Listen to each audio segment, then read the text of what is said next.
Oh shit! Oh hell yeah! I gotta make sure it's the right person first. Don't get offended. I got.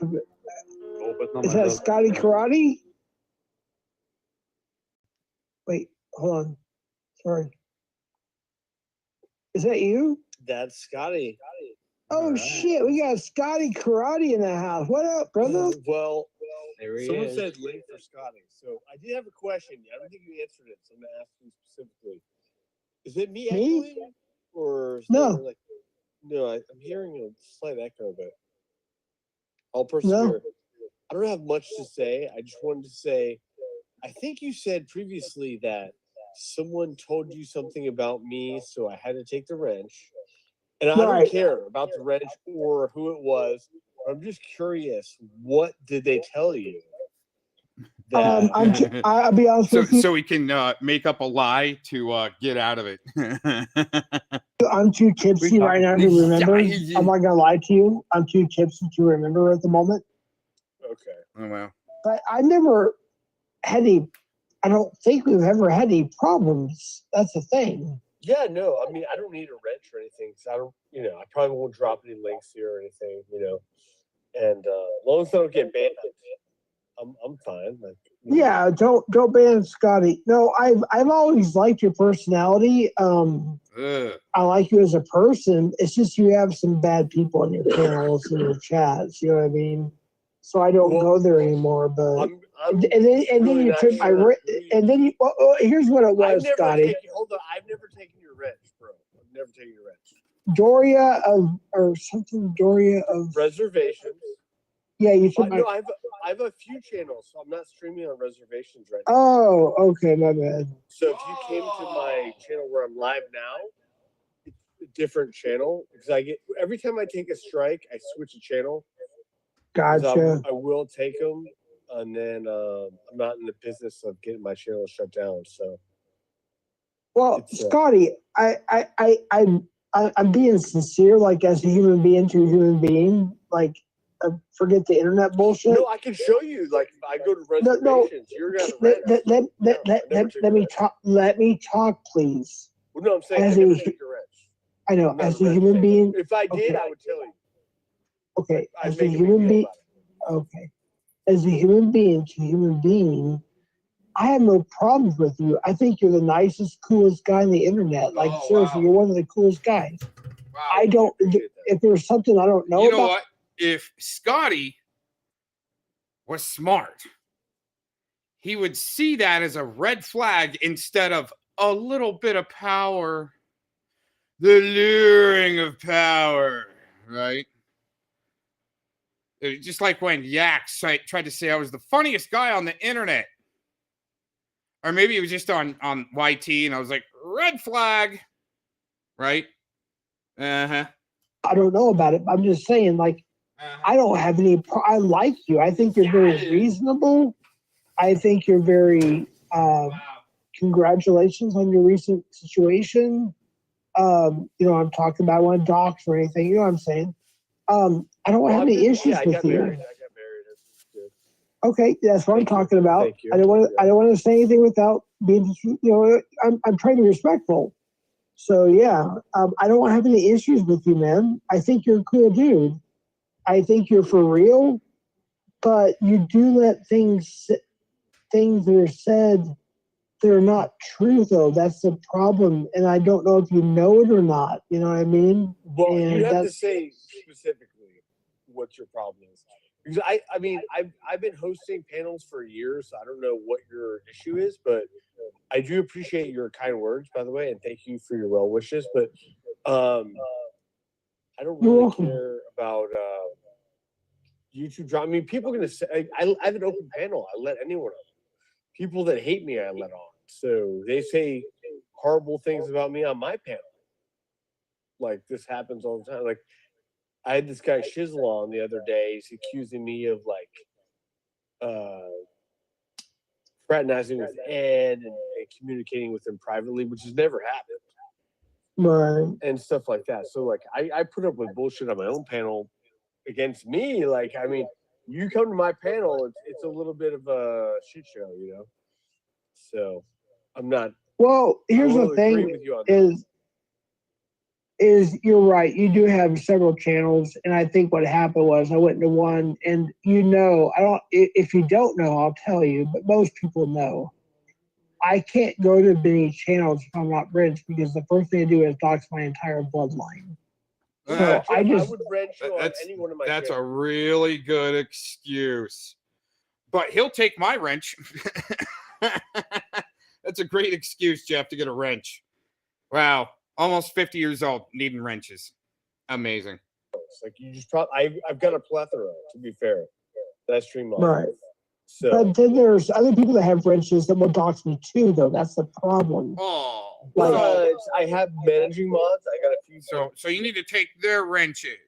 Well, make me a managing mod, dude. I'll make you a mod here. Make me a managing mod so I can protect myself. Just to protect myself. Like you're fine. Like trust me, I have people looking out for you, Jeff. You come to my channel, I'll give you a wrench for sure. Getting a managing mod is a little harder because I have to know you a little better. And then, honestly, this drama from your community doesn't really won't fly in my community as well. Right. Hold on. I'm sorry, real quick. Who's this real quick? My name is Scotty. They call me karate. Wait, you came up as me. We have Scotty Karate up here. Who's the other person? Who's Southwest? Oh, that's fucking Clown Force. No, not Clint. There's somebody else on stage. I got the banner or overlay up. Who are you? Who are you? All right, sure. They want a porn bomb. Yeah. You gotta watch out for that. You gotta watch out for that. Yes, sir. That's what I'm doing. Cheech and Chong, though. Oh, yeah. That was when I was print catching. Me and Casey Cox, that's what he goes by. It's all about. Anyways, Ray loves Cox. Yeah, Ray loves Cox. That's where he got that from, by the way. It's from Casey Cox. He said he likes Cox, but I changed it to love. No, he got that. He got that he got that term from my co-host, who I was a predator catcher, Casey Cox. That's where he got that from. That line. So, a long story short, we were out decoying and we saw a line around the dispensary, and we're like, "What's going on here?" Like, "Oh, Cheech and Chong's here." Like, "Oh, hell yeah!" So we're like, "Fuck this! We'll decoy a little bit. We're gonna go in." And it's on my channel, by the way. You can look at my videos or live. I can't remember which one, but you'll find it. And yeah, that's the picture. They got good weed, dude, by the way. They got very good weed. Well, no, Cap, I came for a specific reason. I asked Jeff a question. He doesn't have to tell me who. And I am going to go rollerblade shopping right now. I'm outside the store. So, no, so you don't have to say why, or rather who said something bad about me, because that's fine. Like, you got Shizzle in the chat. Shizzle will propagate lies amongst other YouTubers. Like, it's kind of par for the course, right? But yeah, somebody with my daughter. Oh, I'm sorry. Get home to my wife and buy rollerblades. Right. Scotty Karate. Hold on, real quick. Somebody's trying to convince my daughter, and just in case it might be her, I'm gonna give it a second. Probably not. You know what's interesting is wow, that was pretty amazing there, Scotty Cuckarati trying to sell Jeff. It's interesting how these guys got to go around to the internet, different panels, and lie about people, but they're not the liars. Shizzle's the biggest liar on the internet, says Scotty Cuckarati as he's doing gay LARPs with Vic. All right. I know. Oh, they drop down.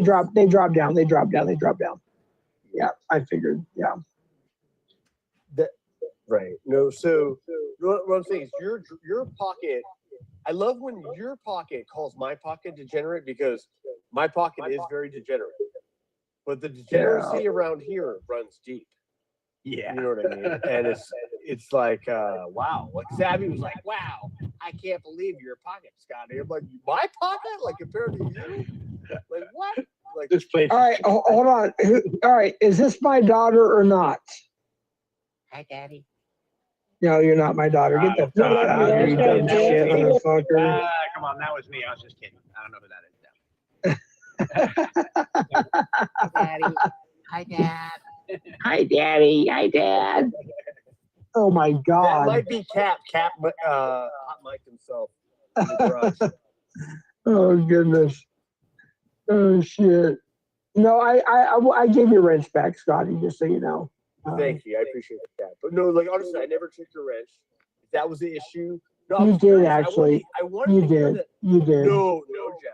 I've never taken your wrench. So if I come in there, no matter what channel, you promise to give me a wrench back so I can protect myself at least, right? My family. Yes. Jeff, if I take you to my old channel that I was streaming off of, I'm sure you still have your wrench. Do you understand the distinction? Yeah, I think I do. Yeah. I'm on a different channel. It's fine. No, because I stream on like sub channels. So generally, because I don't want to get my main channel taken down, and what the hell? Like that. Wait, no. Sorry, I appreciate that. Somebody's talking shit about you. I don't understand. This guy named Shizzle or person named Shizzle. Oh yeah, Shizzle. Jeff, can you question Scat? Is that you? I don't know. Yes, he likes to talk about me with the poop reference because he's got poop fetishes. I mean, I called you potty karate once, but that was just... No. Well, he's backstage. He's backstage, like folks. He wants to come up, folks. He wants to come up, folks. Yeah. If this, fine. oh shit, we're getting a bunch of people that wants to come up here to see if they're really them. Shizzle, is that really you? Mic check, can you hear me? I'm gonna go rollerblade shopping real quick. What do you got? All right, 1 second. We got somebody else. We got Thaw. Can you hear We me? got Toila. All right, who's Thaw Can you hear me? Latoya? Yeah, I can hear you. Only when you take Gomez's dick out of your mouth. Shaw Latoya, who are you? They dropped down. All right, Shizzle. Is that Shizzle, Scotty? Yes. All right. Unfortunately. Wait, what's the issue You're between gonna you take and his word for Shizzle? No, I don't even know what's I going have a on. question for Jeff. Okay, go ahead. Yeah. Are you even going to question Scat about saying that I'm propagating lies, or are you just going to platform it unquestioned? I have no idea what you're talking about. I haven't watched Scotty in months, so you have to give context. He just said it on your fucking channel a second ago. You claim To you. I missed it. I missed it. I'm sorry. What happened? I'm not very good at multitasking, so refresh my memory. You're oblivious. Shizzle, are you? Well, you platformed somebody that said I'm propagating lies. Can you question yes. him? I do remember. Can you have him elaborate? Yeah, Scotty. Or are can you just going to elaborate? platform that shit unquestioned? I said it pretty point blank. Shizzle accused me of communicating with Ed privately, which I've told him that it's never happened, and he keeps trying to propagate that myth because he's a lying fuck. And he's got Gomez's. Questions isn't accusing. I was asking questions. Yeah. Dumb fuck. You're Prove a it. dumb fuck. Okay. All right. Well, I'm gonna go about rollerblading shopping. Thank you, Jeff. Have fun. Yeah, no problem. I didn't know about that. I'm Rollerblade just shopping. yeah, you're Have fun welcome with to come up Shizzle. anytime. I guess this man takes questions as offensive little jabs. You must be hiding something if the questions affect you that much. Or Scotty, I don't understand. I'm sorry. Scat. Let me see if Scat. the I was echo talking to comes. Scat. I think we have somebody else backstage. Do you guys know a Brian? Like, Oh, I think it might be my Who's that brother. It might motherfucking not be bitch? my brother. Let me see real quick. Oh, he dropped down. Damn it. Okay. Anyways. All right. I almost feel obligated to stay up until that little bitch jumps down. I don't want him to go unchecked on any more lives. The echo sounds like it's from you. Wait, what? I'll call back then. Let me drop out. Hold on, Scotty. Are you really going rollerblade shopping? Is that a joke? All right. I guess we'll never know. He said he'll be right back. He's seeing if it's his mic, I think. Oh. I hear the echo right now, though. Let me check mine. I got my echo canceling off, but it sounds like I'm echoing. I can't hear it. I mean, it's on. I canceled it. Right. I don't know if the chat hears I it or think not, it's but on I Jeff's don't. end. Yeah, 'cause Well, I hear it. I could be I'm on my wrong, but phone. Let me mute for a second and you guys talk and see if it's me. All right. What up, Shizzle? who am I talking to? Who is this? What up, dude? Clown Clinton. Clown Force. This is Clown Force. Clown Force. Yeah. Are you that motherfucker that I've been hearing sick shit about? Yes. What What'd you- is this what'd sick you- shit that I heard? Can you remind me? I don't remember. Hold on. So Character does. I don't really ever talk to you, so and it really jolted down into my notebook. There's too I'm many not gonna- people in this world. I'm not gonna promulgate or whatever it is, that shit. Why not? Yeah. Why not? Why don't you just share what people are saying? I'll share what people say about me. Well, the problem Or is it true? They say my dick is huge and they don't like it. That's not what I heard. It was What'd you something- hear? It was something involving criminal history. I've never had a felony in my life.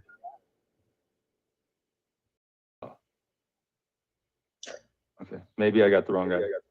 Yeah, probably. I don't know what you're talking about. Okay. Yeah, I'm just the idiot Yeah, here. I was getting the echo from Shizzle. Okay. Well, I dropped out. I thought the echo might be from me, but Edward Stairs, get the hold on. We have a predator in the backstage here. The shit Edward stopped when Stairs is Jeff trying to muted come out, up. by the way. Edward Stairs is trying to come up, by the way, everybody. No, you are not allowed on my panel. Check if it's him. Check if it's really him. I doubt it. I'm on my phone. How do I check? Yeah, I let's don't get know his how to check IP. Let's get his IP real quick. Shizzle, He dropped down. He just dropped down when she said that. Damn it. Son of a fucking bitch.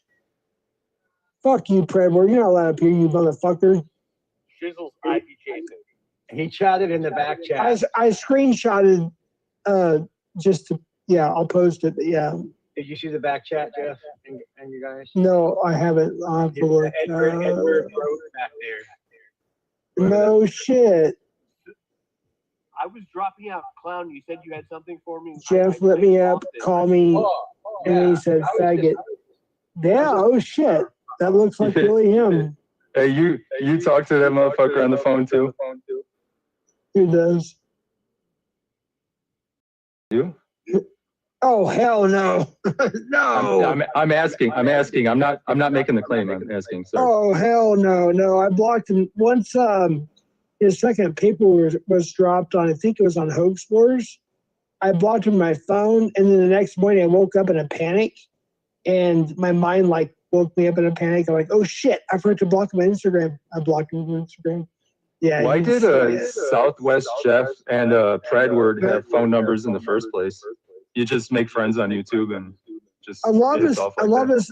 Oh yeah, I can explain that. So a lot of us did.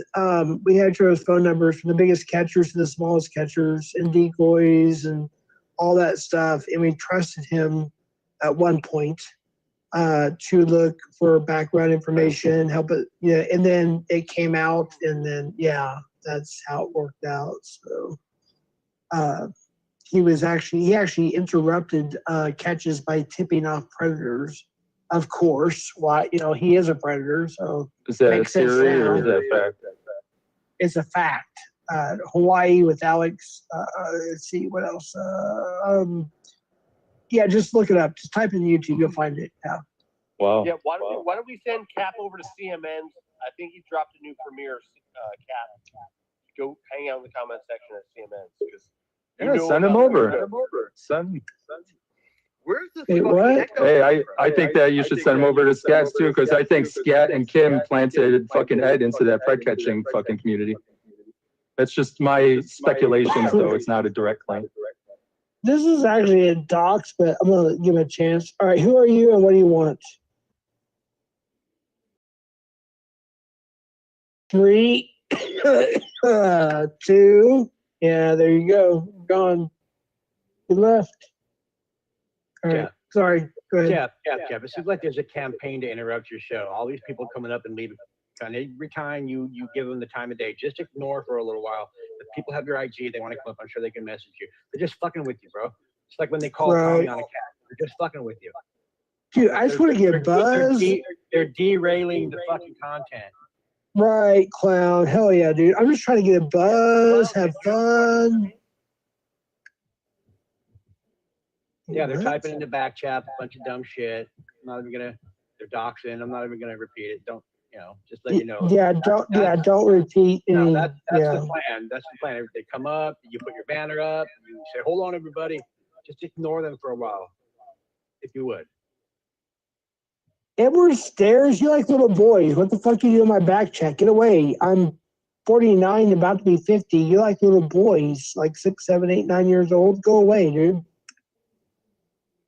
Sick motherfucker. And I was going to ask Scotty if he was actually going rollerblade shopping, or is that like a joke? Oh yeah, no, I'm going right now. Bro, Wait, hold on. I have to cook, clown. Sorry, you have to cook. All right, Damone's by Curious Thoughts. You and I are going to have a discussion. I'm going to cook now. Jeff only cooks out of the can or the box. Guaranteed. I'm going to cook. You ready?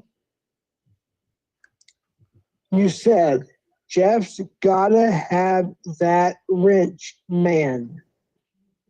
All right. I'm going to give you one opportunity before I go off and expose everything. What do you mean by that? Everybody be quiet, please. What do you mean by that comment? So I know you're Constantine's homeboy. That was a while back. Sorry, I was way behind. Holy shit. All right, so sorry, I was behind. So I'm asking now. What do you mean by that comment? Jeff's got to have that wrench. What do you mean by that? Please answer me. Because your answer will depend on my answer.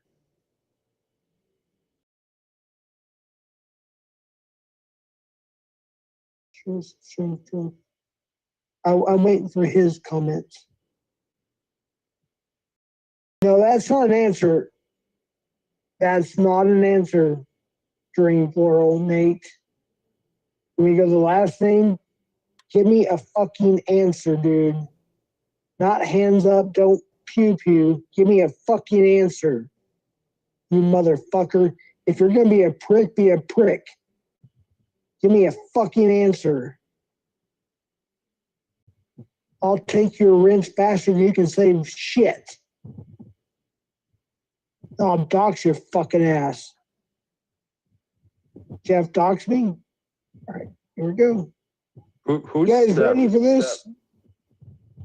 Oh, she's a piece of shit decoy that, oh, actually, Clown, you might explain that better. Can you explain the whole situation with that?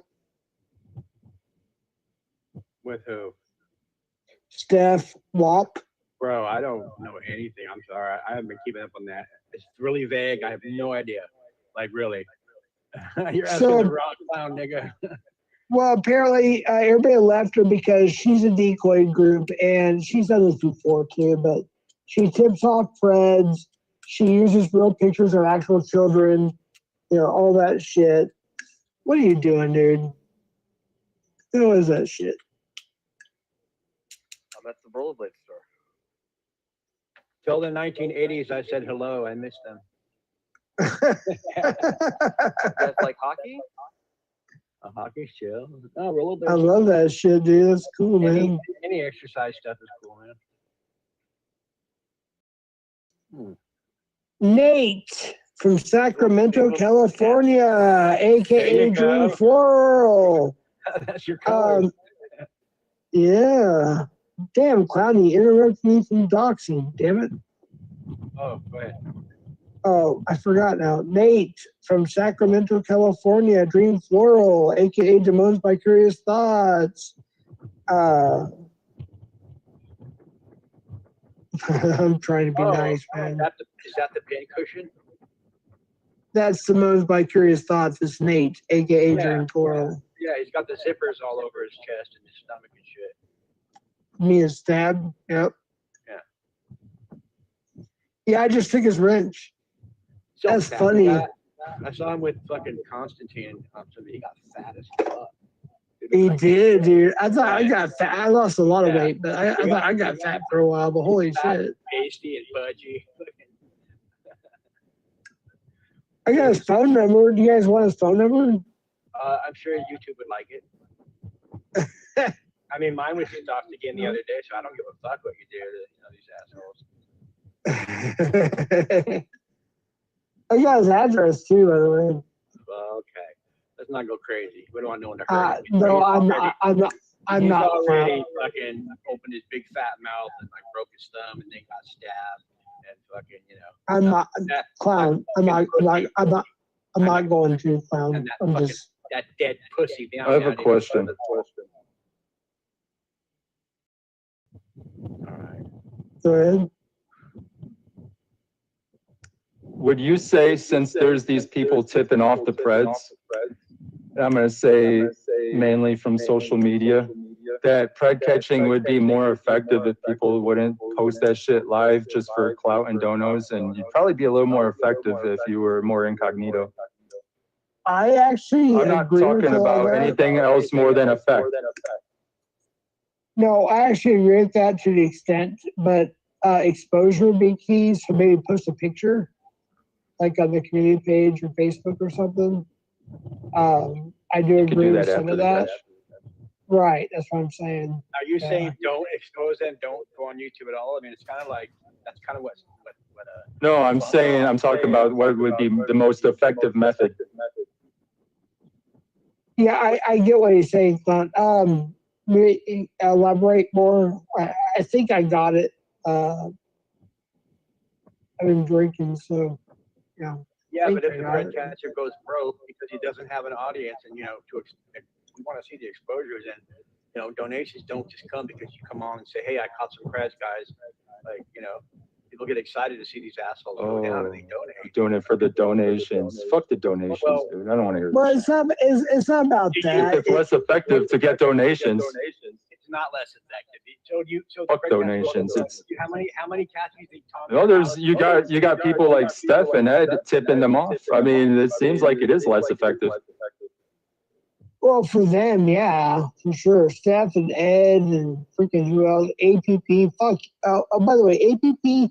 Probably Fuck anybody that makes it you. big will catch these motherfucking drama motherfuckers. APP. Fuck you. Sorry, It's all Short over Bus. social You and I are still friends, Short Bus. I don't like APP. Or WAP. I love it when people who aren't bread catchers try to say how it should be done. You don't know how it should be Yeah, true. Who's not a pred catcher? Who? You just said Shizzle you likes love to how enable. who's one that's not. Shizzle is an enabler. Straight There's up. a lie. That's a lie. But who's this person that's not a pred catcher that's saying how it should be? Mr. Clown. I've never told a bread catcher how to do anything. Asked about a conviction, said, "Oh, I've never told Tommy or anybody." Who's telling anybody how to do what? Who's telling anybody how to do what though? I'm asking you. You're saying don't be on YouTube. So that's you saying just shut it down. No, I'm asking what's more effective. I'm asking what's more effective. Don't put words in my mouth. It's more effective when you have the money to fucking travel around and get these guys, and the community helps that. That's your matter of opinion. No, it's fact. I think somebody homeless like me would be able to do it just as easy. Really? So you're homeless in whatever state you're in, and you got to get to New York unless you're there already. And you got to go catch this pred with 3 days. What are you going to do? You're homeless. All I'm saying is I'm talking about possibilities and free thinking shit, and you're feeling a little offended, putting words in my mouth, saying that I'm saying how it should be. You're getting a little defensive over nothing, bud. Don't we all want to put these creds away? I think the system protects them, though. I think their necks should be snapped, dude. Okay, yeah, sure. We agree. I just don't think saying, oh, you shouldn't be on YouTube. So they're not going to have the flow, the money to do it. What, people shouldn't state their opinions? I ain't telling you what to do. I'm stating my opinion and talking about what's the most effective method. And if you're going to be sensitive and thinking I'm barking out orders at you, man, you're under some psychosis, dude. Anyway, in a normal, logical conversation, look at you. You're a weirdo, bro. You're a weirdo. You sound like a weirdo. All right, so look up private chat, Clown. All right. Oh yeah, I've seen it. I already screenshotted it. Oh, y'all didn't see that yet? That's That is highly so worth noting and gross. investigating. Oh, the FBI is watching. Yeah, of course. That is so gross, dude. I want to F your granddaughter, Jeff. That is so disgusting. Hey, Shizzle, do you travel around the United States constantly, hitting all 50 states all the time? Are you always in a different state? Not all 50 states, but I've been traveling like a motherfucker, dude. Proud of myself. It's something I've always wanted to do, and I've been doing it for a long time. So if you're in Arizona and then you find yourself in Ohio, you go back to Arizona? No, you don't. Okay, pred catchers do. They go where the fucking pred is, dude. So they got to have funds to do all that. You don't know what the fuck I do. Yeah, you're lame. Funds. You're lame. Get the fuck You're out lame, of here. dude. You're lame. You don't know what I do. Don't put words in my mouth. Dude, your Don't tactic, make claims you can't prove. Your tactics don't work, dude. Shut up. I can What? say I Just want. talking logic? You're not talking logic. Put it this way. I could stick my thumb up and hitchhike. Yeah, you won't get there Pretty in damn time. easy. You won't get there in time. You also got to pay your phone bill and do all Oh, kinds of okay. shit. You got to have a team. I won't get there in time for what? And then you got to. You gotta have a team for what? Then you got to go to. I don't have to have a Shizzle, fucking team, Shizzle. dude. Then you got to go back to I another. don't need a team. Shizzle can't even pay his house. I've never needed a team before. I've never needed a team before. If anything, teams will slow you down. There's some Judases up in this shit, dude. You want me to have some Judases while I'm trying to put away Preds, dude? Fuck you. I got my new rollerblade. You make no sense. $33 used. I make no sense. All right. Nice, Scotty. If I tell you that I've put away a Pred before, would you believe me? Yes. I would. Well, that's your own fucking fault. Okay, That's well, your own whatever, fucking fault. man. But who's gonna lie about that? Maybe. I ain't gonna lie. If I caught a Pred, I wouldn't tell you, and I wouldn't be fucking spreading it out on YouTube for clout or donos. Or if I caught multiple Preds, that's just me. I don't need the money, Are you sure you're not LARP? and you can't prove me wrong. You sound like LARP Busters. Am I Sure you're LARPing? not You sound like LARP Busters. You sound like his twin brother. No, he's not Larpy. I know Larpy for a long, long time. Now, LARP. Oh, Clown's in charge because I'm gonna get something to eat, so I'll be right back. All right. I don't have any power though. Okay, Kick I got yourself. new rollerblades, 3309. Not 3301, luckily. They sound like some cicada shit. What color? They're black and blue. With white Oh, that's laces. good. They're used, but they're slightly used, and I save a bunch of money by getting them. Of course. They have brand new rollerblades there too, but like, I'm gonna spend $100 plus $4, and these ones are in pretty good shape. So Yeah, you can always oil the bearings and all that shit and make them nice. yeah, Like well, no, shape. they're not that. The really the wheels. I skate. I can show you these wheels are in pretty good shape. I have literally like, I'm not kidding. Like, I should just buy more wheels because I got like, I'm not kidding when I say 10 or 12 boots that just need new wheels in my garage. Like, Damn, yeah, why but got that many for, like, rollerblades? because I skate on the regular, like otherwise I have to run. I go out with people and they have to work out. So when I skate, it's more easy to, Yeah, sounds fun. I mean, it's still hard. I mean, plus I skate for a little bit of cardio. I'm in my 40s now, so my I've had a hard life of Dude, isn't that shit hard on your ankles?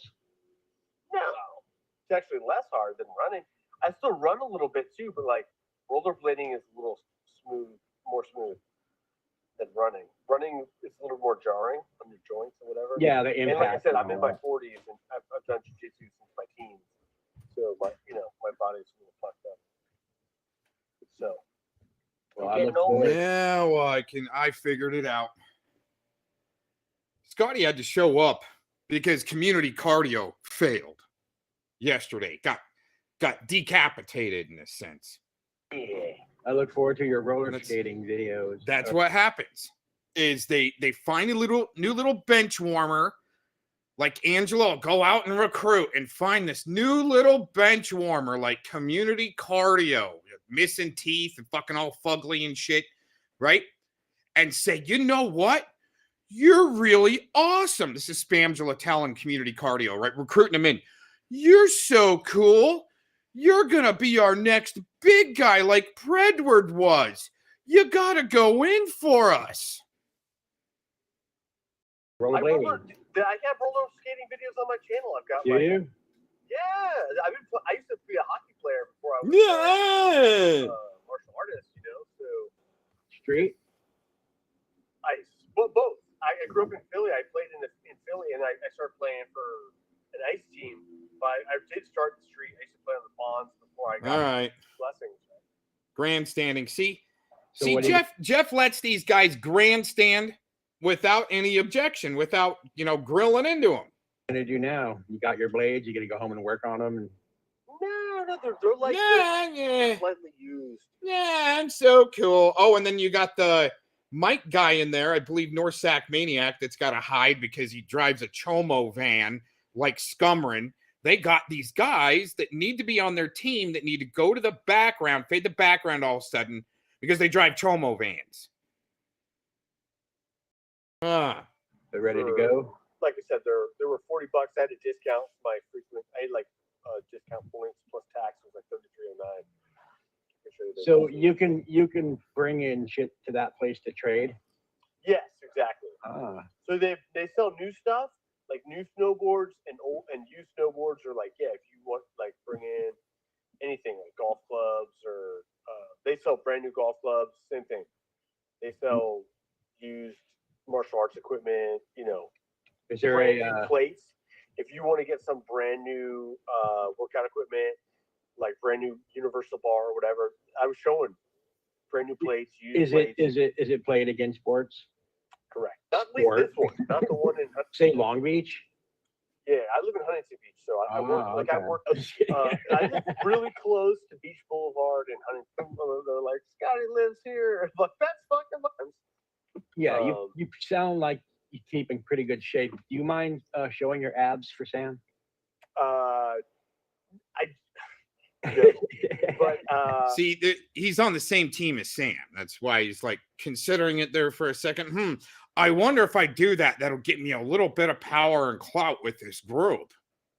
See, it's so interesting because, when I find the cop watchers and I see a situation and I start working in a little bit, right, to help people out, well, here comes my super fan club. Scotty and Predward and Larpy. And then when Edward gets busted out in the pred catchers and I pop up, here comes Philemon, here comes Scotty, and all of a sudden they're going to become pred catchers. Isn't that amazing? I don't show them for anyone, but right. I am on YouTube previously in fight shape, I've seen some of your fight videos. Yeah. Good. Yeah, totally. Yeah. But I'm married now. And oh my God! I still work out He's letting them grandstand. I don't hear. I mean, your words mean less than dog shit. So, man, Plants nefarious porn on people's devices. There you go. Every week. So. You're still doing the pool? What do you guys got to think about this Clinton guy admitting that he plants nefarious porn on people's devices? I don't hear. I mean, your words mean less than dog shit. So, I'm not saying you're wrong, but you're probably like I would have to hear it because I don't believe your words at all because you're fucking. Are you going to ask him next time you talk to him? Sure. I can't tell you the last time I talked to him, but actually there was a crazy shit show last night. I listened to it this morning. What do you think about people planting porn on other people's devices? Who's doing that? How do you feel about that? Obviously, I would disavow anything like that. Sam admitted to it. Sam Clinton. I doubt that he did because these guys would know about it. Shizzle. Yeah, I don't like that little faggot at all, but well, you're doing that. He said it. He said it. I don't know if he's doing it. He said it. This is what I said to you when you initially presented me. Somebody did clip it, actually. That's how I seen it. All right, well, drop the link. Shizzle, you should change your name to Monotone Moron, dude, because you're stupid as fuck, bro. I did have a donut yesterday. I didn't. So you're saying that this clip? You're saying this clip doesn't exist? Is what you're saying? Is that what you're saying? Don't put words in my mouth. The first donut, and then they said no. No, it's a question. Is that what you're saying? Are you saying this clip doesn't exist? Of Sam saying that exact words? I say a lot of shit. Are you saying that clip doesn't exist? No, the clip exists, but who cares? I say a lot. Somebody did clip it. That's how I seen it. I'm pretty sure you're saying he doesn't do that. Oh, so you've seen it? No, but I believe the people who are talking to me in the background over you. You sound like a oh, you've known about this. No, oh, what did they tell you? I just none of your fucking business. You just heard about it? Yeah, from I'm a shit stir because I heard Sam say some pretty weird shit on a fucking clip with his face. His face was there, like full video, audio. And with no cuts. I'm a shit stir because Sam said that. Not because of that, just because of you, who you are. I hear you going on panels just asking these dumb questions and trying to just. What's one dumb question I've ever asked? Have you ever heard Sam say that? Is that a dumb question? It's some pretty nefarious shit, dude. You asked me if I clicked on Ed's links when I told you I never had private communication. Is that a dumb question? You and Ed used to hang out over there at Kim's every day. I didn't hang out. He used to I know you guys were in private. I know you're getting sent wallets. You're getting sent fucking gifts. It's not stupid to ask if you've ever clicked on a link. It's a pretty logical question, considering your ties with the motherfucker. Your buddy Gomez did not, bro. I just check your phone. How did I stir shit? Bitch. Yeah, asking a question. You guys really get offended by questions. Ed fucking ran my This background clown dude gets really offended the same way Scat the and I bitch never does. liked Ed for that. I never liked Ed for that very reason. Hey, clown. Hey, clown. Do you think Scat is a pussy because he hasn't killed me yet after threatening to kill me more than 30 times? Well, you have to You think fight he's a me pussy? first so I can choke the fuck out of you. Yeah, you're worthless. I really don't want to talk to you. So I'm just gonna mute up until you're out of here because you're stupid, bro. You're not even worth fucking dealing with. Well, Are you upset? Are you upset about what your buddy Sam said? Are you upset about what your buddy Sam said? Ever since I mentioned the Sam thing, this clown dude's upset. I never said I wanted to fight you. Never once have I said I wanted to fight you. This is how it is. Just show up then. Oh, okay. You threatened to show up 2 days ago. You're like, I'm coming to your house. You're the one. I never threatened. I never threatened to show up. Yeah, You tripping, come to my bro. house. I'll fucking put Are you paranoid? You invited me, yeah. You invited me. You also threatened to kill me. And Clown Force is upset at me because you threatened to kill me. Dude, I'm gonna go home to my wife right now. I'm just waiting till. And Clown Force is also upset that, Sam Clinton said some pretty nefarious shit. I'm just questioning it. Why did you say that, Sam? Tell us more about pedo defender. Get the fuck out of here, Scott. Duck and dodge like clown. You're a pedo defender. Melvin Sangster. Prove it. Fredrickson. Prove it. You have. Prove it. Prove it. Fucking deleted me When? for calling you out for it. How? And I have it on my fucking. I booted you for threatening to kill me, dude. I booted you for threatening to kill me.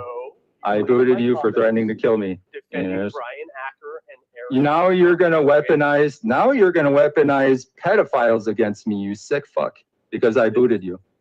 No, you deleted my comment. You're part of the sicko network. And I'm wondering if this clown dude is part of it too. Because you don't want that evidence. And I'm wondering if Jeff is for giving you free range. All right, I'm going in the store.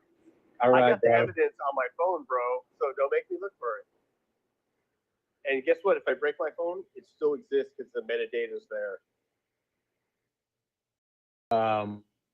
Sam's no friend of mine. I don't like him. He's a weird little faggot. He don't like me, but he's not putting porn on people's phones. Wait, can you prove that he didn't say that? He said that. Can you prove he didn't?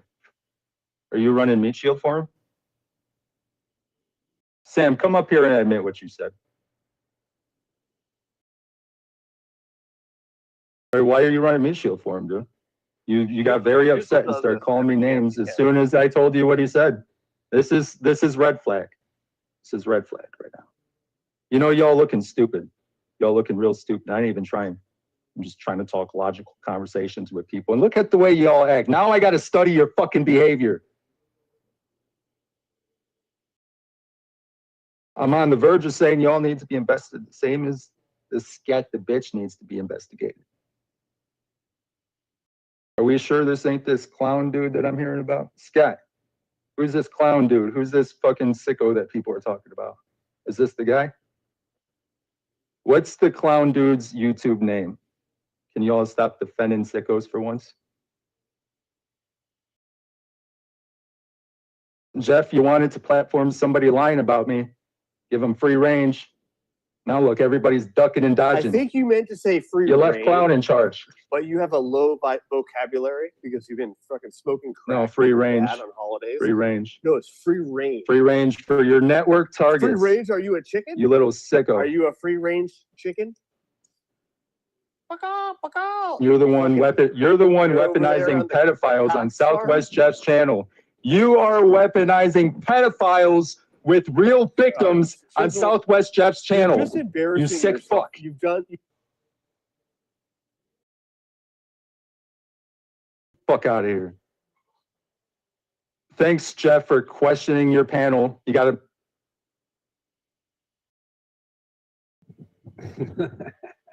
Thank you. There you go. All gone.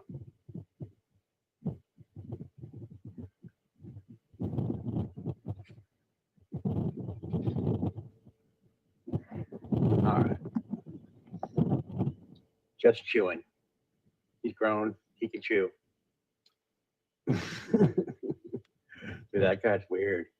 He's like a monotone moron, dude. I think he's got mental issues. I don't even know the fucking weirdo. I got my own shizzle. K-Schwizzle. We don't need another one. Interesting behavior. You matter. You matter a lot. Shizzle. your opinion about catchers. It's very important. Please come back and tell us all about how you think catchers should catch.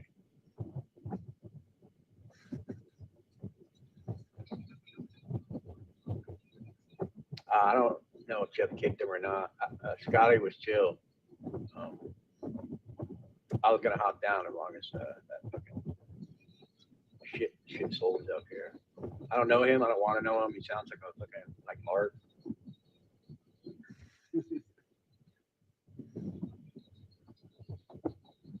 Cock roast. I think cock roast is Jilly, but that's just me. I ain't seen Jilly in a while. But I think this would be a great time to remind everyone that coin is Sniggerbot is not gay. It's literally finance. Yeah, that's right. Cock roast just sounds like something Jilly said once. Let's see. Son of a bitch. I just found out the call clown made to me came from inside. Yeah. Tough shit. Call you fucking Sydney.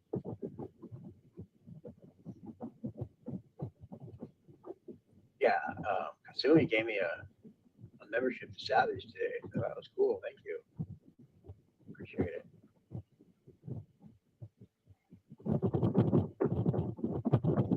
I don't know, like all these other communities. I've been in Scotty's a little bit. I don't know much about it. It's pretty wild over there. You know, I wasn't too welcome, but I talked some shit too, so whatever. It's all right. The only reason I kicked Scotty back in the day, I didn't really know him. I'd heard him a few times, but that was Clown, can you hear me? Yes. So, oh shit, I was on mute. Okay, sorry. Real quick, I'm eating, so I'm on mute. Thank you, Cock Roast. It won't let me heart your. There we go. All right, thank you so much. You said I think this would be a great time to remind everyone the coin has or dollar sign. Think about it, and it's not. It's literally fine. Okay, thank you. Cloud's in charge right now, and thank you for the second one. $5 donation. If it'll let me heart it. My iPhone is very touchy. There we go. I am not Jilly. FBC News dies. All right. Thank you very much. And Clown, you're in charge right now. I am on mute. I am eating. Sorry. All right. There we go. I'm good. Yeah. I'm telling my story. FBC never dies. Thank you, Cock Roast, for the donation for Jeff. When I was continuing my shizzle story, not my shizzle, god damn it, my fucking Scotty story. I banned you in Clowntown because for one, I didn't know who you were, but that was when Gomez was kind of coming around, not being a shit snake that he was for a while. Sorry, Gomez.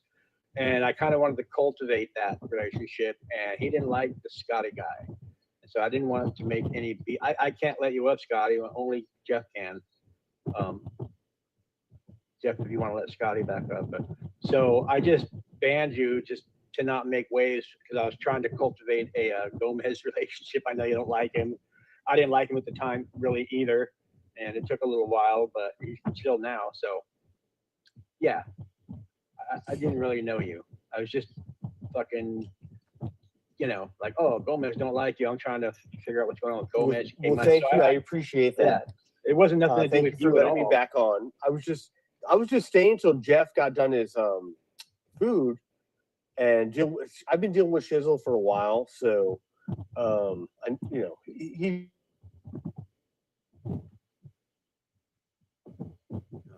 Okay, let me read a little chat.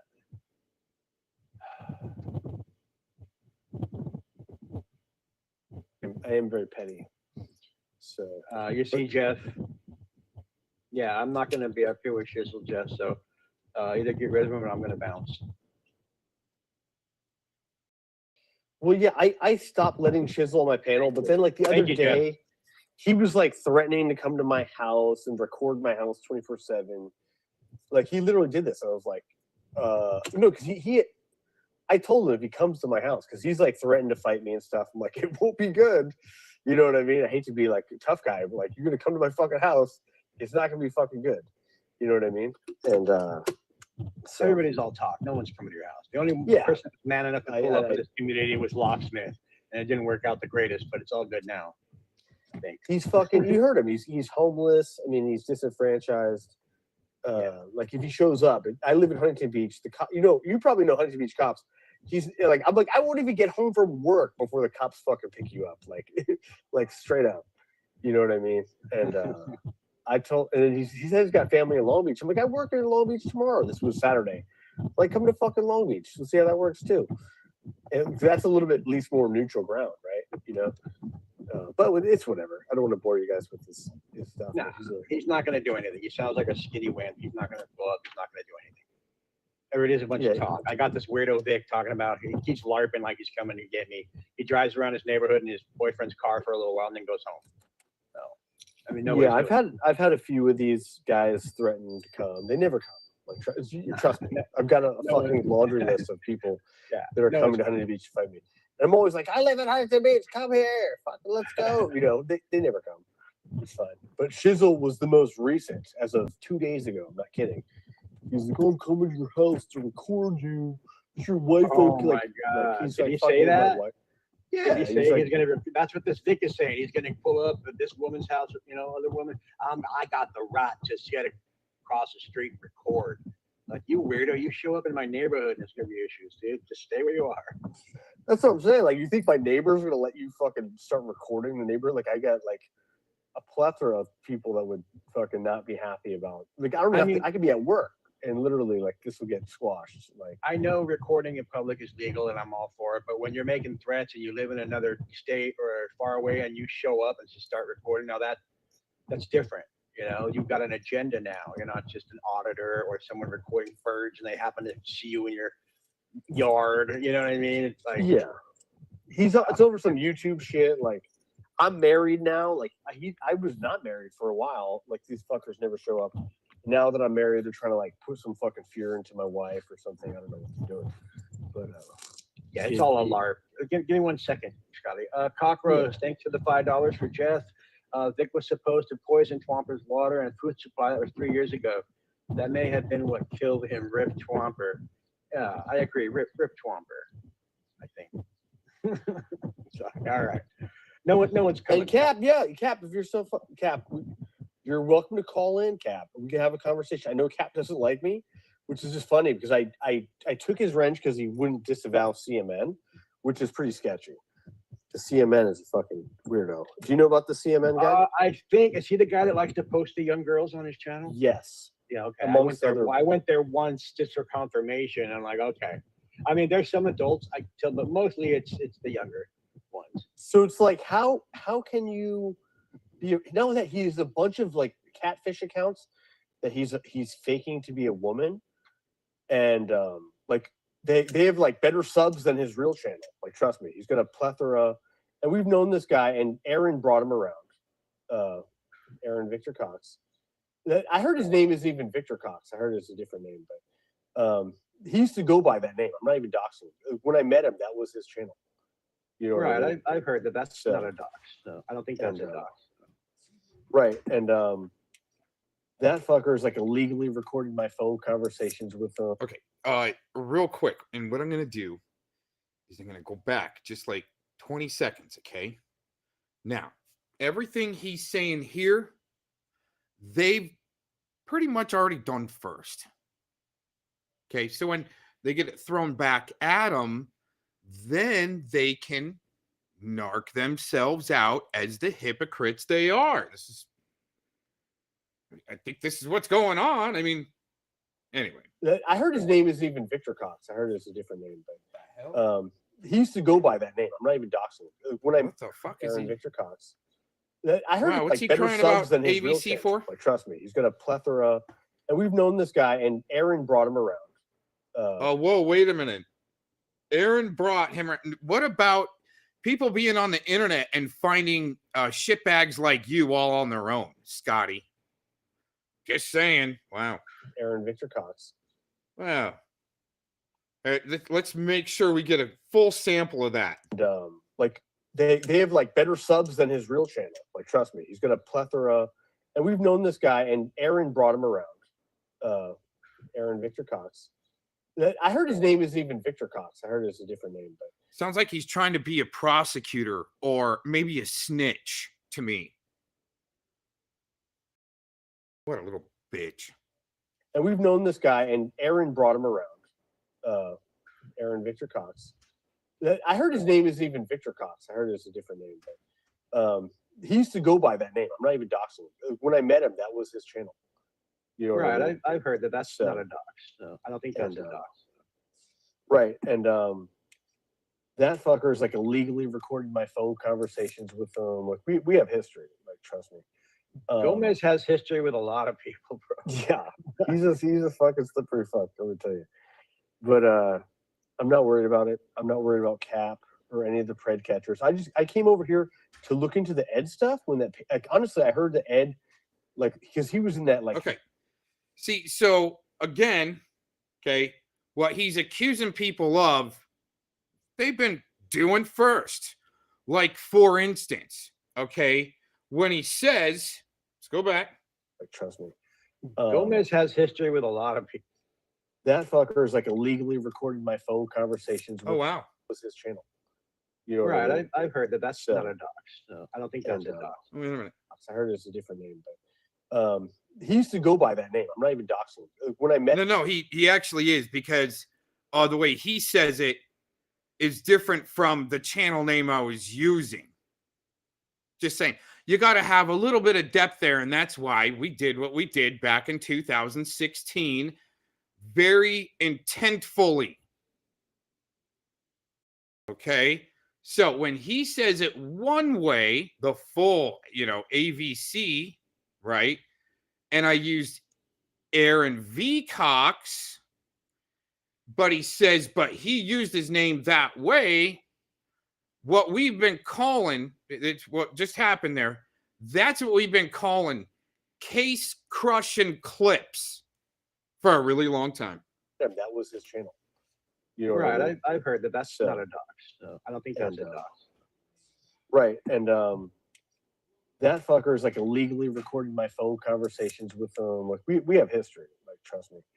Gomez has history with a lot of people, bro.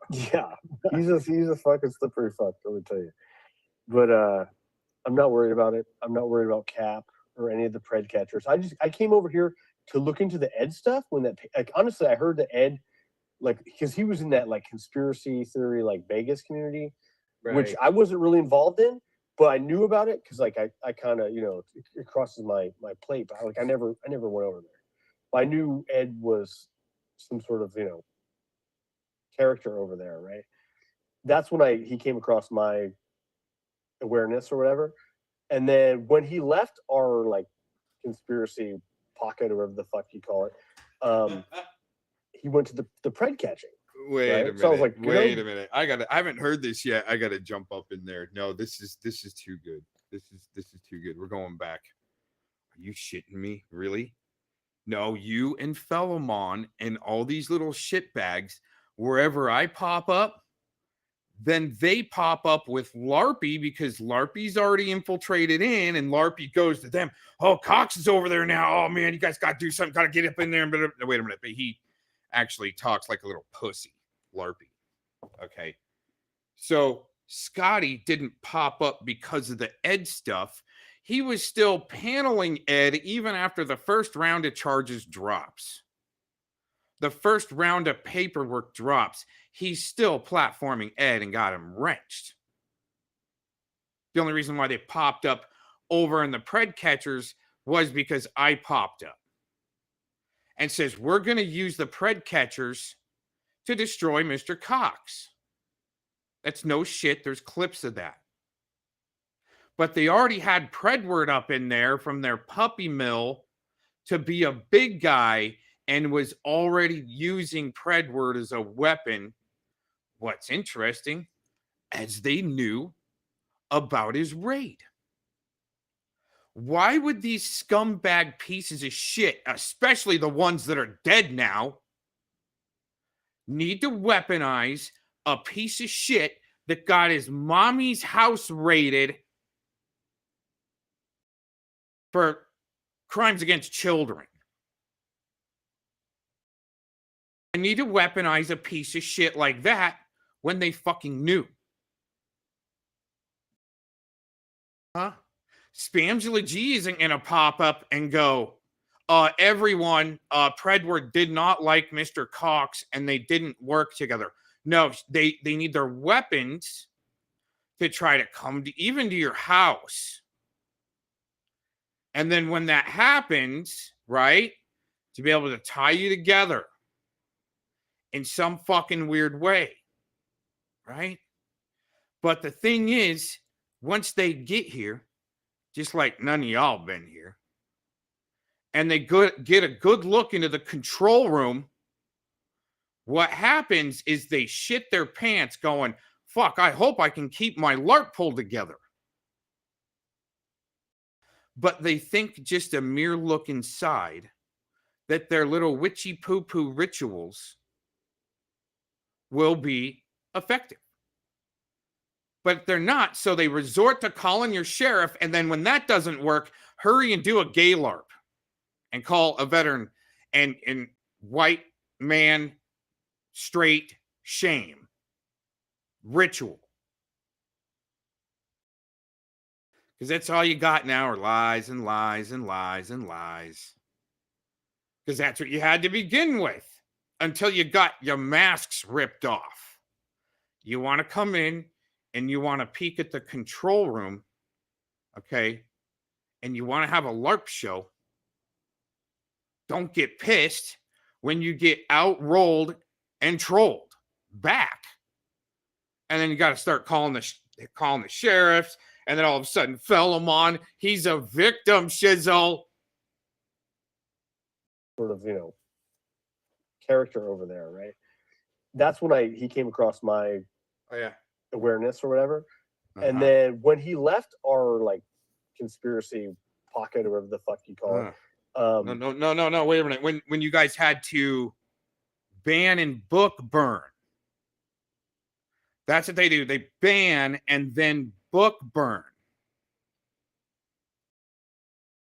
They want smoke, but then when the smoke gets brought to them, all of a sudden, Victim City, Mr. been knocked out freaking 13 times in his MMA professional career.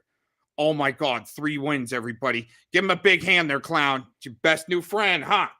He went to the pred catching, right? Right. So I was like, right. Good, like it's not my cup of tea, but like, right. Good job. Like someone needs to do it. I'm glad. Like, 'cause I remember watching one catch. The first catch, it was like an indie. It was an Indiana group. It was like a couple. You probably know better than that. I don't know if they're still together or on YouTube, but it was like a perimeter catcher, Indiana, whatever. I don't know. And I was kind of pissed by it, like hearing like these decoy logs being read. Like it was like didn't rub me the right way. I was like, fucking choke a bitch, Yeah, you talking about PHI? You say predator catching? No, okay. Not that one. It was a different. It was like a couple. I want to say they were from Indiana. My first catch that I watched on YouTube. Someone will probably know. No. Scotty. The first catch that you watch, you didn't even know that you were watching your own catch was more than likely your first time watching a catch. Back in what? 2018-ish, man? Huh? You didn't realize it was the rope-a-dope that was coming around for you guys, huh? Oh man. He wanted to be the town drunkard playing the village idiot LARP. So I did the drunken monkey on him. Right? And you definitely, Scotty, have watched a catch. Back in like 2018 was more than likely your first catch. Yeah, that was yours. But I heard they may not be there or whatever. So whatever. I wasn't my deal. Ed fucking left. I was like, good for him. He's doing this pred catching thing. But then when I found out, I never came around. But when I found out he had paperwork or like allegedly paperwork, then I got interested. I started watching. And then when the paperwork dropped, I got real interested, But I wish that guy would just fucking kill himself, to be fair, or someone else would do it. Were were you privy to the in Minecraft, in the game Minecraft? Right. Does Scotty need Predward to off himself because he's got too much evidence? Against, well, not, I wouldn't say against Scotty, but as far as being part of the conspiracy. I wonder if that's conspiracy fact or conspiracy opinion. Maybe in 18 USC 241 and 242 under the color of law. Minecraft, by the way. In Minecraft. I was just gonna say that, Jeff. I was gonna say, were you in Minecraft at the time? Yes. Were you privy to the AG drop in Texas? Well, what's interesting, see, Clown doesn't want to have a debate with me on this stuff. He much rather bring it up with Scotty, interestingly enough. I want to go back right there, just 10 seconds. Yeah. I was gonna say, were you in Minecraft? 20. Were you privy to the in Minecraft, in the game Minecraft? But I wish that guy would just fucking kill himself, to be fair, or someone else would do it. Were you privy? Sounds like he really needs Predward to disappear before maybe gets interrogated. To the in Minecraft, in the game Minecraft, by the way. In Minecraft. I was just gonna say that, Jeff. I was gonna say, were you in Minecraft at the time? Yes. Were you privy to the AG drop in Texas? The devices and all that stuff dropped on. No, that's what I'm saying. I think that was like the second wave. Yeah, that was the nail in the coffin right there. That's what I'm saying. I knew that there would be some smoke. I was hoping that it was like his brother, or he was doing a catch and he had like some sort of like received information that triggered. I hope there was some sort of story. I was hoping for the best, but I knew something had to come. There was but it came out of your own camp, dude. Why are these candy-coated hot links coming out of your camp? Right? I mean, they're planted on Kim. Right? Your old buddy Kim that had heart failure because of her boy Predward getting busted out. Drop. And it did. And it was damning, and there was no coming back for me, I mean, no. there's no coming back for most of us. No. He still had Predward on his panel, weaponizing him. Having to try to attack me, getting him out of bed one night to attack me even. Amazing. Yeah, I don't need smoke with fucking meth heads, dude. You can smoke all that you want. Well, you shouldn't, but Like maybe Angela G. I don't know if you're friends with her. You probably are. I have no idea. Yes and no. Like me and Angela are close, but I wouldn't say we're not close, but like I wouldn't say like I said, those candy-coated hot links with CP attached to them came out of your camp, dude. And who knows where Predward really got his explicit material from. Unless he was the one out looking for it and finding it and downloading it to give to other people to try to plan on their devices. Like Sam Clinton said, right? Meet trolling with trolling. But he can plant all types of nefarious porn on your devices if you want to troll. Also in the same camp. I don't think that she's talking to Ed. Not that I know of. I don't know that for sure either, but she said she'll defend him till the day she dies, and so she's still breathing. So. Right. Well, I think that was before the paperwork. I think since the paperwork. Clown, I do agree with Clown on that one. I'm sorry, but I had to come back. I'm still eating a big bowl of spaghetti, so I'm on mute. But yeah, you guys go ahead. Oh, and that's what they do is they find any fucking loser to be able to use their platform to propagate their bullshit. So I'm just here till you get done with your food, bro. Okay. I'm sitting outside my house waiting for you to get home. Jeff's eating hostile pasta right now. Urban's gonna get triggered. Literally. So you met our Urban. Urban's like Cap's like fucking cousin who lives with his grandma in fucking. Yeah, I don't care for him. Disciple, you talking about? Yes, yeah, Urban. Like we call him Urban. I don't like. I call him You Did, but he's Cap's fucking big cousin or something, little cousin, something. But no, I'm not worried about any of this. I'm just saying that it took my interest more than it probably should, and rightfully so, because I knew people that were like carrying water, as you mentioned, for Ed, And I was like, ugh. I was even telling other people that knew Ed, I was like, be very careful with this. You know what I mean? Yeah. And certain people were you know, not going to listen because like, you know, the cognitive dissonance was too deep. But you know, anyway, that's my origin story. Why I started coming around. I was pretty much lurking, but when the paperwork dropped on Ed, then I had a little bit more to say. You know, and I don't care if I'm not here for friends or anything. I just wanted to know the truth of the situation, and it was horrible. You know, like I wish there was some other alternative explanation, but that's not the case. You know, so and then and people get shit for saying that. They're like, I wish Ed was innocent. That means, you know, that he didn't have that. It's not saying, oh, we love Ed. It's just like we don't want any people around here having child porn and stuff. So it's like people get shit for saying, we wish Ed was innocent. We wish, you know, we wish that wasn't the case. Yeah, I wish he was like he was decoying and somebody sent him something that triggered.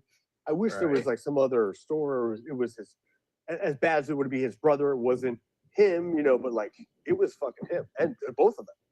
Well, at first I didn't want to believe it because I didn't know it was a knick-knack. I didn't know that he had triggered some pedo alarm, you know, for the National Organization for Missing and Exploited Children. I thought somebody had just dropped a dime and said something, and he got caught up. And I was like, so I was just waiting for a long time to get confirmation before I, you know, completely was like, well, fuck this guy, you know. And I think a lot of people did that, and it's kind of been like a big thing in the community. Who supported Ed for how long, and when did they know, and all this stuff. So yeah. I wished it wasn't true also. So, right, Cole? Yeah, so we're in agreement on that. And like I said, but I'm not going to make excuses for it either. So it is what it is, you know. And that's then and then Gomez started coming over here and trying to like rewrite history with some of his lies, and that kind of bothers me. When you catch someone lying, I don't know about you guys, I fucking hate that one. And he was clearly lying to y'all. So that's why I was coming around like, look, here's the deal. And believe it or not, you know, you're getting lied to. Because I would want someone to tell me if someone was lying to me, I would want you to tell me, right? So I was just trying to, you know, treat other people like you want to be treated. But it's fine. People are going to lie. Oh, yeah, this place is full of lies, dude. I mean, fuck. And then it makes me tell lies, but they're obvious lies because they're so outrageous. It's like, oh, well, fuck you. I saw you shit on a baby. Fuck off. You know, like, whatever. Let me ask you this. Do you know who NTF is? Yes. Did she send you any nudes? Never. Well, you're not black, so that's a weird question. But I mean, if you were black, no black man is safe in the communities from her. And I mean, look, let me just show you something. You got to talk to Cap about that one. Cap is he wants to be on panel. I'm like, all you have to do is call in. And Jeff, yeah, I'm just covering for Jeff Cap.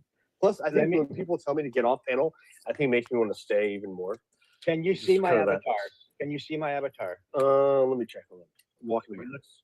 Okay. Can you see my clown face? Yes. Okay. Yes, sir. See that picture? Yes. That's NTF sucking dick. That's from a video that she's been floating around in the IG to different men, married men. Okay, that's NTF smoking a fucking log. Okay, so I just want to let you know. Well, I'm not saying you're wrong. I'm just saying I've never seen it. And well, there it is. It's not. Well, like I said, I've been in a relationship since like before COVID started. So we're married now. Right. But not get into the real topic there. Well, she's wrenched in my chat room right now and loves to come there and help drag cocks when she's, you know, needing some extra money. Yeah, that, you know, there's no, thank you. There's no, you know. Did you get married during COVID? Negative. We got married this year. Because I would be sucking. Or, yeah, this year. You had to kiss her with the mask on. You're like, oh, come on. No. that was like. Oh, I'm sorry, Shelly. You don't like this, Shelly? You don't like it, Shelly?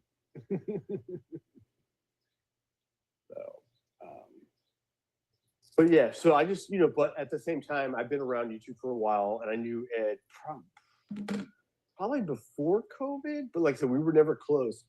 But then, so when people like would like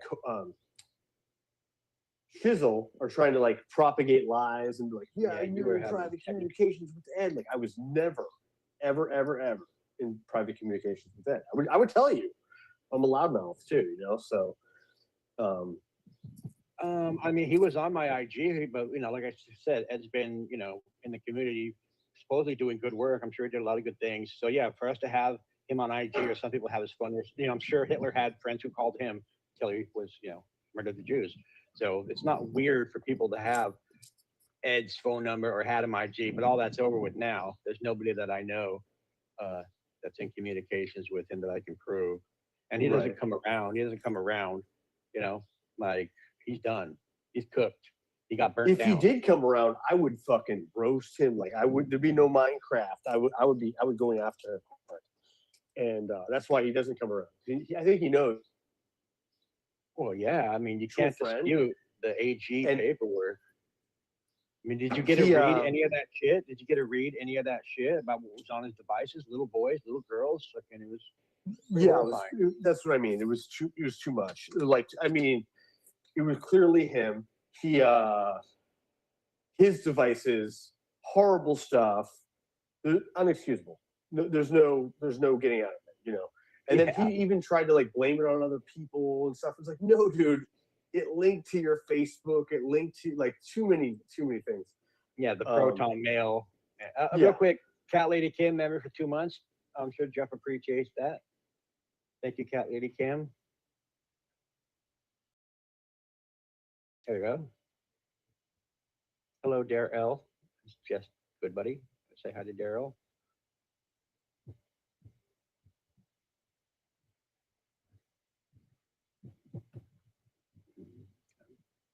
Well, nobody wants I'm sorry for fighting with Shizzle, but he does like he's one of these ones that like I have to stop letting him on. Like I let him on my panel Saturday night, and I just shouldn't because he's just a fucking time waste. He's a LARPer. He tries to do this whole whatever he does. It's just. But then again, he's like a crazy homeless guy that literally used to smoke crack with his dad on holidays. He sounds his works. So. You think you can analyze people and shit? Like, dude, your shtick is old, bro. I've seen your type before. I'm just not gonna get caught up in it. But I don't think people want to hear us talk about Ed. Ed's so burnt out over here, dude. Yeah, I wish. That's what I mean. I wish Ed. I keep hearing about him, and I just wish he fucking something happened, in Minecraft or whatever. And honestly, if he came on my panel, I would say it more explicitly, to be quite honest. But I will buy my P's and Q's. And like I said, I'm hoping Jeff comes. Clown, jeez, Mr. Clown, getting upset at a few questions from Shizzle, and then scooting along with the narrative, but not a single word about them badass beats Shizzle can drop. Damn, those things bump in your car, huh? Unless that's just jiggy boo music to them, like Fellomon calls it. Right.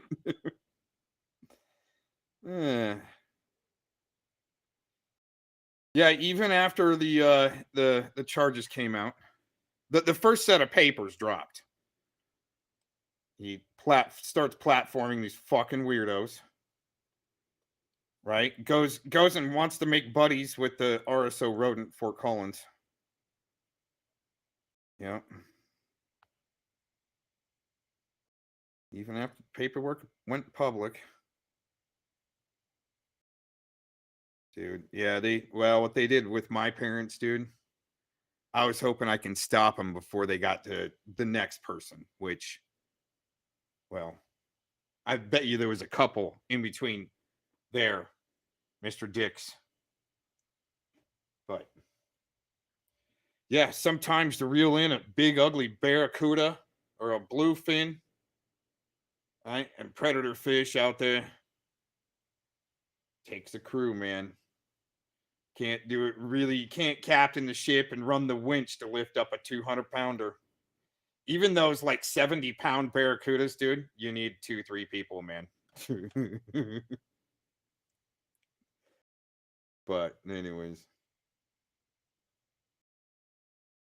Oh, well, yeah, absolutely. Now, whether it being on purpose, okay, we don't know. Okay, but she did have a lot of people, Kim had a lot of people in her ear lighting her up with bullshit, so she'd light up a stream and go, oh my goodness. Right?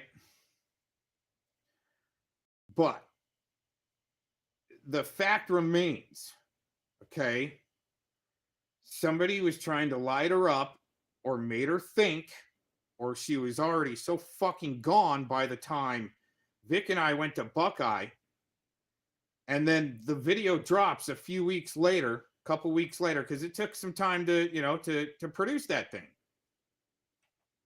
The Looking for Lock video. So when it drops, Kim shouting from the rooftops, oh my God, they came to my town and they doxed me. And then all of a sudden, there was no, I didn't even know she lived in Buckeye, Arizona. So then really quick after that, she came up with, they came to my house. I know it. They're on ring cam. When it took a couple of weeks to produce the video and drop it. And so she goes, you guys were here a week ago. I got you on cam. Uh-huh.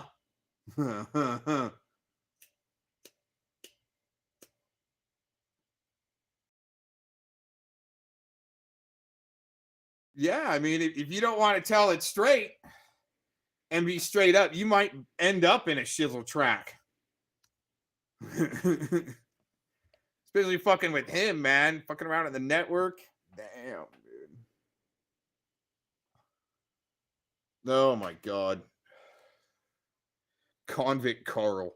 Dude, whoever that's doxing, man, that's hilarious shit. I don't know who that's doxing, but I mean, it's a veiled dox, okay?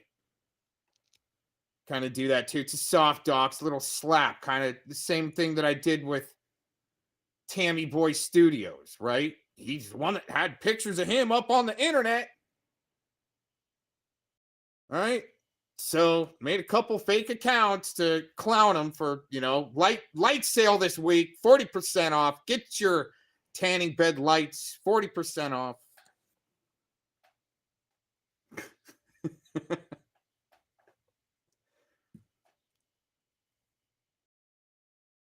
I don't like it.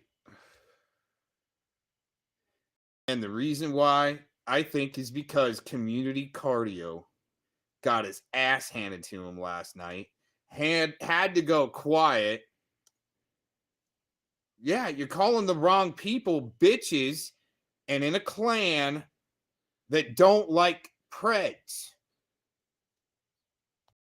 Kind of the same reason why I joined up with the cop watchers and they followed me all up in there, and all of a sudden they're trying to be cop watchers too, right? To blend in and be able to show that, oh, Mr. Cox, he's full of shit. He's full of shit. Dude, I just don't like dirty cops. That's what I went to college for, is police oversight and accountability. It was an emphasis, a side emphasis on my true degree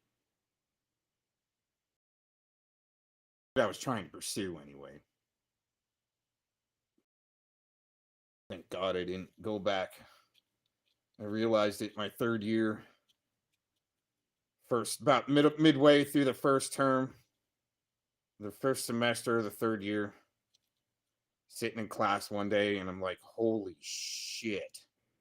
I'm trying to be brainwashed in this class. What this professor is trying to peddle is complete bullshit from what I know, because I mean, I'm whizzing through these courses because I already knew a lot of shit from the military, so forth. But anyways, getting good grades in school, right? Graduating pretty much on time. And I'm sitting in class and I'm like, there's no way I'm going to go back to work for the government coming from the military. No way, man. I walked out of class and immediately just immersed myself all the way back into the music scene. Just went underground and didn't want to be found. Yeah. Oh, they were looking though. And then we found them. Back because I don't want to just, except for, I mean, we're having a lovely conversation, no offense, but I'm saying now that I'm at home, I want to try out these new rollerblades. I'm kidding, I don't. Because I'm going to go roller skating Thursday for sure. For money, I get paid to do it. And honestly, if I showed you my old rollerblades, like you'd be like, yeah, bro, you need some new rollerblades. It probably my stink. wheels were thrashed. No. Like the wheels, like the bearings are popping through. Hey, on like 2 weeks. You know what, Darlene? Darlene, I like that you've got these questions here. But the people that do it first, like Tonic and Scotty, you don't ask these questions that I got posted on the board right now. You're not asking these questions to them. Like with Vic, right? I wanted to put my ex-wife up there, what he thought was my ex-wife, right? On his community post section, especially my doctor, her house, picture her house, right? That's why don't you have those questions for them, Darlene?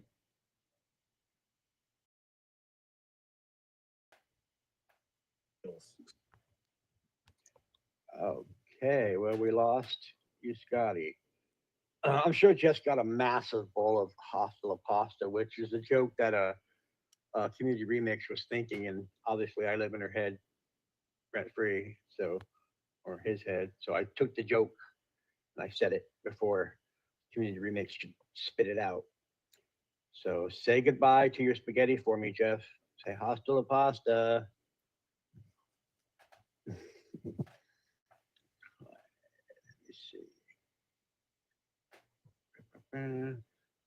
Siorpa says, why did Jeff say fuck APP? Okay, so don't know if he said that or not. Maybe he'll answer.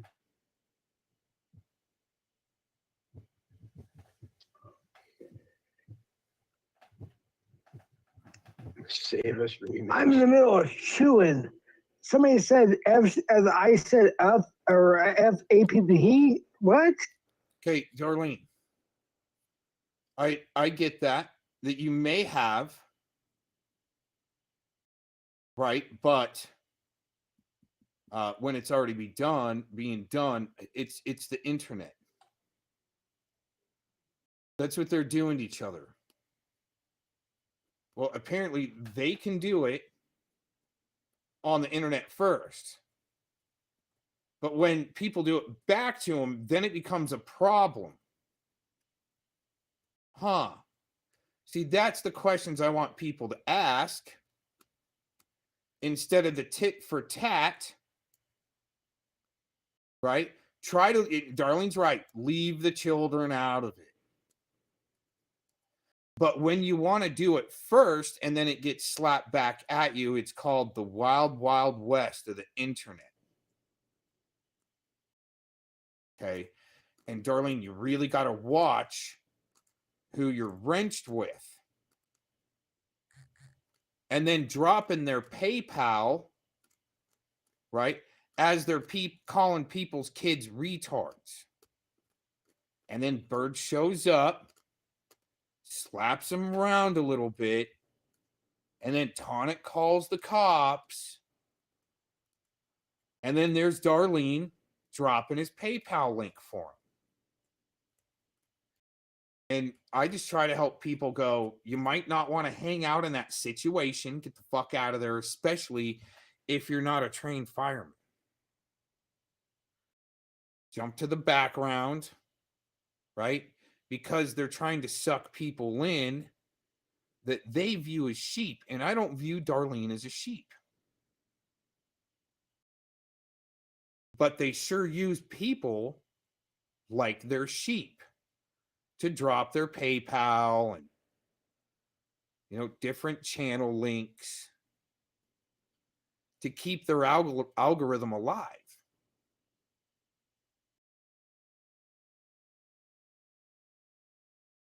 That's the interesting stuff that I find. So you should ask, why is it okay for them? But then when people do it back to them, then they're the ultimate victim.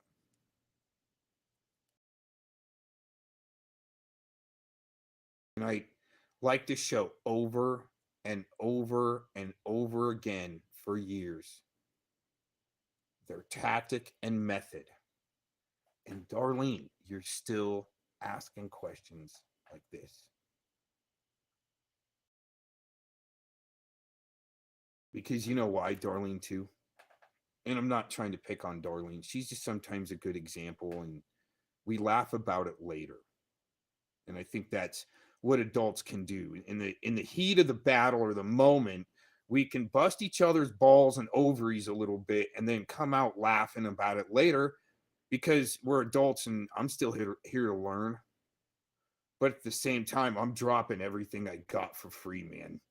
And I said I would. And I'm sticking to my side of it. My deal with who I have a deal with.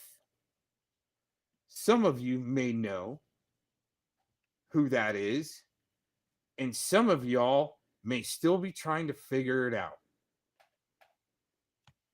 Why Mr. Cox does what he does and why, right? Well, you guys will see. And it's not going to be anything like what Spamton might need to try to call the sheriff's department about and say that Mr. Cox is probably a school shooter, right? Now, comedy and LARPertainment awards on New Year's. That's what I can't wait for. And the good ones, not this Scotty Cuckarati little bullshit with the LARPertainment awards on New Year's, okay? That shit's weak. Followed up with their bonus material with the Gay LARP Fantasy Hour, Drag Queen Storytime Hour, and Scotty's Park with Vic, okay? That shit is all weak, right? I'm talking about premium grade LARPertainment award shows on New Year's, right? And one day I'll enter one into the contest out of all the shit that I've collected, and we'll munch and crunch it down. And just like Urban Disciples requested, right? We'll put the clips up next to each other and then let you guys decide. Doesn't that sound like a lot of fun? Right. And I was hoping to do one in real life, actually. Have a LARPertainment like festival, right? Octagon, sumo suits if people need a little, barrier safety, right? Let Scotty Cuckarati finally get in the cage with either Cade or maybe Urban Disciple, right? But it's interesting, these network niggas, all of a sudden I go, they're going to fight each other. And I go, well, I'd like to show up and film it for you guys, because that's what I do. But then all of a sudden, just like Eric Silkerson and Scotty fighting, when I say they're going to fight, they're going to do it, it's going to be this weekend, I'm like, oh God, I want in. I'll come, get your guys' phones ready, right? I'll have some extra tripods. We'll put them up for you guys. We'll get the whole thing. We'll surround your octagon. Will be cameras. Try not to bump in the cameras.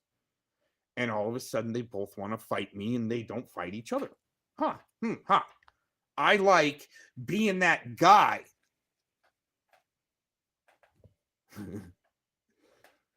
I'm doing it on my own Yeah, you shouldn't, Darlene, you shouldn't share out links like that, okay? When these motherfuckers are even, they could be state actors. Why are you helping the state actors? Okay? Wow, dude. I'm not trying to tell anybody what to do. It's just, when you do it and you look stupid, I might clown you. But I might warn people first, hey, that RSO rodent in Fort Collins, he's trying to sue people. We don't know what his gig is really yet, but he's trying to sue people. Oh, it's to try to get himself off the registry. Oh, right. Then all of a sudden he's trying to sue me. well, threatening to, right? And I tell them back, I don't stop doing the news, the social media drama news. You want to interject yourself and go for them clout muffin bucks, right? I'm going to clown you and make you into the news. And it's going to be, I hope it's funny. I'm trying to make it funny. I might not be funny, and I'm not trying to be funny, but you guys think I'm funny because I'm oblivious to some things, maybe. I mean, so what? It's good to be oblivious to some things, okay?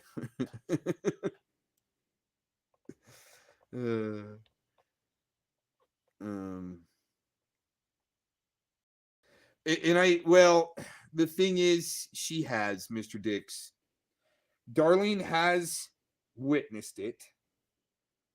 And I just don't like to see people caught up, because when you're on that train and then the train wrecks, I'm there for the front row seats to the train wreck. And then when it does happen, then it's almost like a first responder thing. You kind of kick into action to go in and save people, the captives.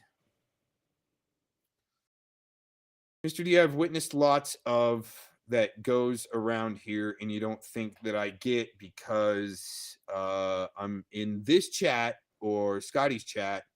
Well, you're wrong. I just don't let it bother me like it does you guys. Well, see, the thing is, Darlene, has anybody threatened to come light your house on fire, made videos of your house on fire? Right? Like Monograph, right? Did Tony make videos? They Tony drug you a little bit. Oh, that Darlene McGee, right? Poor dirt farmer, that Darlene McGee, I'm gonna get her, right? But did they ever make videos of your house on fire? That's not me going, oh, I'm such a victim, everybody. No, it's what happened. I'm telling the social media drama news, and you guys wanted to smoke, obviously. Right? And then they're crying, oh, Sheriff's Department, hurry, Finding Freedom with Scotty and Spam-Ton, hurry, and Blazendine, hurry, call people's Sheriff's Department after you're on the news. Oh, I'm so victimized. Tetra, I was almost like at one time. Tetra, you might want to make up your mind, dude. If you're cool with Gomez, then you are cool with seeing Man in the Rodent. He lied about that, just like his buddies lied about that and still lie about it. Yeah.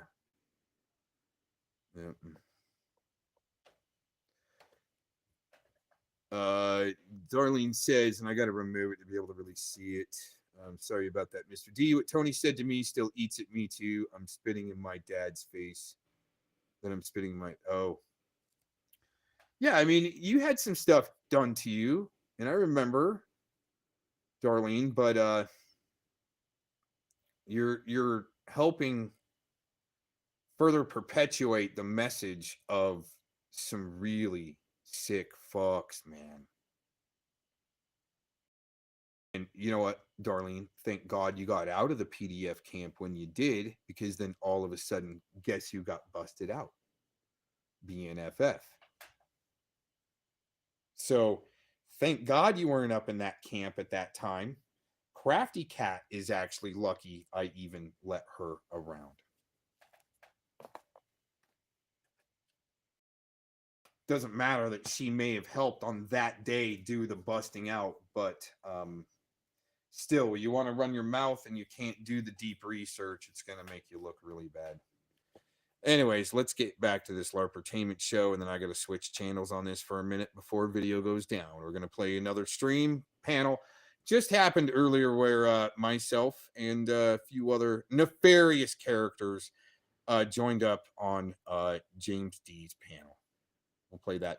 I bet you he's going to take it down any damn minute and when I start it. So this is kind of the distraction. We're going to go a few more minutes on this, and then I'm changing the channel. What the hell?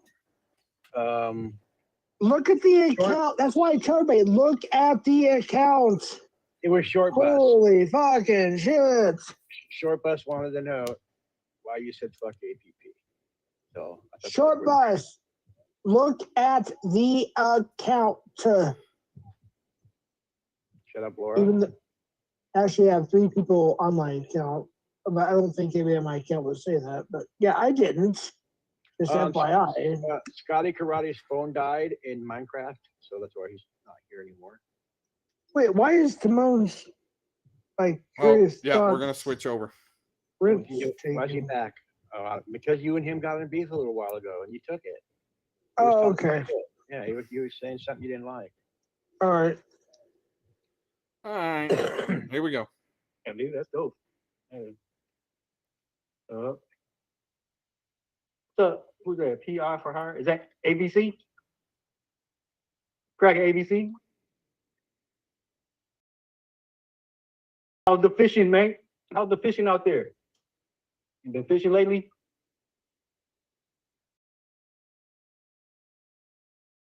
I'm waiting for the 4th. Y'all celebrate? I know Australia. Y'all got a holiday like the 4th of July?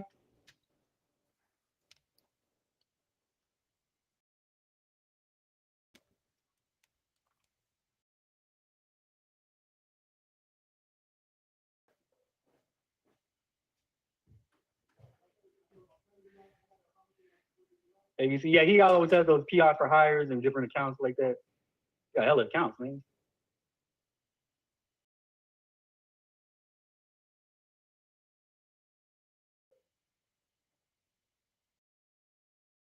The water's hella low, yeah. See, everything drying up. But we have a king's birthday. Okay.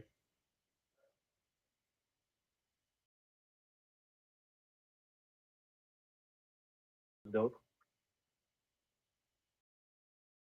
You blossom. Hey.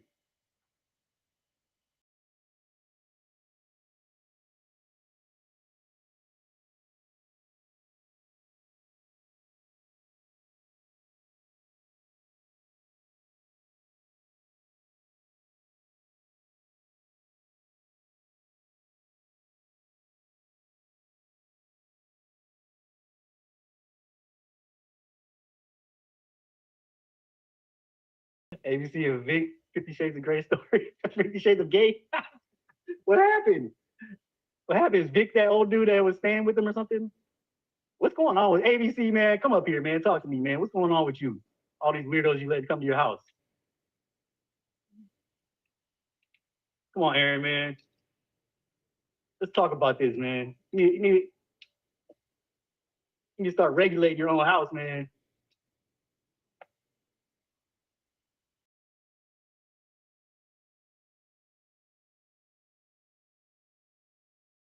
You got a cool ass spot too. Like you got your own little spot, dude, and your dog and shit. Like, why you letting fucking people come? Mm-hmm. I don't know the story, bro. I just like hear bits and pieces. Remember bits and pieces?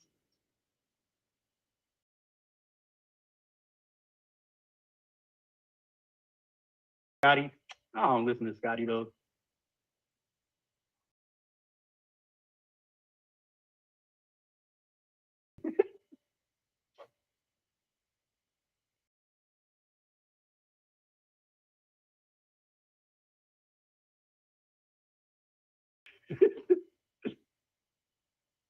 Scotty be having some stories too.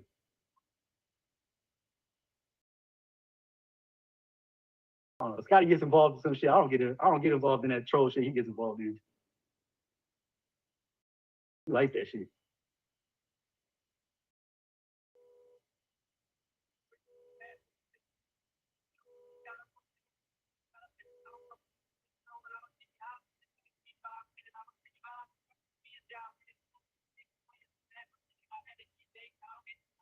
Believe what story? I didn't say I believe no story. I don't know the story. Is it a gay story or something? They telling gay stories about you? I don't know. That's why I say, come up here, man. Tell me. Tell me what's really going on. You know what you about to do on the 4th, man?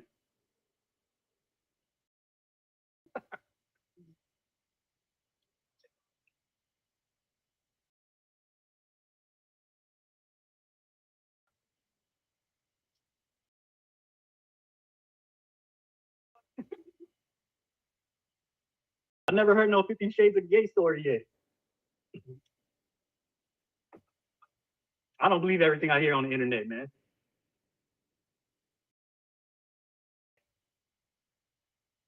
I laugh at a lot of stuff. A lot of stuff is funny.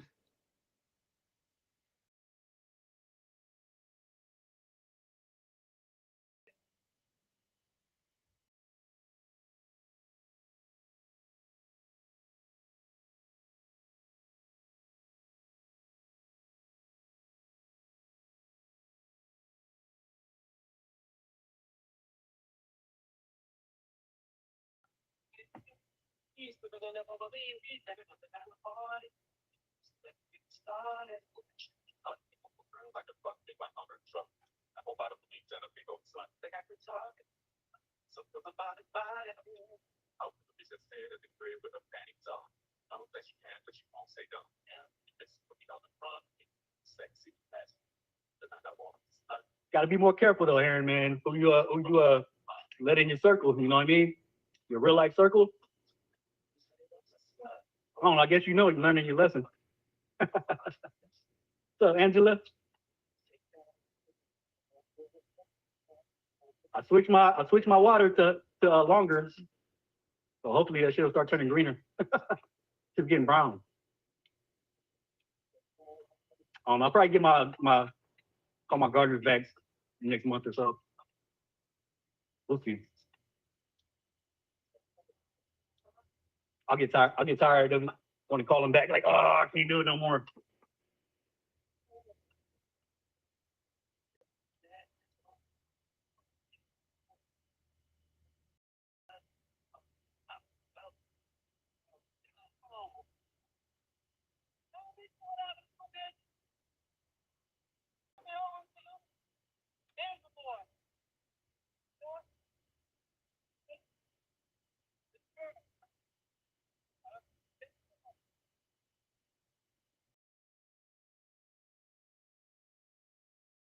What now? Wait a minute. Who said it? Who said it? Victorious bastard. I don't know who that is. Oh shit.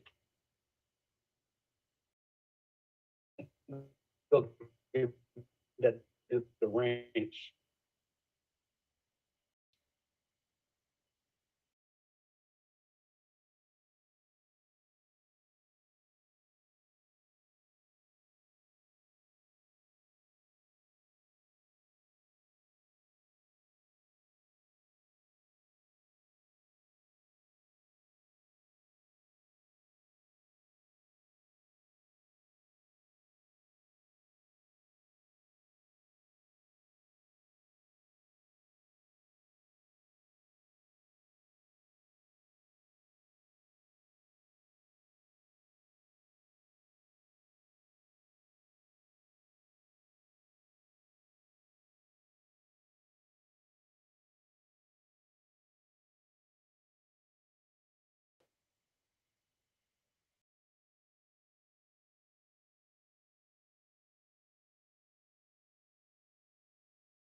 I don't know what just happened. Anyways, something happened.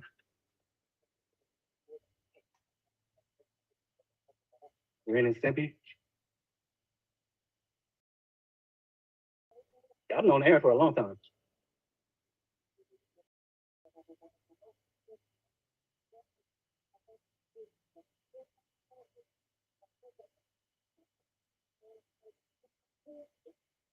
I don't believe he told you no story about me being over there in his hot tub. Full of shit, Victorious bastard. Full of shit.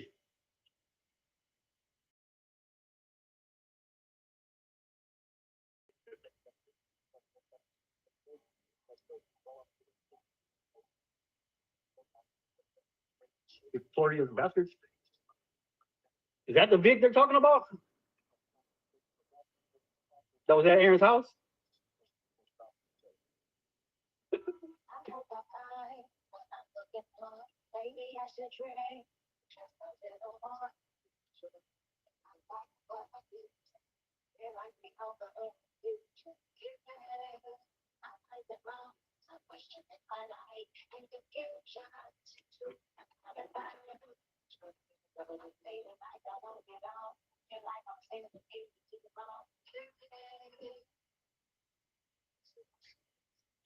What? What are y'all talking about? Pantyhose and shit? Men wearing pantyhose? What's going on, Aaron? What's really going on, man? Oh no. I don't even know. I don't want to hear it. Probably don't even want to hear no stories.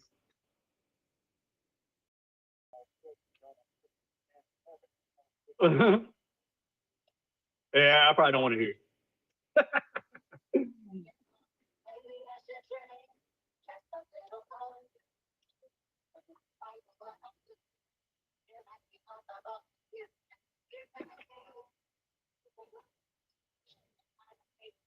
I believe tacos.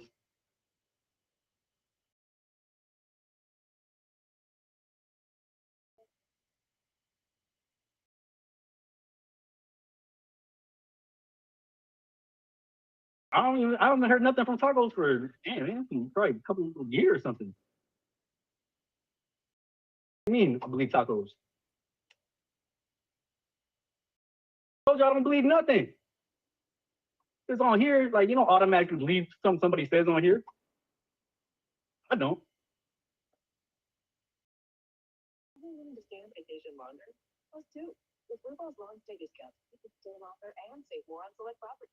Color level win-win. Book the perfect summer getaway today with Vrbo Private Vacation Rentals. Your future self will thank you later. Running our small family business, Free Park Otters in North Dakota, isn't easy. We get a lot of help from Amazon. They don't range our homes up confidence, but they can handle. Oh man. Learn more about how Amazon supports small businesses at aboutamazon.com.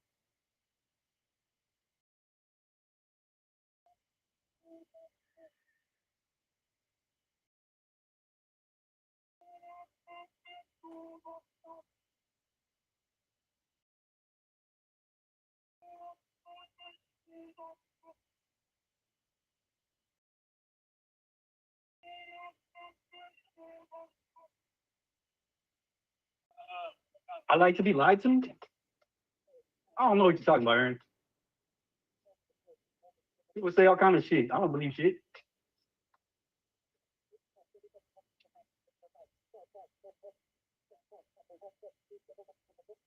It's just funny, like you get involved with like these people like in real life. Letting them live at your house and shit. I mean, I understand trying to help people out. I guess.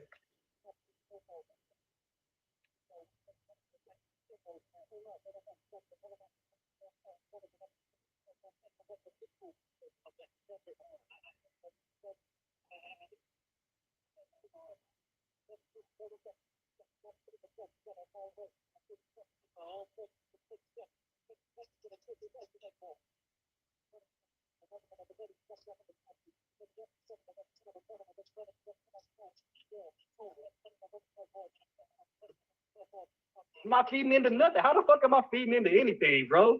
I'm just asking a question, like, what's going on? Somebody else brought some shit up. I'm like, what? Feeding into nothing.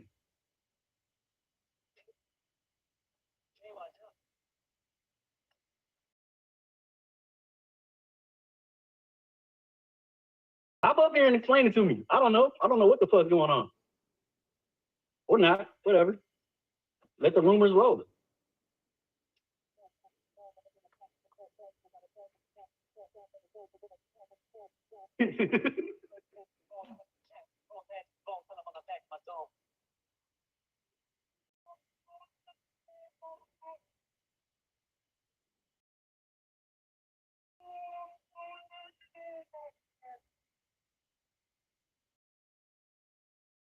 Got sunshine in my pocket.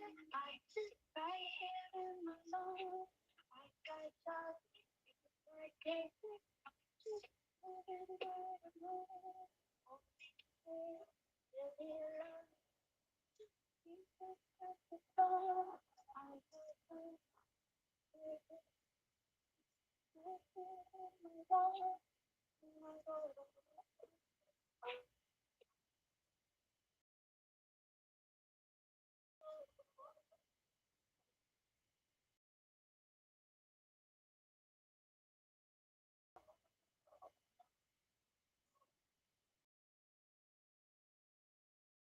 They called the sheriff's department, calling on who? On you?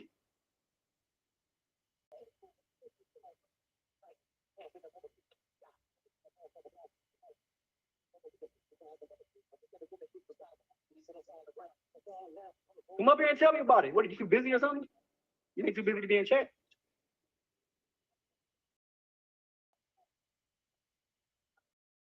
Only thing I ever said, like for real about Aaron was I respect the fact that he's a vet, honorably discharged. He wouldn't be service connected if he wasn't honorably discharged. So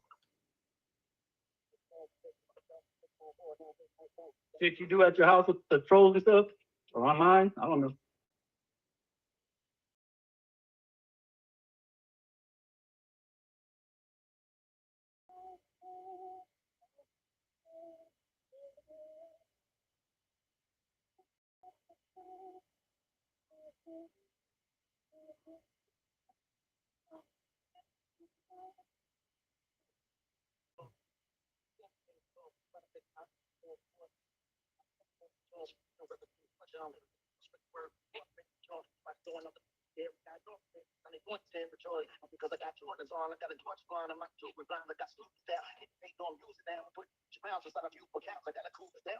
You can never hear what?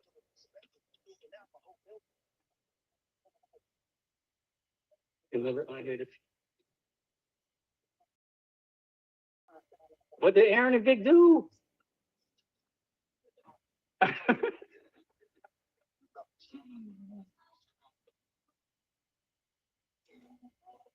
Yeah, Vic, you come up here, man. What you do with Aaron, man? You call sheriffs on him. You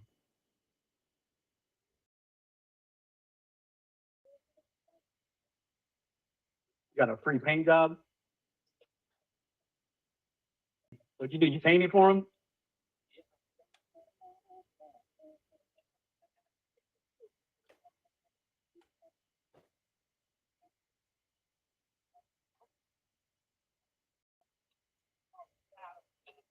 Nah, I mean, just because Vic, I don't know Vic. If he comes up here and says some weird shit, it don't mean I'm gonna believe it. But I would like to hear the story.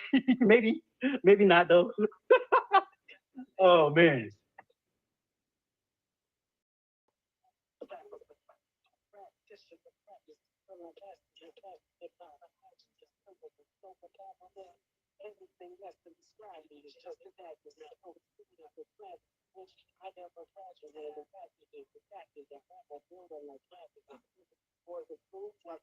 Vic, you did a paint job for him in the nude? What the fuck?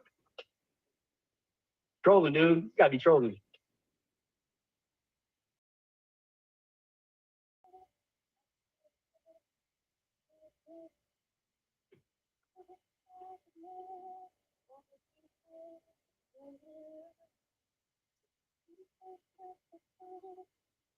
Butt crack picture?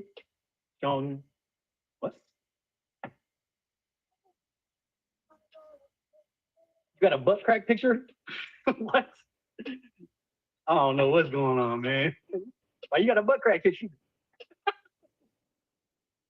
Man. There we go. Trying to find a needle in a haystack, but not with ZipRecruiter. Its powerful technology actively finds and invites qualified Hey, you hear me? What's up? I hear you. I'm not cracking up or anything. Huh? I'm not cracking up. You can hear me okay? Yeah, I hear you. I hear you good. All right, give me like 1 minute. Okay, I gotta go do something. Then I'm okay for a minute. All right. I'll be back. 1 minute. He wanted to body paint you?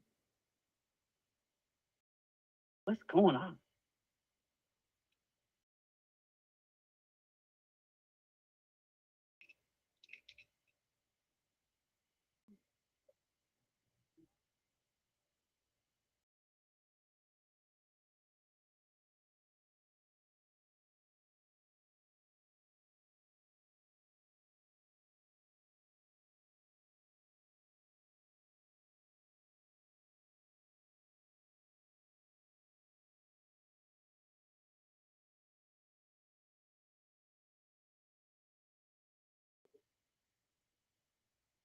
Yeah, I mean, I don't believe you got pictures of me nowhere. That's crazy.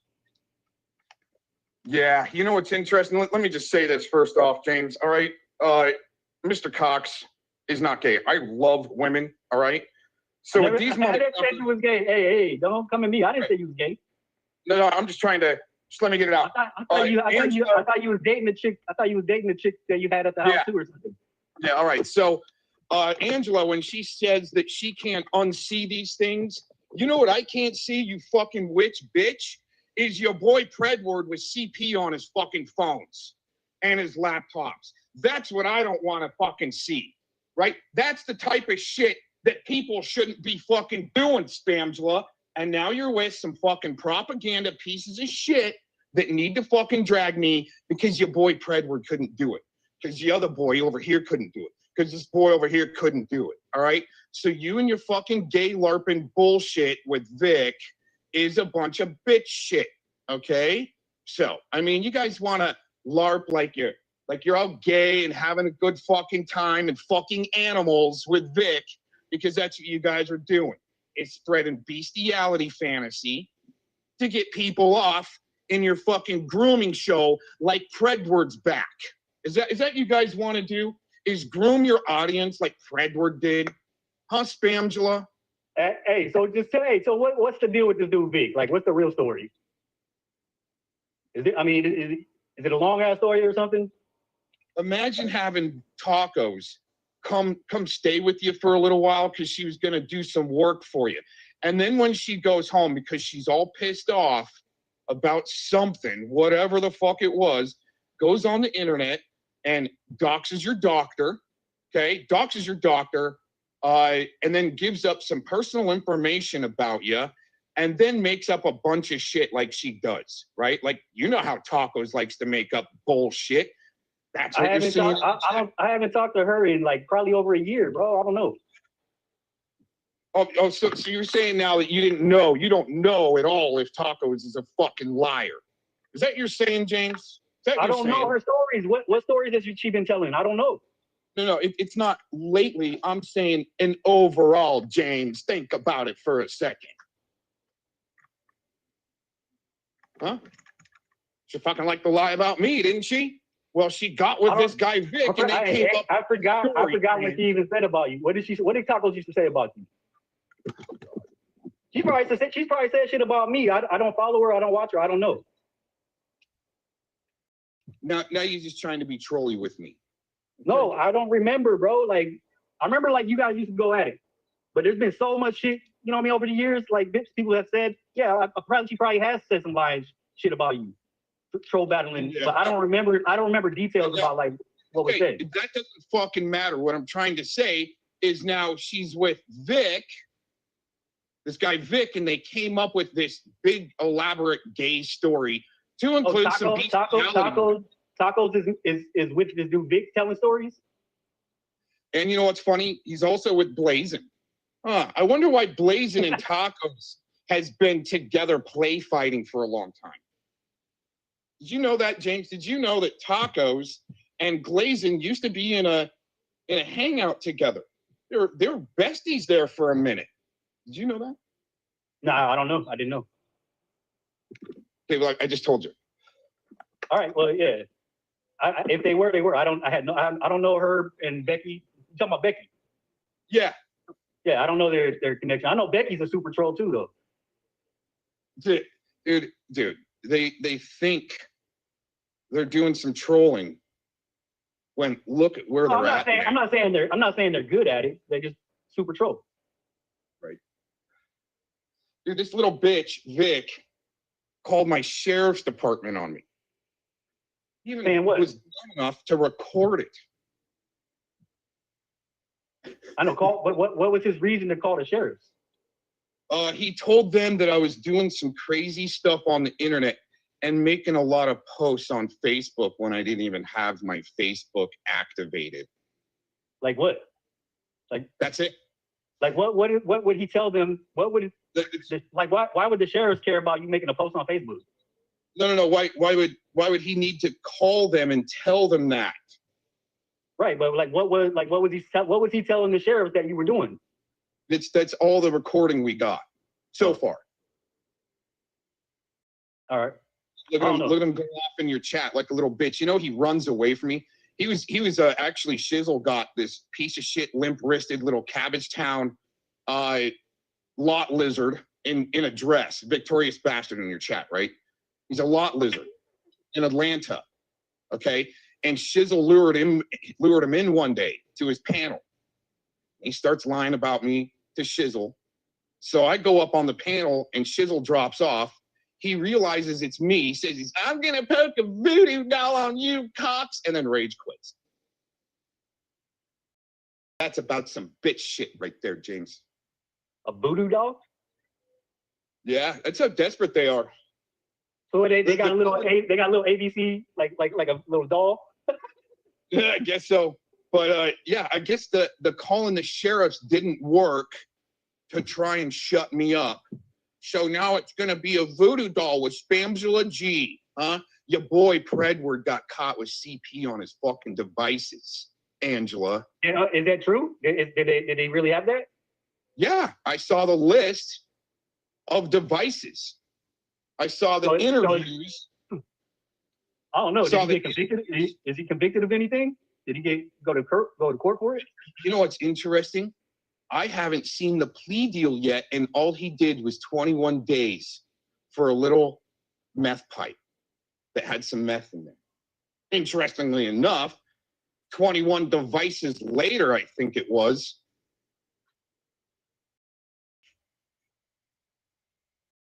I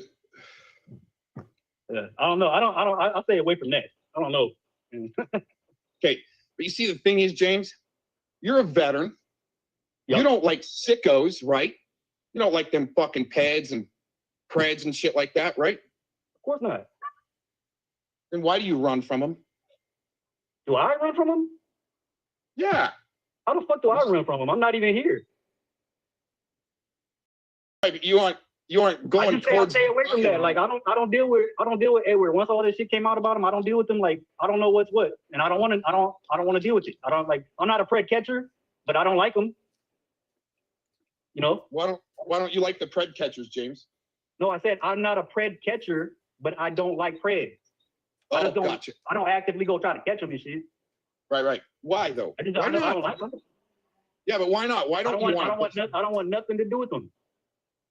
But that's the thing. You're running from them. Why don't you want to bust them out? Why? No, I got too much shit to spend my time on, bro. There's enough people out there busting them. I like when they get busted. Don't get me wrong. Bust them motherfuckers out left and right. But I just don't actively do it myself. I don't have the time for it. That's not my interest. But you want me to come up here and explain a fictional gay story to you? Gotcha. I didn't hear no gay story. I didn't even hear the story.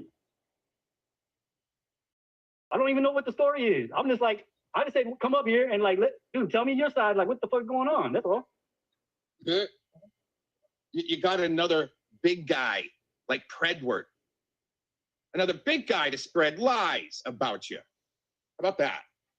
Vic is another big guy like Predward was for Angela. Really? I don't know. Fellamon too. They got Fellamon over there too. Oh, Fellamon, that dude.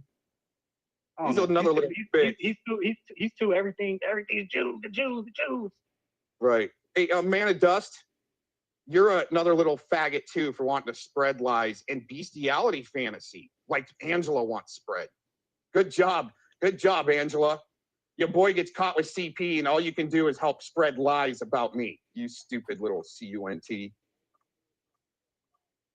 Shut up, Shizzle. Show your fucking face before you say anything about me, boy. Man, shit. You know what, James? You need to get off of showing your face shit. That's the stupidest shit. No, I don't. If a motherfucker wants to be a troll and come on my panel and troll me and shit and say shit about me, show your fucking face while you do it, Shizzle. You're not having these guys when they're lying about me. Come and show your face about cops. I don't know these dudes. That's your deal. I don't have no deal with these dudes. If they want to come and start fucking with me, I'll tell them to show their fucking face. Dude, you're more interested in having Shizzle show his face than helping out bust out Mark Connors. And he tried to suck you in. And you don't want to have a piece of that? Hey, come on, dude. I don't get stuck and infatuated on fucking over decades old shit, bro. It's over with. Oh, so you want to hear about Mark Connors is a piece of shit. He's gonna be a piece of shit for the rest of his life. I don't got nothing to do with the dude. Spamgla? Shut up, Spamgla. You're helping spread lies by wanting Vic to come up here and tell the story himself. You witch bitch. He's so stupid. Yeah, Man of Dust, it's getting weird because you can't control a narrative from the chat. A fucking gay LARP. You want people to be programmed like Predward did with the News Now Houston case, talking about the sick details, grooming his audience. Is that what you like to do? Groom the sheep there, Man of Dust, with your gay LARP with Vic? You guys are more fucking stupid than I thought. Like, it's a funny story if you want to. You get invested in these scenarios or these battles with people. You get invested. I'm not saying right or wrong, nothing. But that's what you do. I just don't do it. No, they're invested in trying to shut me down with a bunch of lies. I mean, if people are lying, like people lie about me too, and I don't give a fuck. Fuck them. Oh, but you wanted to hear about it. I wanted to hear, I wanted to hear what your side was, not what some gay sex story. Right. No, I mean, I get it. I get that. So yeah, no. Aaron, I'd rather hear from Aaron than some gay sex story coming from like 5 other people. Oh no, you should have. I should have just stayed down and let you had Vic up there, and then gotten your reaction and how much you liked the gay shit.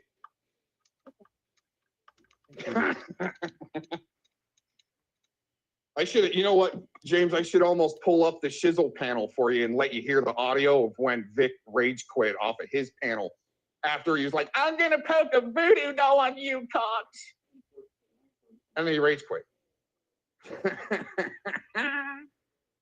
But that shit's funny. Come on, that shit's hilarious.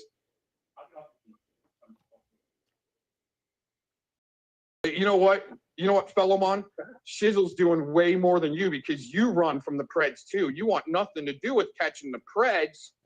Oh, but you're there sucking up to the fucking losers of the Pred community, just like you did when you sucked up to Eric Shilkerson. We're busting him out with doing his suicide LARP with Mark Connors. You went and sided with him. Who? Me? No, Fellowmon. Oh. Yeah, Shizzle wants to catch another Pred. There's nothing wrong with it. I don't knock nobody that catches predators. I don't knock them. There's nothing wrong with it. I just don't actively pursue doing that type of shit. I just don't do it. Yeah, no, I see. There's some people. My point with that was there's some people that are going to run away from the fire and probably should. No, right? if they brought it to me or whatever, I just don't even want them around me, honestly. Like. Yeah, but dude, when Mark Connors brought it to you and had you on his show, and that was before I knew you. That was like when I first ever showed my face on YouTube, and I did some fucking shit about the organ lady being whatever the fuck, what do you call that, crisis actor, and he was like, oh, and he wanted to jump on it and act like he took credit for it. And he's like, that's all that was. He'd be like, hey, can you come on my show and talk about this? I didn't know who the fuck this dude was. Right. But the thing is, is once you realize that, that you got duped, Yeah, I trolled him. I fucked him up a little bit, but whatever. He's a piece of shit for life, dude. Like he can't ever get over that. Like you can't get past that. You're a piece of shit for life. Period.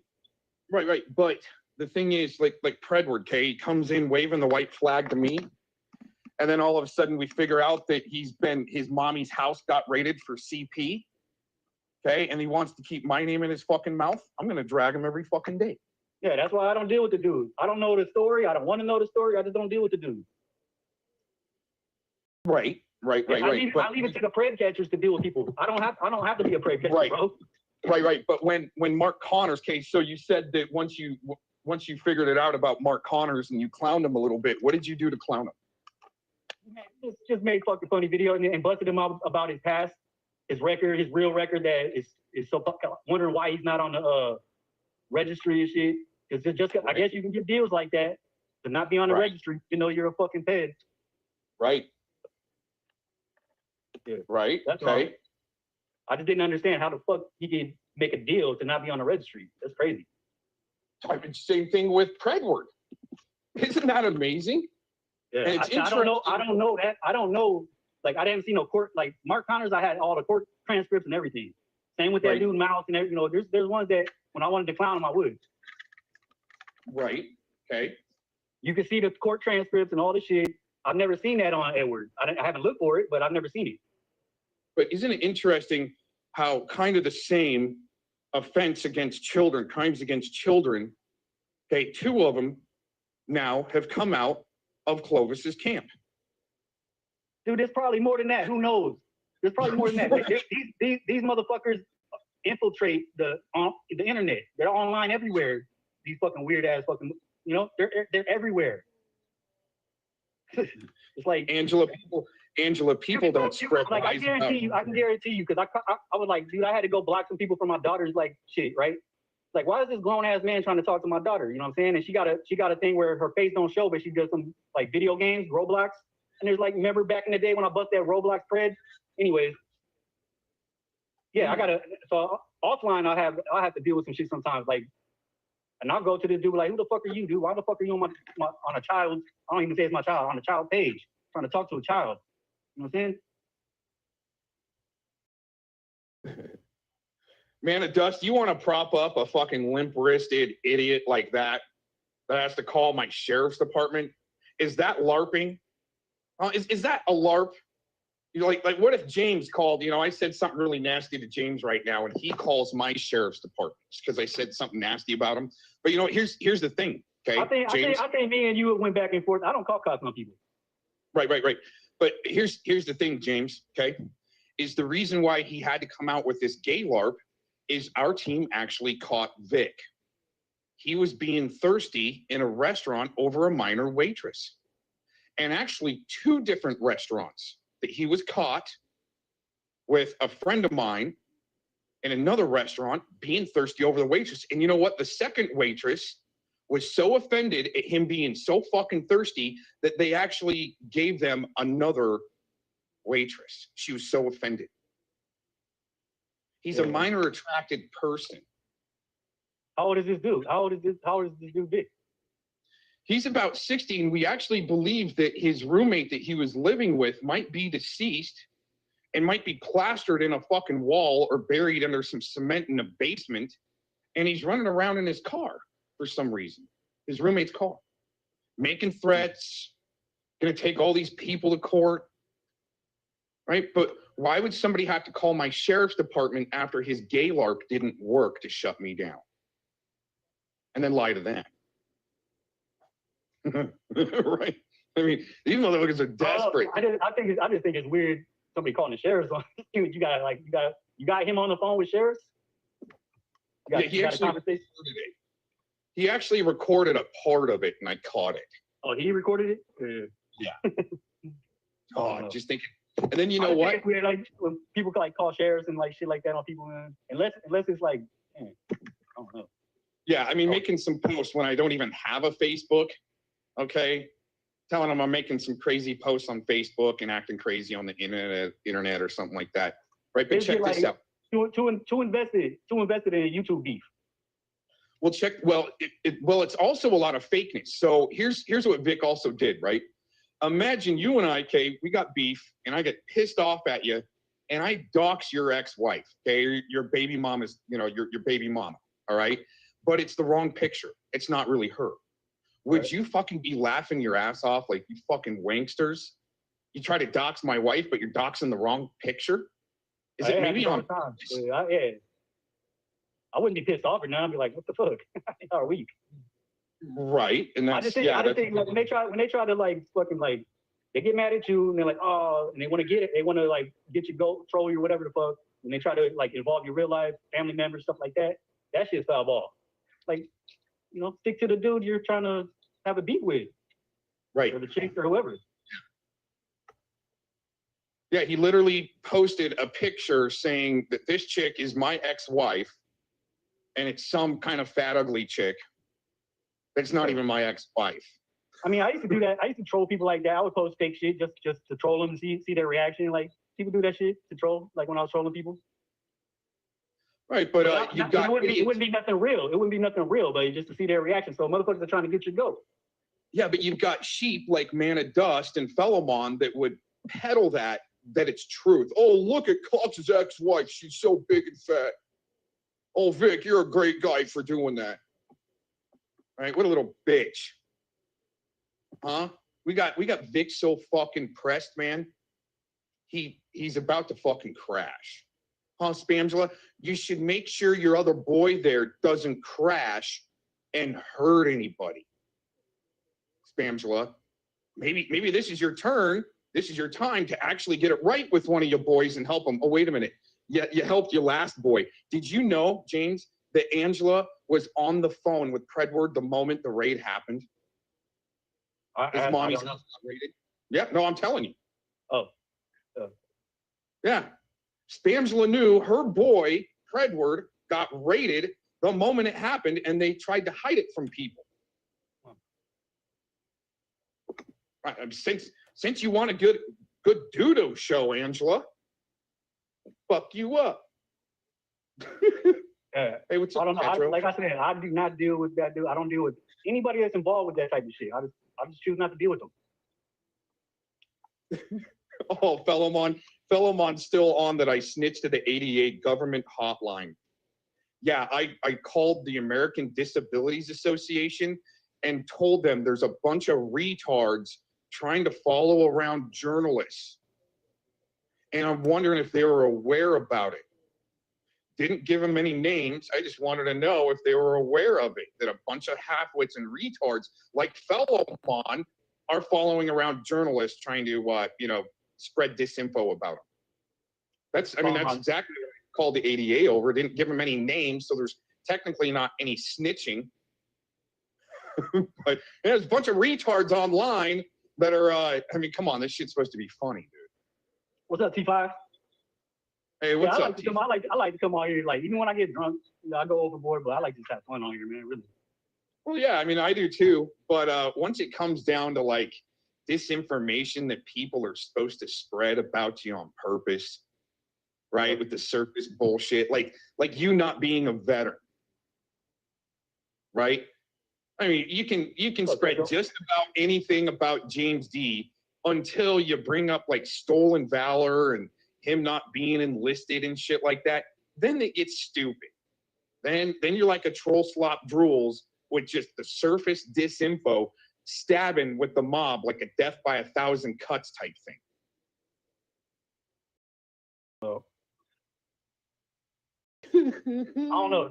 Petro, I've heard of Tetro. Let me go give it to the ring. Yeah, give Tetro a rinse. Hey, what's up, Glazin? Glazin Dean in the house, right?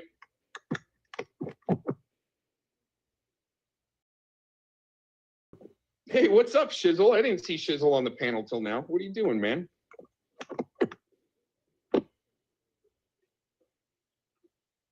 Hold up, I'll be right there. Yep.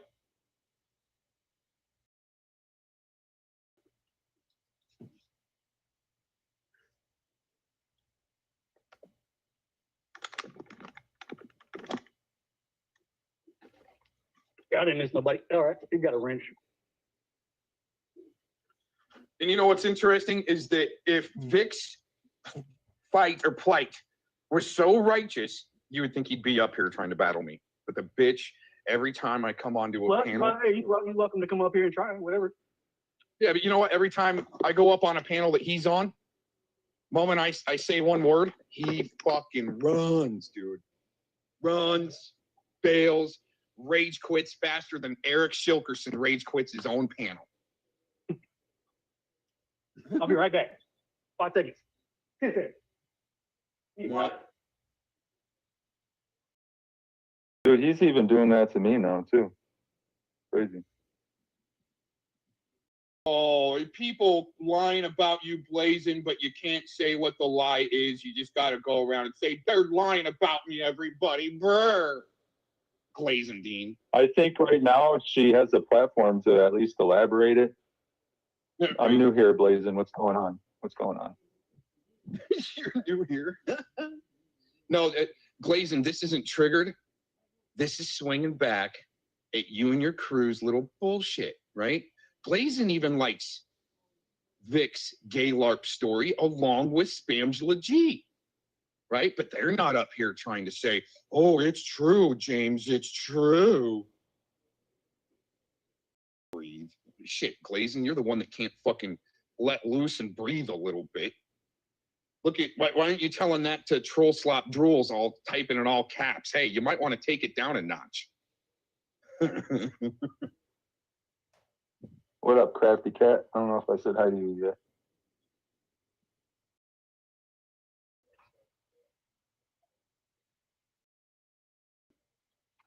What are you up to today, Shizzle? What do you got going? Shit, like right now is like one of the first moments that I can just relax. Oh, right on. For a while. Yeah. I got about 10 minutes before my Instacart order gets here. I got getting groceries delivered. Oh shit. You're catching up with the times. Dude, when I discovered Instacart a couple years back, holy shit, it changed the whole game of this troll operation. You know what I was doing, man? Where I was living before I got booted out. I had to ride a bike 10 miles to get the groceries and 10 miles back. That was like every day. Uphill both ways in the snow? No, there was no hill in this area. It was flat. Hey everybody, can you hear me? Am I coming in loud and clear? Hey, what's up, guys? How y'all doing? What up, bro? Is that Not too Petro? much, man. I was in UD's chat earlier, fucking messing with Yo Mama and Mass One, and who else was I? Mark Smith. These motherfuckers, dude. I had them trolling bad, dude. Yo Mama likes to play games, and they thought I was they started a game they couldn't finish. Yeah, brother, you did. Patrick. Some people call me Patrick. Right. And you got like CIA guy or some shit? Or you feds? FBI? FBI. I was former FBI. Former FBI? Yeah, that's right. Yeah, dude. They thought I was a freaking. I got to ask a question real quick. All right. Can I ask a quick? I got to expose a Gomez. Did you order the Instacart because you're lazy? Absolutely. I'm the lazy son of here. I'm so fucking lazy, man. Instacart for food? I do that sometimes. Yeah. Nah, not Instacart. What is that, groceries? Yeah. I'm just fucking with you, dog. I know, man. But I don't know. Even right there, I think I exposed Gomez better than that Beltline crew did. I actually feel a little exposed, dude. Most exposed I've felt since 2016. Hey guys, Yo Mama thought I was this sock account called Convict Carl that was in UD's chat. There was this sock account called Convict Carl, and he was busting out Scotty and Mass saying, "Oh, you need to come in the prison yard and we can have some sex." I'm like, dude, this motherfucker's trolling Scotty and fucking Mass with it. And then when Yo Mama came in, and he was trolling Yo Mama with this shit too. That fucking Convict Carl, dude. I started laughing my ass off, dude, at this guy. And they thought it was me, and it wasn't me, dude. Some funny shit, bro. Convict Carl? Yeah, he's like, oh, Mass looks like a BBW goddess with hair, with facial hair. He said, Scotty, I can't wait to have you. He said, this is fucking shit, bro. Yeah, dude. I was rolling. And then, Yo Mama was like, oh, that's Tetra. That's Patty behind that count. Nuh-uh, dude. I don't swing that way. I've been happily married with the same woman for over 20 years, dude. Why the fuck would I want to do that gay crap? You know what I mean? It's stupid how people are. Hey, what'd you do with the FBI? What were you a field agent or office? I started out with the office, but I wanted to go out on the line of duty, and my partner almost got killed because this guy shot him, and then I wound up killing him. And people misinterpret the fact that I go to the family of the guy that I killed to pay respects because he was just a young kid, man. He was only 18 years old. And every day I regret doing that because, you know what, that's the only time I've ever killed anybody. And I regret it every day of my life. He was a young kid. He was trying to shoot at my partner and kill him. So it was either my partner or it was him. And people, and I've seen people on here make fun of that. I mean, there's nothing to make fun of about taking a person's life or defending somebody. You know what I mean? Nah, that's a true story? Yeah. Every year I visit his family and I pay respects to his grave. That's a true story about you shooting the guy and everything? Like, Yeah. Yeah, that's crazy. I mean, I've heard people say some crazy shit, dude, but I wouldn't just sit there and make something up like that, man. And every day I wake up with trauma because of that. And I've had people, just because they don't like me on here, just make fun of that. You know, I try to tell them, taking a person's life is not funny, and I would not make up a story like that. But Yeah, I hope. Hey, that's fucked up. It's true. That's fucked up, man. Yeah, I wouldn't want to go through it. It's one of the reasons why I quit the FBI, dude. And I found a lot of crap about him, and I didn't want to work for an organization that caused corruption. The reason why I wanted to be a part of that, man, is because when I was a kid, I watched shows like Cops and all these shows about FBI and CIA agents and stuff like that were trying to make a difference. And when you're a kid, you have it in your mind that you want to help people and you want to save people.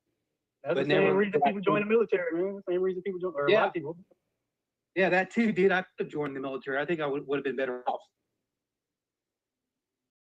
Because I believe in saving lives and having a purpose to help people. The FBI, they taking care of you after that, or what? Yeah, I mean, they did, but all the things I found out about them, dude, I had to quit. And people to make fun of me because I did steal a dox machine. I did do that. And they were like, oh, there's no such thing as a dox machine. Yes, there is. A what machine? There is. Dox machine. It's a machine that can dox anybody. Oh, damn, you have one? Never used it. Yeah, but I've never used it outside of the FBI. What kind of machine can do that? What do you mean a machine? That's crazy. It's basically a machine that can track and trace people, finding locations of people. And I only used it for people that were evil and corrupt. I never used it on anybody that Actually, they're easily accessible. I have one too. Oh. What, your phone? Google?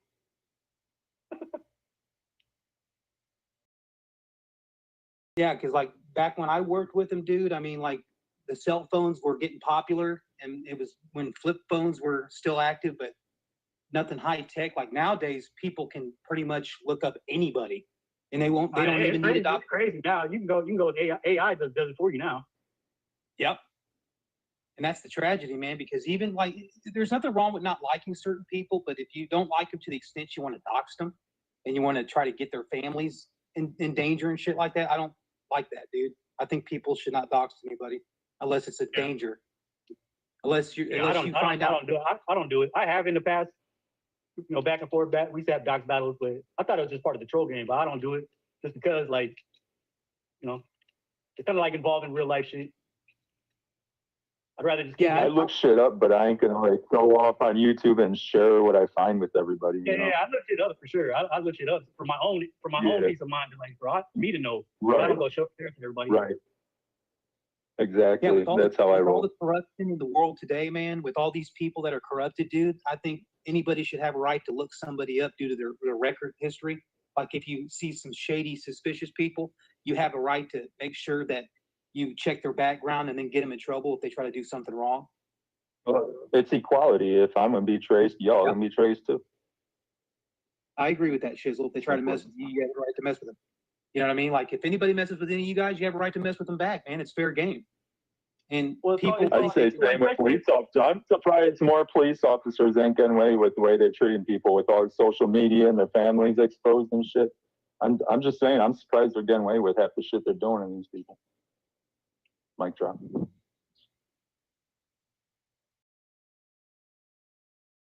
Yeah. Yeah, I believe that the only ones I really do believe that should be doxxed are the ones that like cause a lot of problems and try to hurt your family or hurt anybody around you that you care about. You know what I mean? If you find out. Yeah, like if you find out how corrupted somebody is, I think you have a right to find out who they are and bust them out so that way they won't hurt anybody if you know that they have a record or a history of hurting people in any way, shape, or form.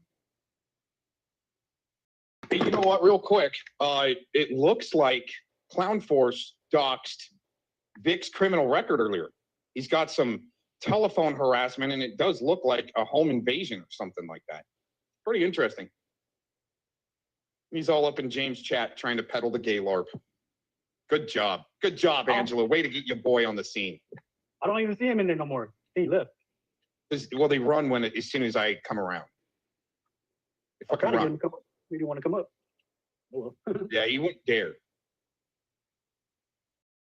I already knew he was full of shit because he said you had pictures when he was at your house. He saw pictures of me, and you told him a story that something about me and you in a hot tub. Like, you full of shit. You ain't got no pictures of me. You didn't tell no story about me. I've never been to Aaron's house. Yeah, Vic is a very disturbed guy, and I remember when he did that thing for Scotty, and Scotty, like, he has a tendency of talking about people in gay ways, people that are not gay. Like, we're not gay, but he'll sit there and call everybody else gay and think of disgusting things to say about people. That dude has I call people gay all the time. That's just a word to use. Like, just like stupid. Yeah, gay. but Don't be gay, I'll stupid. tell you something though, James. James, I've heard this guy literally say, man, he's like, Cucks puts a rubber dildo in a shower head. Fucking, that's some sick shit, dude. It makes me think, yeah, that motherfucker's the one sticking a dildo shower head on his fucking shit. Yeah, well, you know what's even worse than that? What's even worse than that is when he said that he would off me and then off himself. Why? Then he larped that he was going to commit suicide to a bunch of people privately. Oh, that sounds like Forrest Jacobson. Yeah. I'm going to off myself just if you don't come back to me. Oh. I do tend to joke nowadays when I say, hey, you know what? Scotty and freaking S1 remind me of Eric's Spitfire and Janie. Like now, it's weird. You know what I mean? Spitfire and Scotty. Jamie's still around? Is that dude still around? I think he is because like I've seen footage and stuff. I think he still has a channel. But they both remind me of like Scotty and Mass remind me of Jamie and Eric because if you tell the comparisons, Spitfire and Scotty like to fight. You know what I mean? They like to get all roused up to fight. And then you got Jamie and Mass. They look like they're like proportioned blimps. You know what I mean? They're big guys. They have big mouths. They don't back it up. Oh, you don't like Mass One? Hell no, dude. He's a shit talking pansy, dude. He makes up lies about all of us, dude. I heard all the shit he said about your daughter, James. He's a piece of shit. I'm sorry, you don't talk about a person's kids. I have kids of my own, dude. Wait. I never heard him say nothing about my daughter. What are you talking about? Do you remember when he was on your panel and then you said something about his homies or whatever and he got butthurt and then he said something about your daughter and everything? That pissed me off. You don't talk about. I was probably like fucking stupid drunk. Yeah, you guys were both drunk. You guys were both drunk that night, dude. But okay. The thing is, man. If he did that, fuck you, man. I don't remember. It's one thing to say things about homies, but you don't bring a person's child into it, dude. And he did when he did that to you. I said, "Fuck you, Mass." Fat fucking. I don't remember that. Look. Yeah, I do. If you did, Mass, fuck up. Yeah, when you got some of these assholes it's like when you got some of these assholes making fun of people's kids, dude, leave the kids out of it. If you don't like a certain person, confront the person. Like, I don't fuck with nobody's kids, none of that shit. That's weird. Exactly, man. And I've listened to a lot of streams that you've done, James, and even when you were drinking, you've never, ever brought any kids into the conversation, ever. Never heard you say it. I try, like other people try to all the time. Like, why the fuck you bring kids up all the time, man? Chill out. Shit, man, I don't mind shit talking banner all in good fun, but when they have to sit there and get butthurt about it and say, "Oh, you're fuck your kids," I'm like, motherfucker, don't bring kids into it. Say all the they do it to like other people are like, yeah, they do it to other people too. Like, I just don't like kids and like this is an adult, situation right here. We're just having fun and shit talk, or even if we're fighting and like, just shit talking. Like, why? Exactly. Why you gotta go that? Why you gotta go that low? Is that how you're gonna win a little? That's not winning. Exactly, man. That's 100% not winning. It makes you look like a piece of shit. Exactly, and that's what I tell these fucking idiots. Like, I've seen Yo Mama. He's one of the ones that like to talk all that shit, but he won't panel up. He'll I'm talking about this. Some of these assholes, they want to talk all this shit. They won't panel up. Panel up, motherfuckers. If you think you're. I thought Yo Mama did panel up before. No. Mr. Jones did. Mr. Jones did. Somebody did. And so did Dr. Mangale. That Dr. Mangale guy, he paneled up too. But I've never seen Yo Mama do it, dude. I believe he's never done it. They probably paneled up on my panel before. I just don't remember it. Yeah, there's some crazy motherfuckers on here. Like, shit, if they're gonna spread lies, come up on panel, motherfucker. Oh, I say, show your face. Yeah. Yeah, dude. I mean, like, these guys don't understand. We have jobs and lives, man. You work a lot. I work a lot. I know that Gomez works a lot, and Shizzle, he works and shit. A lot of us in the chat here, they work, man. I mean, there's some people. I heard Shizzle started working. I don't know when. I think it's been a while now, right? He's started working. Yeah. Yeah, a lot of us here Good do. shit, We Shiz. work. I'm glad you got a job, man. Yeah, I mean, like a lot of us here do. We work, man. Everybody in the chat right here, they work. And you got some of these people that say they go to work and they don't go to work. They'll sit there and say, "Oh, fake work." I'm like, okay, if you're saying fake work, then how the fuck are you making money? Oh, you're probably collecting welfare or SSI while we're busting our Okay, asses. it's a lot of welfare babies on here. Yeah. Some of them deserve it. Some of them need it, but I think a lot of them are Yeah. just taking advantage. Exactly, man. I believe the ones that do deserve it are ones that are retired, and then like some that like are disabled. I do believe that they deserve that, you know. But for the ones that want to freeload and shit, I don't believe that they deserve it. Yeah, man, it's crazy. What kind of work you do now? I work at this place, dude. Like it's kind of like I'm trying to save up money to get my own business. I've been saving up money. Like I go around and I help people out in the different communities and stuff. Help them with like, because I do have a lot of money and I give them money from time to time if they need help. Because I don't mind sharing money around. You know what I mean? I've given money to family and friends, and I tell them don't pay me back because I have enough. I don't believe in paying, like having them pay me back. Just I give people money because I care. You know what I mean? No, I do too. I do that too. Ain't nothing wrong with that. Yeah, exactly, man. I mean, like I like helping people out, and I do that for a job. And then I work at this company. It's kind of like a construction company because I used to work at a construction company in the past, but I work at a brand new one that I enjoy. And my boss is one of my friends from school, like I grew up with. He's my boss. Oh, that's so dope. I mean, yeah, man. I mean, like working 2 jobs is perfect, man. And then I try heard, to get I heard time my off. friends. I heard like some of my old friends come work with me. Yeah, dude, to me, like the best way to do it, man, is people that you grew up with and you wind up like working together to where you make money and, you know, shoot the shit and talk about life, man. That's what I do with some of my friends. Oh, yeah, we have fun, man. We have fun at work. Yeah, sometimes, man, like my friends, we go bowling or we go to like a baseball game and shit like that, dude. Could have grilled steakouts with our families and stuff.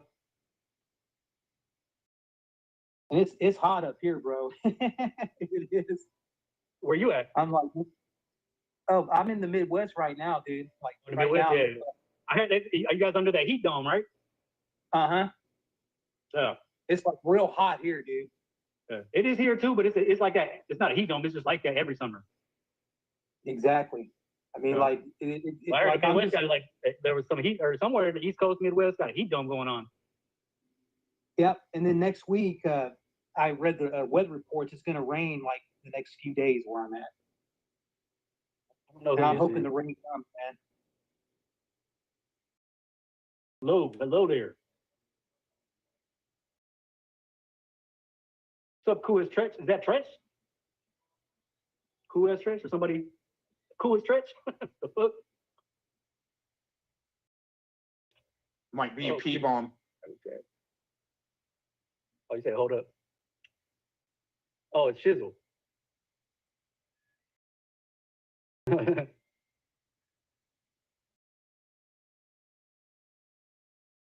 Cool as Tretch. I remember Tretch. It's been a while since I've seen that guy. Yeah, I ain't seen him in a long time. Hey. Well, I don't come on here that often. Seen him. Yeah, I come on every now and then if I see somebody live or whatever. I come by every now and then, but mostly I'm at work. And I do tend to like stay in contact with a few people here, like if I'm busy or whatever.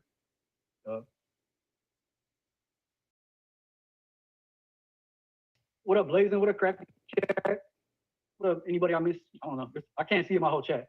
It's just crazy. Oh, that's gone. Oh. All right. Hey, ABC, still here? I'm about to probably get off here. Who's picking a fight?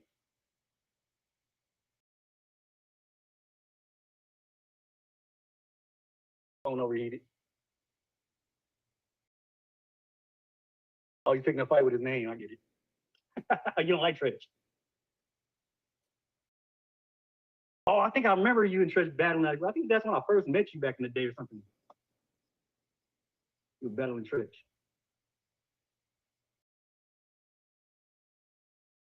All right, Retro. Tetro, I mean. Retro.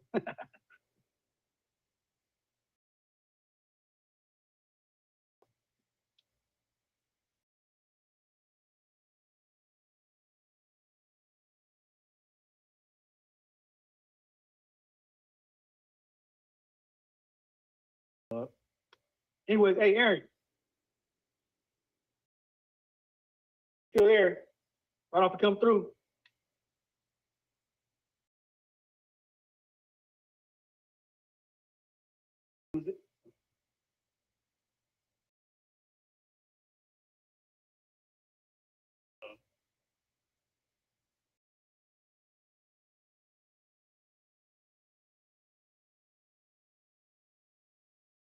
What's up, Nicola? You in the chat? Trish. Yeah, you don't like Trish, right? She is? Or you guys ain't friends or nothing, right?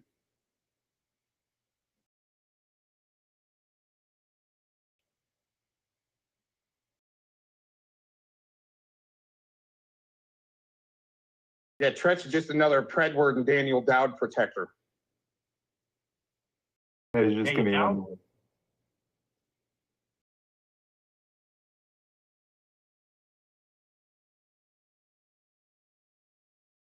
Yeah, I had to chop my shit up.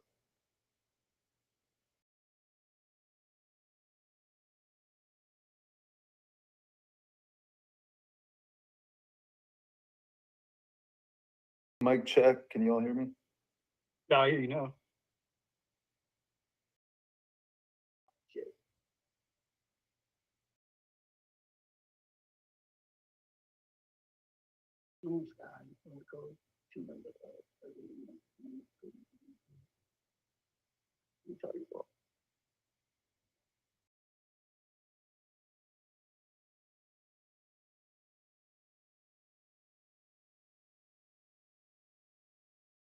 Oh, Nicola.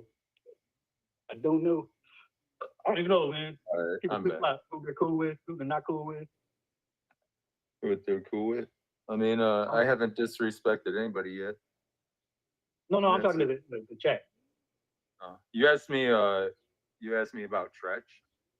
Yeah, I said, now I'm trying to remember. I think I already knew you. I just met you, and I was on your panel, or I'm not on your panel. I was in your chat, chat or something. And Tretch, you were playing a video of Tretch. I was like, who is that effeminate dude? Tretch tried to weaponize sick shit against me. Much like what you did, but different. He used more of a Fellowmon tactic. You used like what I did, what I do. I don't want to repeat it. Oh. You know, though. I really don't. I remember one time I said, you said, one time I do remember, yeah, back when I was, I had my setup in the room, in the office room. I remember I did. I apologize to you. I was like, dude, that was foul ball. He tried weaponizing that same type of sick shit against me as well. And he hasn't answered for it. I was making connections that weren't really connections. I was thinking you was supporting these people that you wasn't supporting. That's what I was tripping on.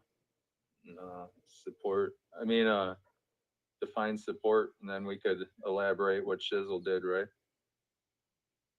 I said that's what I thought, based on you being like, respect, showing respect to these weirdos. I was like, what do you mean respect to that dude? What? He's a fucking weirdo.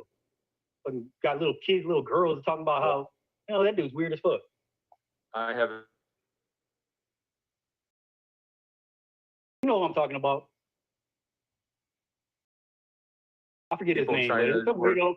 He would like have like little girls on his fucking like recording them and talking about like how he wants like weird shit, bro. Like you know what I'm talking about. I don't. I just know. We've had this conversation. I think maybe I was too drunk. I don't know. No, you were just like accusing me of watching child porn and stuff. Of what? I was accusing that dude. Not child porn, but watching little girls like cheerleaders or whatever the fuck you watching. You were accusing me of watching child like little girl volleyball games and shit, like whatever. I don't know what else you're talking about, but you tried accusing me of watching child porn. Well, you don't, right? So no. All right.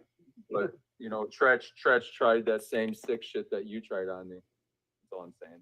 So realize, but I don't ever forget. When it comes to no matter, you said weird. You said you always, before I even say anything about you, you said weird shit about me. So No, I've never said any weird shit about Yeah, you did. I- Every time you would like come up like, call me a sick fuck and all that. Like, why you even gotta say shit like that? Did I call you a sick fuck? Yeah, several times. When you started, when you called No, me before somebody that. that watches. Before that, you would come on and it'd be like a group of us. It's been several times you've done it. You come on like, No, before that, I was cool with you. I'm just documenting you sick fucks.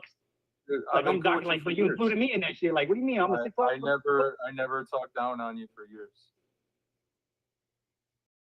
Until you did that, and then I started seeing your network connections. Then I called you a sick fuck. Yeah, you were saying some crazy shit. I got network connection. What network connection? I don't got no fucking network. Well, the scripts you were trying to run on me. That's the network connections, James. All right, bro, you're paranoid. The supporting and the defending you were just trying to throw at me like 3 minutes ago. Yeah, that's the network script. I said I was making connections, and you said no, I don't support that dude. I just say that to everybody. I did not know that. Yeah, back then. I'm talking about back then. It seems like you're running a meat shield for when I was asking for the elaborations. Elaborations on what? Who was it in chat? Dude, you double talk. Can't you ever just talk straight?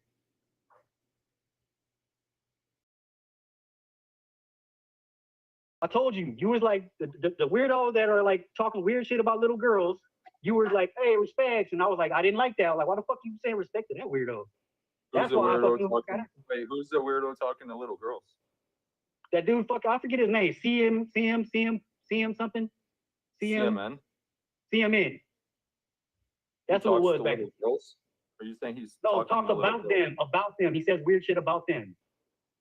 Oh, does he? And like he'll show videos of little girls talking like, oh, look how good she looks. Like, you know what I mean? Little weird shit, bro. Have you investigated that one yet? What's he doing? I don't want to investigate it. Once I saw that shit, I was like, dude, get the fuck away from me. Oh, okay. You didn't investigate it. Fuck, What's I need going to on there? investigate Why are you bringing that up? You want to investigate it? You can investigate it. You're the one respecting the dude. I have investigated it, probably more than you. I didn't. All I needed to see was what he said. I don't need to investigate any further. He put it online himself. Why are you bringing this up? Why are you trying to talk about this? Because you said I did something to you, and I'm explaining why I did that. Yeah, you said I watched child porn. I don't remember saying that. I don't know if I said that. Well, I could show it to you. If I said that, then I shouldn't have said that. Because I usually don't say shit like that just out the blue. I might have been drunk and mad, whatever. Don't play dumb. Huh? You got dementia. When I get drunk, bro, I don't remember everything. I'm telling you, when I get that drunk, I don't remember everything. Well, you've been called out. That's not an excuse. That's not, I'm saying this is fact. It's not an excuse. If I was wrong, I'm wrong. But it's just, if I don't remember, I don't remember. It ain't about wrong or right. It's about correcting your shit. That's what you did to me. Well, then if I did that, if I said you watch child porn, I said that out of my mouth. It doesn't matter anymore. You already apologized. All I'm saying is the network scripts and Tretch follow the same suit. And you asked me about Tretch, so that's my answer about Tretch. He's all up in that network shit. He's in that. I'm not in no fucking network, dude. He's twerking with network salt and pepper shakers, dude. Well, I'm not in no network, bro. I don't fuck with no network. I'm not networking with nobody. I'm on here just by myself. That's it. You know, as a neutral observer that's been observing your channel since, I don't know, 2020, I would probably, if I was a betting man, I would say you're all up in that shit too. But I can't make the claim. I'm just saying that's just my bet. All right, if I was a betting man and you fucking support people like CMN or saying I respect people like him, then if I was a betting man, wait. When have you you're making a hypothetical. You're making a hypothetical about me, so I'm gonna make a hypothetical about you. When have you disrespected CMN? Huh? When have you ever disrespected? Who? Huh? When have I what? James, when have you ever disrespected CMN? I probably did after I fucking heard what he was saying. I probably called him all kind of names. I don't remember what I said about him. When I see a grown-ass man talking about little girls the way he was talking, and several times he did it on several videos he posted on his channel, yeah, I'm going to say what the fuck I want to say about the fucking weirdo. He's a creep.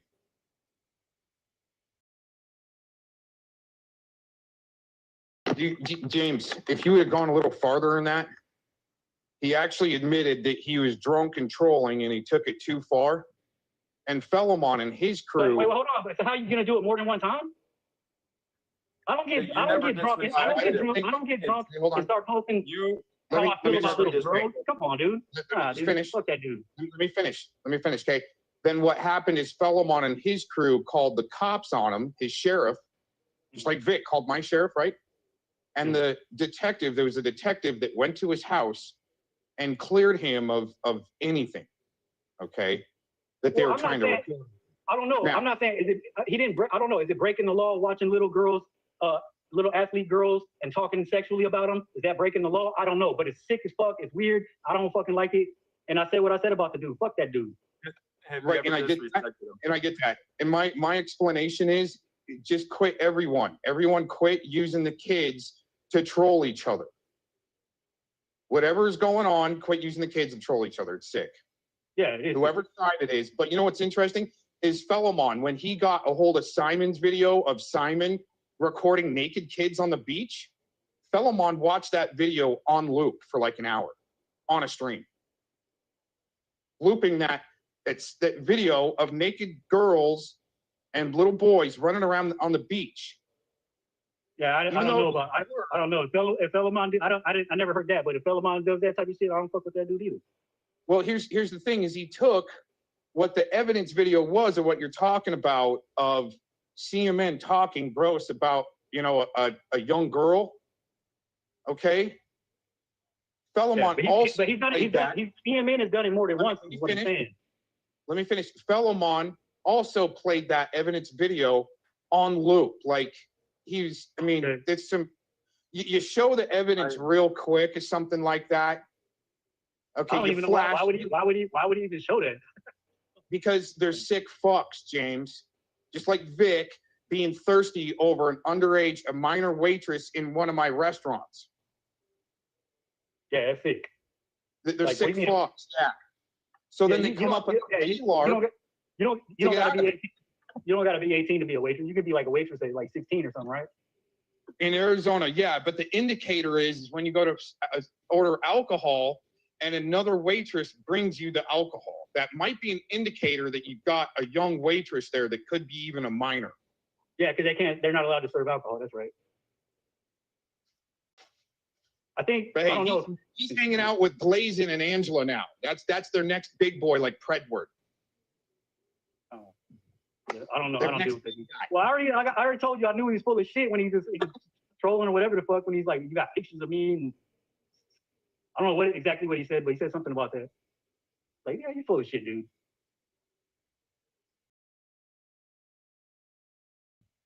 Wait, who said that? Yeah, cause I know he had. That's why I didn't never like that dude. I was like, at first I didn't know about him. He would come around. I was like, "What's up, dude? See him in." Then he came on my panel even. Hey, let me get something correct. You're upset at me because I haven't disrespected CMN, but you've never disrespected him either. Me? Yeah. I did. What do you mean? I did. I said all kind of shit about the dude. Like what? And my panel is like that he's sick, that he's fucking. I don't fuck with that. I don't want him around me. Oh, I said that too. All right. Well, then we both said that.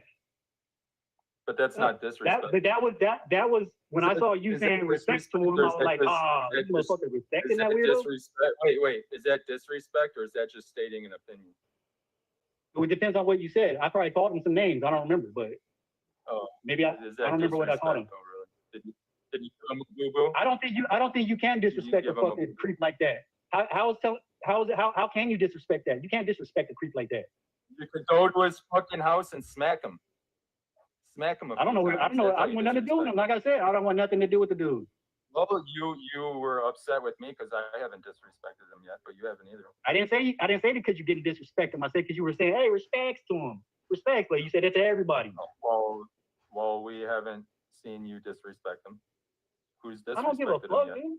I guess there's people that I don't give a fuck, you double talking troll. You're a double talking. You think you're slick. Hey, hold on. You think you're slick, dude, but you're not, bro. You double talk. You try to be a slick troll, but you ain't. Dude. Shut up. You're trying to work some network scripts and trying to fucking You got caught. Shut the fuck up, you double talking weirdo, dude. Shut up. I ain't seen none of you network pukes fucking disrespect CMN yet. I ain't seen none of you network because I'm not in a fucking network, you fucking Some dumbass. haven't disrespected him, but you guys, you're upset that you can't disrespect him. Okay, you weirdo. You're a fucking weirdo too. Shut up. Double talking, yeah, dude. You're like, you know what I mean? Can't trust nothing you ever say, dude. You're a fucking double talker. I'm done with you, bro. Fuck out. I'm out. Peace out. This fucked my whole stream up.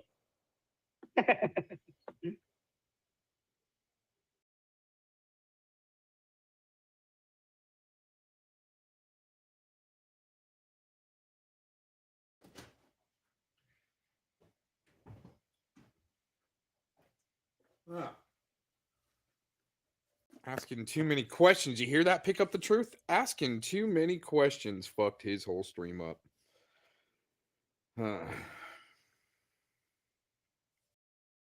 Quite interesting, if you ask me.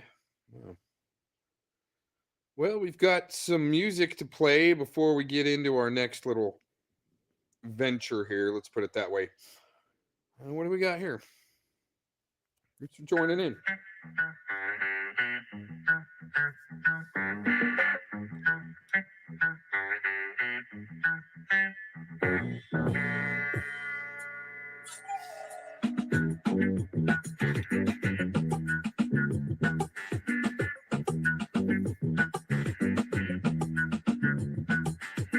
In the heart of the desert, the ground is dry and bare. With sorrow, dust fills the air. The sun hangs heavy, no shadow to hide. But in the sky above, there's a storm among the rise.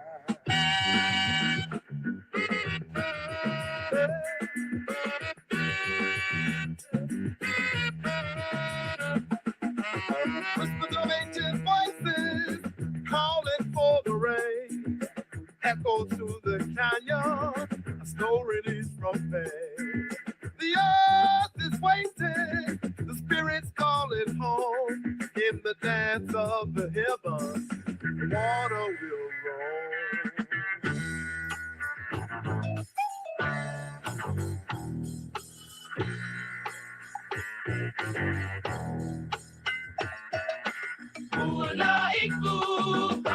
Feeling from the sky, mountain falls like blessing, filling our eyes.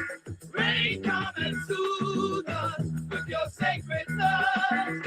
Revive the desert spirit, we miss you so much.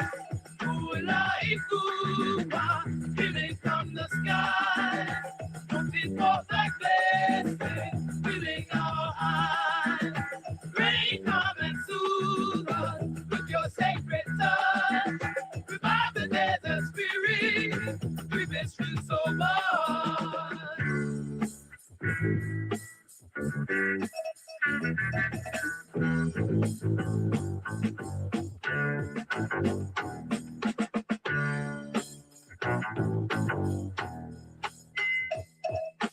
Clouds gather thick like an army on the run.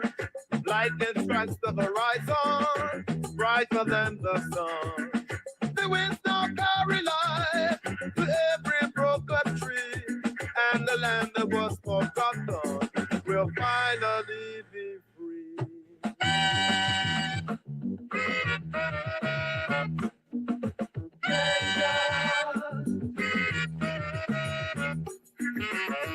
Like woman, the rain will heal our pain.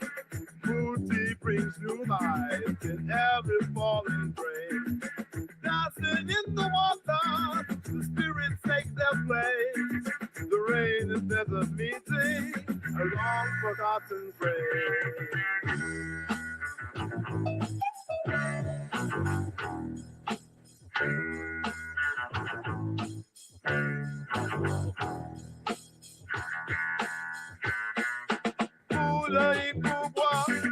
The rain will heal our pain. Lucy brings new life in every falling grain. Dancing in the water,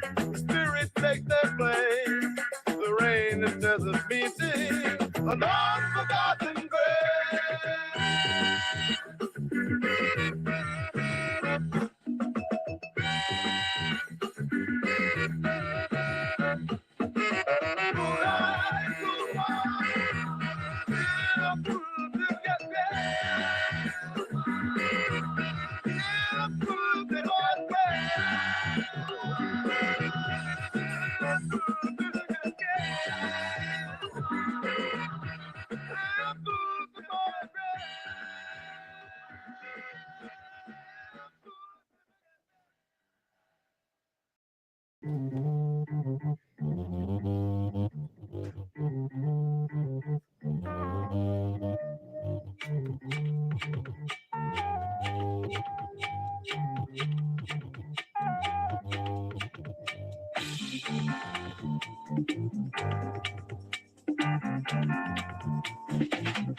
underneath the starlight, the spirits rise tonight. Guardians of nations, they come to show us right. Through the cosmic shadow, juju in the light.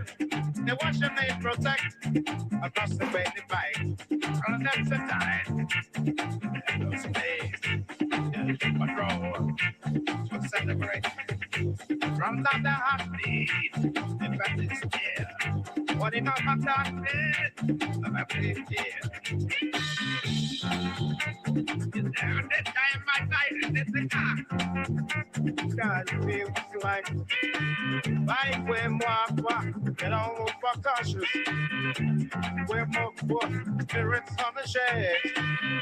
Like when moi, I got some of our. Like when moi, guided by passage. Like when moi, I got some of our. Like when moi, guided by passage. Let moi, get on forget our way. Like when moi, guided by the sky.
The jungles of the night, fly without a trace, invisible to the eye, but you can feel their face. Their powers in the rhythm, the youth is their control. The universe is forcing, the future control.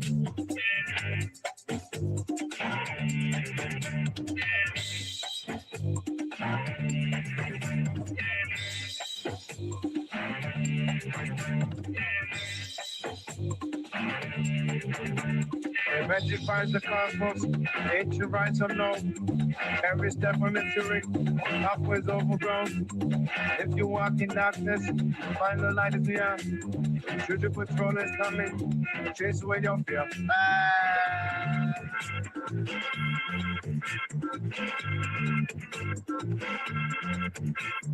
Five and my God, you keeps us safe.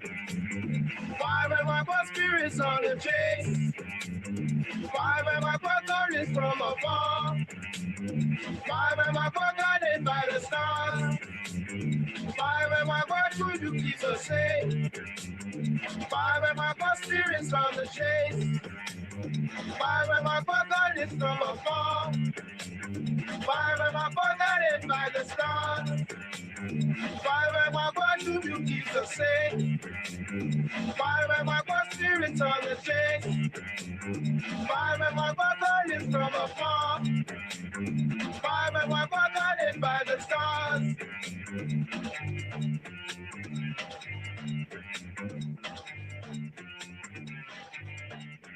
Percussion fest, Carnival echo in the distance.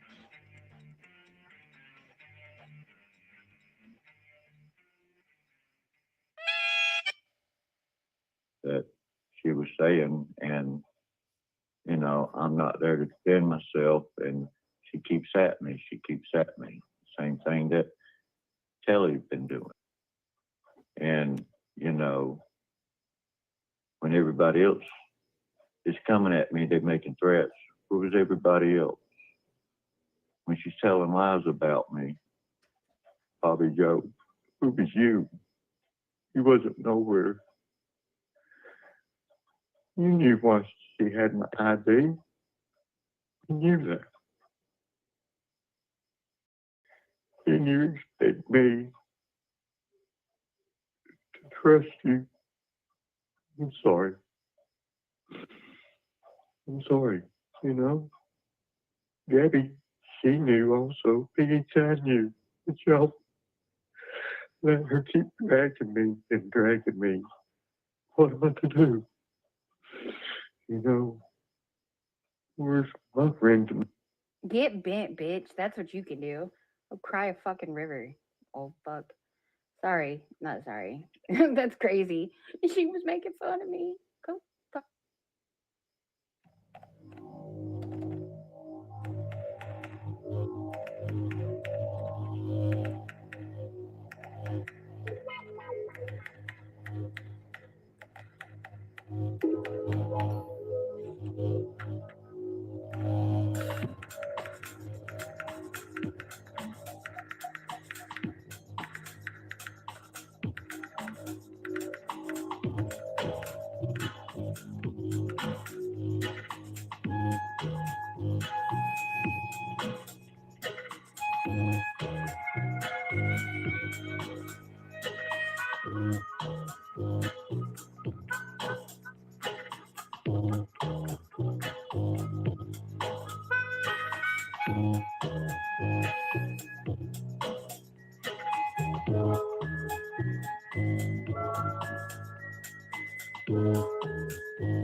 A man wearing a conventional black dinner jacket among jungle trees, like an English district officer, was singing.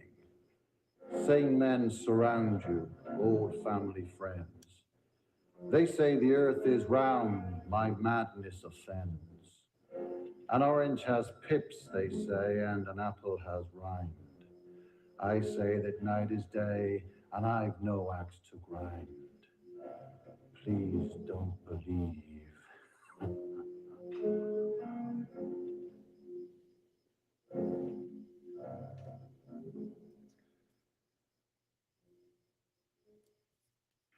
I swear to fuck God. Because he said, go ahead.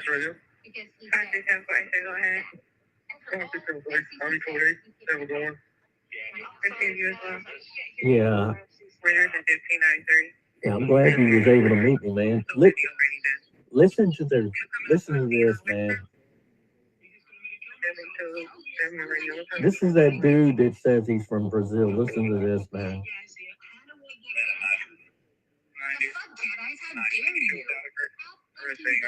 He's sitting there trying to tell people to kill himself and everything, but, you know. Anyway, look, man. Look, I know y'all are here, man, trying to stop the street race and shit. I got it, man, but look.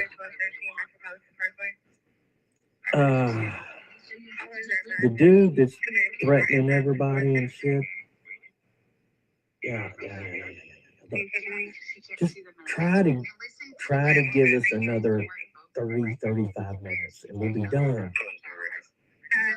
Just let us have another 30, 35 minutes and we'll be done. But look, this guy, he lives at 157 Berean Avenue Southeast. Yeah, 30316 is the zip. His name's Rodney Lamar Bowman. Go fuck with him for a while, man. I sent you that Google Drive of all the shit where he took and beat up his roommate Gerald and stuff, his gay lover. That guy, yeah, the one that thinks he's ZZ Top. Yeah. Look, Look, man, you just need another 35, 45 minutes. Just another 35, 40 minutes and we'll be done, man. We got rained out up there in Bowling Green. You know, and then they took and restarted. That's why a lot of people are down here street racing tonight. So, as soon as this is over, I'm going back up home. I mean, you know, I took and, you know, I'm wanting you all to go and check on his roommate Gerald because he's been out driving his car like a maniac. That Google Drive's going to have all the videos of him threatening people. You know, that live I did last night, you got that to use on him. Plus the out-of-state stuff is coming from the state police at other departments. So y'all should have enough to hold him. Yeah, we haven't heard anything about from his roommate Gerald, because he used to beat him up and everything. Yeah.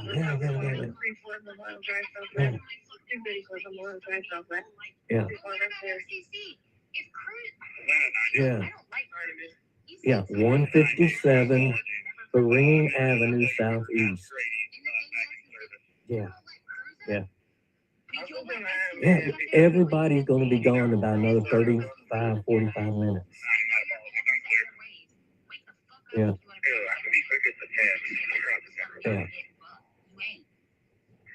Everybody will be gone. Trust me. I told you before I was coming down. Yeah, they think I'm still at home. I was over with all my shit on the Wi-Fi and yeah, man, look, just make sure that guy Gerald's okay. And make sure the cat's okay. We think he even killed his cat. It's a white cat. There's a picture of the cat in the Google Drive, and there's a picture of him holding it and all this stuff. And he's making threats to several people, saying he's going to drive to their house and slander them. And then he said, "Oh, I'm not going to slander you. I'm going to do this." Yeah, there's enough that you all can hold him put him on a psychiatric hold, and hopefully y'all can get Gerald out of there safe. Yeah.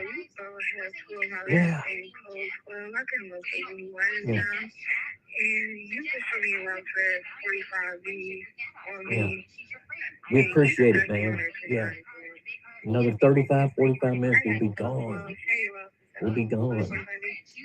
It'll all be loaded up and everybody will be gone. Yeah. And if you can, you know, if you can't lock him up, put him in for a psych hold. I mean, he's already on record that he went to court saying he was going to stick shit in a guy's ass, balls deep and shit. So he's nuts.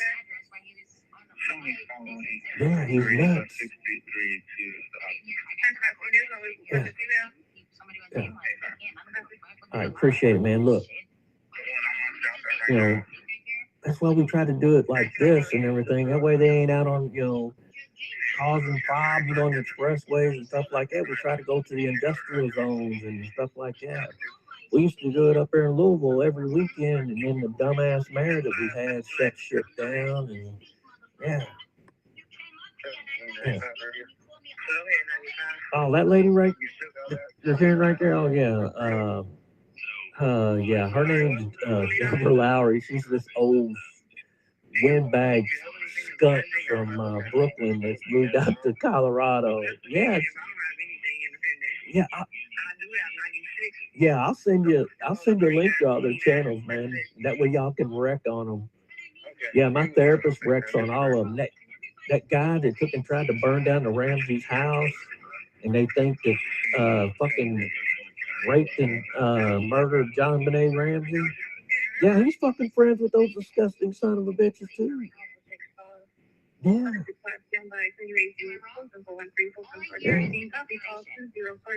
All right. Yeah, yeah. We just want to make sure that Gerald's okay. We want to make sure that Cat's okay because he's about ready to go nuts. Yeah. Yeah. Yeah.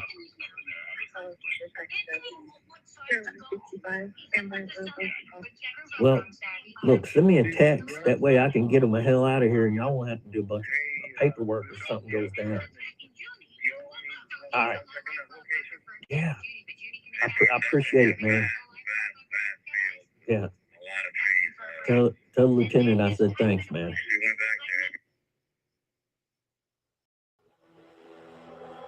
Let's go back to the beginning.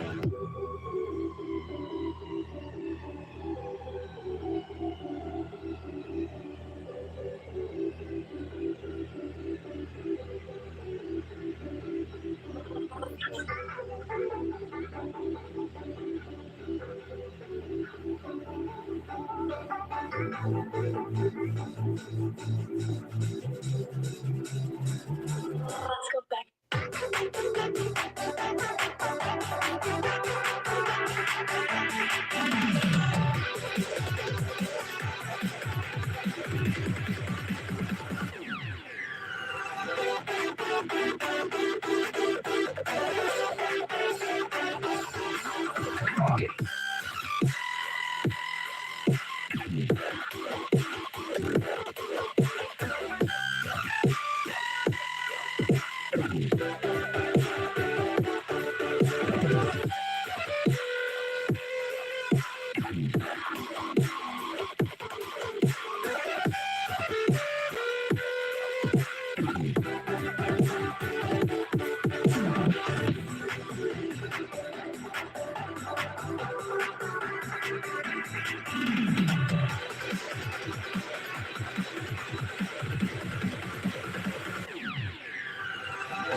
Now you've picked up right where you left off in the good old days. All right, sorry about that.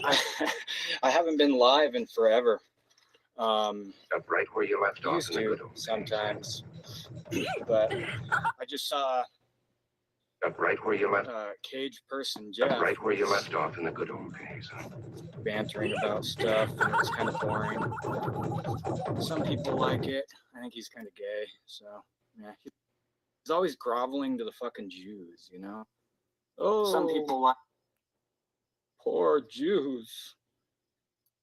Jeff is always like trying to get some Jew to fucking call him or something. It's like, Jesus Christ, dude. He says he's a Christian and he's always begging for the Jews. Please call me. Please call me. I love you. I prayed with you. Anyways, I just got bored of hearing that shit, so I figured I'd check in with everybody.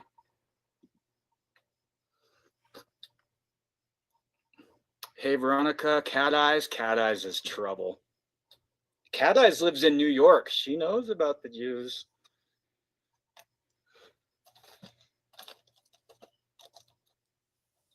She's probably a Jew herself. He said, I'm chasing his daughter. He doesn't have a daughter. But I wouldn't be chasing his daughter. I don't know. I don't even know what his daughter looks like. I don't know her name.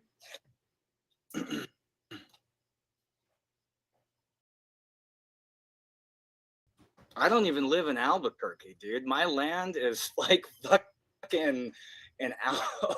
Oh my God. From where he is? Well, let's look it up. I'm not going to dox him, but he's way the fuck away from me. I would never dox Jeff. He's a retard. Let's see. My land is pretty fucking far away from him. Sorry. I'm kind of a dork when it comes to this stuff. Let's see. Apple Maps, I guess. Let's look up. Oh no, Google Maps. I don't remember his address, but I kind of like remember the area he lives because I went there to pick him up. And he is like probably an hour north of me.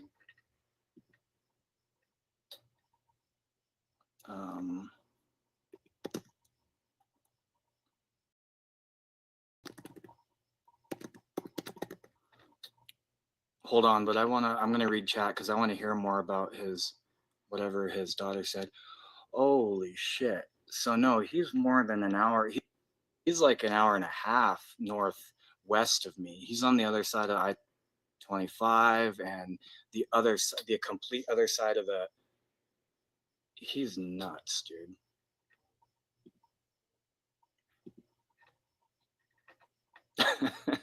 Anyways, you know what, Cat Eyes, if that is really his fucking parents' solar panel setup, like he was showing the other day, like a long time ago, probably like 3 weeks ago or something, I'm jealous of that. His panels are way better than mine. I don't know what his family's generator looks like. I have one, actually. I'll guarantee you his is way better. Oh. My setup was only like, oh God, that's heavy. Like $2,000, about $2,000. And the panels just plug into this, and this is what everything runs off of. It's off now because I'm plugged. I have another generator, so that's all I've got. So his parents, man, have nice shit. The thing's fucking heavy. But that's it. That's all that runs the whole show for me.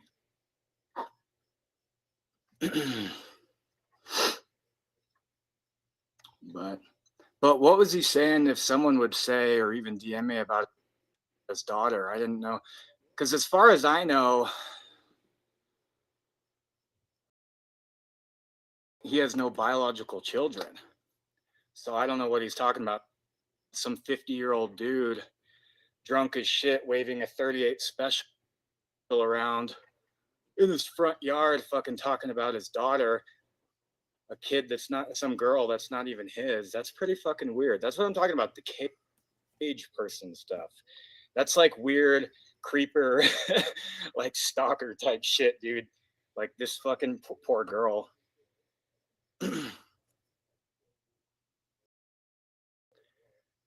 Let's go, Jeff.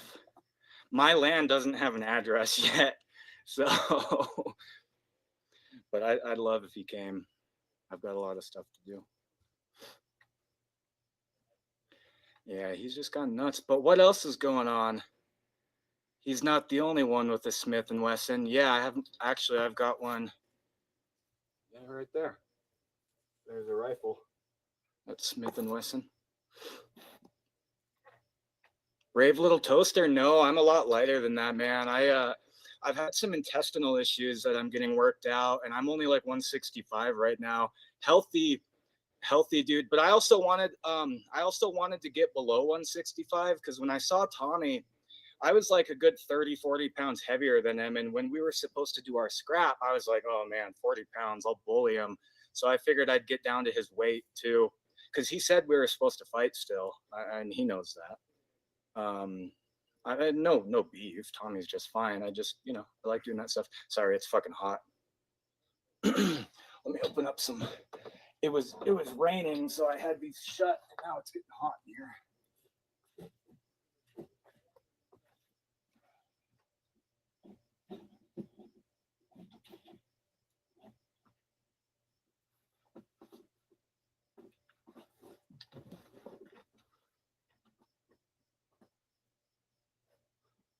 He's packing too? Oh, he's really headed to me? Fuck yeah, dude.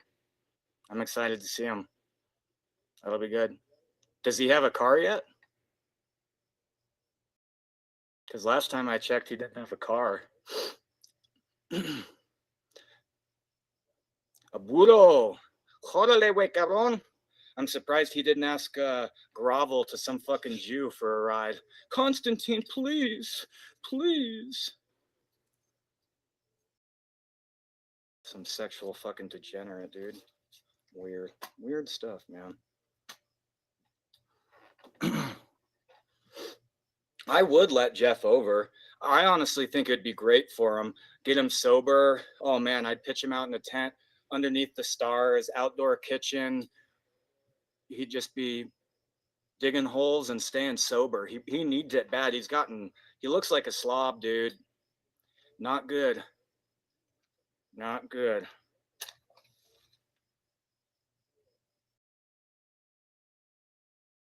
Oh, shook the wrong thing. I'm smart.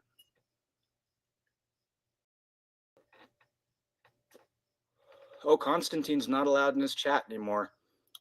I'm sure Constantine is just shook to the core.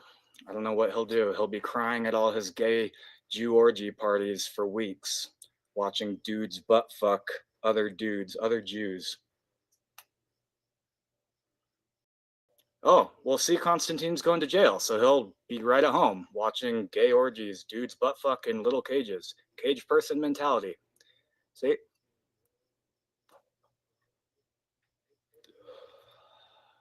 What else has been going on? Dude, so what was Jeff saying to that Annoyed guy? I know Annoyed's gotten into trouble a few times, but all I've ever seen that guy say to Jeff is that nobody buys his shtick. And he's like trying to let Jeff in on the gag.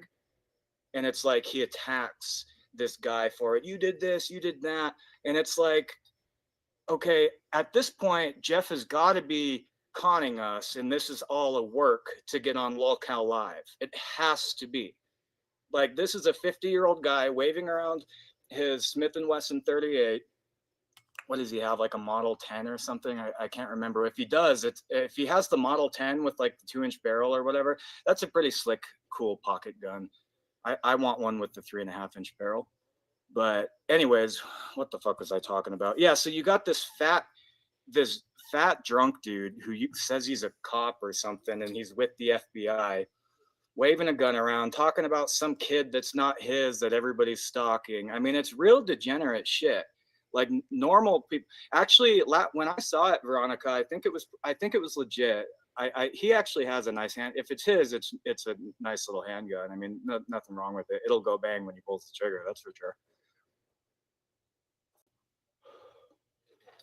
It's a double action, just hammer fired revolver. It's not one of the little Smith & Wesson airweight hammerless or anything. It's one of the older full steel, not the aluminum ones. It's like a pre-Hillary lock years one, probably from like the late 90s or early 2000s. I'll bet if you ask him, I'm right. Maybe. It could be his dad's too. His parents are actually good people. They're smart. You can tell they've got a good land. They've got that solar thing. They're bright. They think about their kids. It's just too bad that they believe all that weird scam stuff that Jeff and all his weird dork brother and all of the degenerate ones. But there's a lot of people like that in Albuquerque, in this area. There's a lot of fuckwits who just do what Jeff does. Like, there's a fat 50-year-old guy in his front porch waving a fucking gun around. That's retarded as fuck, let's be honest. The FBI, his FBI neighbor who enforces federal law, right? Federal Bureau of Investigation is watching this dude smoke federally prohibited weed while waving around a gun. Like, come on. This guy is a fucking joke. Retard. Everybody forgets, like 3 years ago, I called every police station in the fucking in the state. Not in the state. I called like Socorro County, Bernalillo County, and Santa Fe about him, and they didn't really know him or anything. So, and I don't know why that isn't talked about more, but I guess it was. I forget where I talked about that. I just can't even. Oh, Jordan, what's up? It's been a minute. Well, I don't know, a couple weeks. Month, I don't know. Yeah, actually, Veronica, I saw his room when I went there. I went to his house and met his family. So the whole arc where he was pretending that wasn't his house, I mean, everybody just forgets that him and me met like 3 years ago or whatever. And I don't know how tall he still says he is, but I'm telling you, it's not 5'10", I promise. If he meets me and agrees in person, I will measure him. I have a tape measurer. I don't think he's taller than 5'8". I'm 6'1", right? And that's not like super tall, but tall enough. In Albuquerque, it's tall. And when I was looking down, not only could I see the top of his head, but I could see where his hair parted and is just his greasy hair. And that was like, for sure, I feel like if he were 5'10", he'd be like a little, like on my tippy toes, maybe I could see, but I could like just see down like he was a child. No, FCC, I don't have an OnlyFans, dude, but there's some videos around of me fucking some girls, because I used to have this girlfriend that I would like fuck on cam, dude, but this was like 2011, maybe. I was probably, oh God, I guess I would have been 19 or 20, 21. No, not even 21. Yeah, 21, something like that. Some chubby white girl.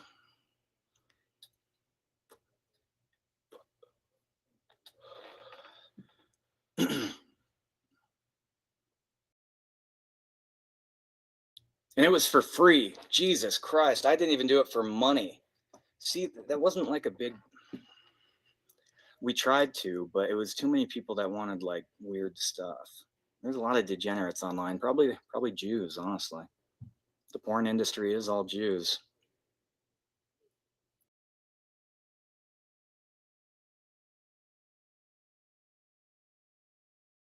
I feel like a lot has changed around here. It's not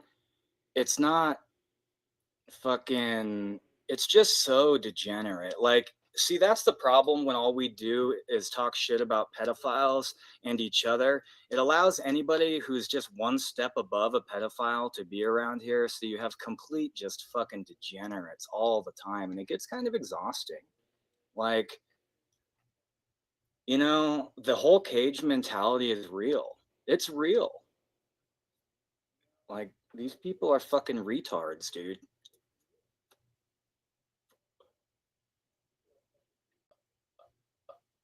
That was a shitty, hold on. This fucking thing. It's my fault. Blame the arrow, not the Indian.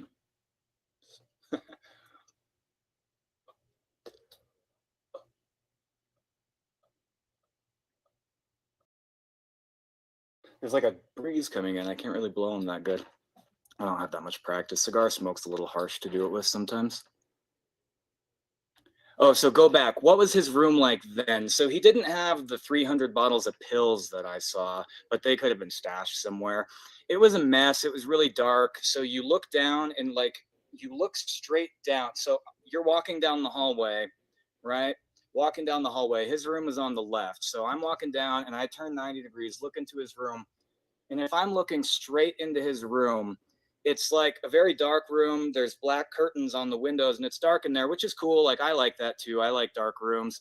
And so he's in there and it's just really like pack ratted in with all kinds of drunk, like all kinds of drunk, all kinds of, well, drunk too, all kinds of drunk in that room, but all kinds of junk. And it could be cool stuff. I don't really know. It's just kind of cluttered in there. I didn't really look. I wanted to give him his privacy. I didn't want to like look around. So I just kind of glanced and he said he was doing all this stuff for Alex back then. So keep in mind, I had only met him the day, 2 days before, and I talked to him for like an hour on this panel with, the wonderful fucking pedophile Ed. And they got me to work on this catch because I had decoyed and done work with CPP. And I said, okay, Jeff, I'll help you do this catch. Then my truck had gotten taken the day we were supposed to do the catch. And then the next day I went and did it. So I barely knew this guy. Everybody likes to pretend I knew him. And I was trying to give him his privacy. So I thought I was getting in like, oh, this is cool. I'm getting in this new state with a catcher that knows Alex. This is good. And I just came from CPP and he was a disaster. I thought I could still kind of get somewhere with this stuff, not like financially or anything like that, but I just liked doing it. And Jeff was made up all these fucking lies about how he's like a cop and all this shit. And I believe people. Like if some random white guy comes up to me and he's like, yeah, I used to be a cop and blah, blah, blah, blah, blah, I'd believe him. No reason not to. That's a psycho thing to lie about. You know, it's just weird. It's just really fucking weird. And it's just weird, dude. Just a weird thing. And then he's always on his channel like, I'll never give that guy Jason a chance. It's like, oh, dude, you need help. But I hope I get to see him soon. I didn't open his medicine cabinet, dude. I think I might have used his bathroom, like just took a piss, but that was it. His parents are nice. I sat and talked to his dad for probably like 2 hours while Jeff played on the computer, and his dad's a good guy. And I remember, like he said, one of his parents had an alcohol problem and he was helping them. I didn't remember if it was mom or his dad. And then he went on and said, like, I called his mom a drunk or something. I didn't fucking Christ, this guy. But I know he'll want to talk about that. Next time he talks to me or has me come on panel or something, he'll want to go over this again and again and again and again. These people, Jordan, Veronica, Twomper, Cat Eyes, they've all heard the fucking story 1,000 times, but Jeff still brings it up. Dominique, what's up? But yeah. But what I don't even know what we talk about anymore. There is that. Let's see. What do we have to talk about? I don't really watch too many catches just because I don't know. I've had a hard time with it. It's just not what it used to be. I mean, I still kind of like the movement, but it's just gotten to the point where it's like, man, a lot of fucking weirdos. World War III predictions, plans. Well, if that were to happen,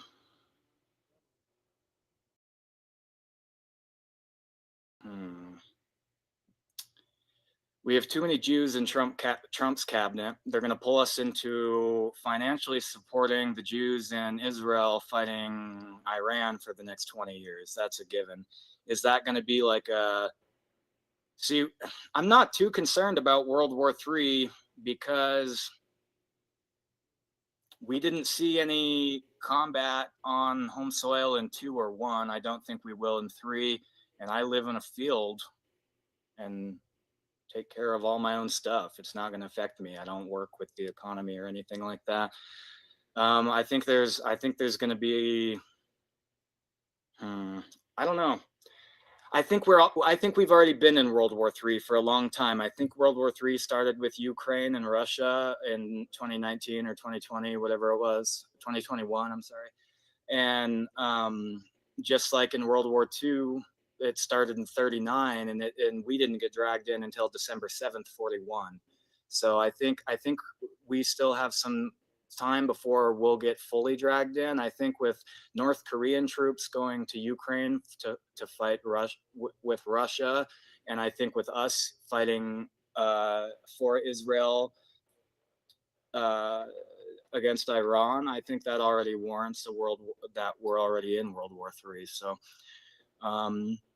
we'll see.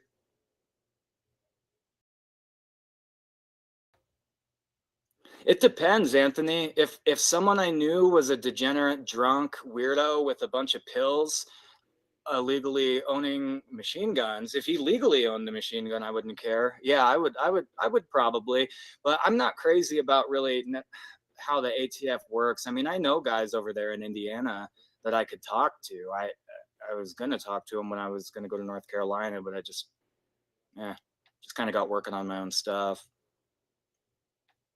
To answer your question.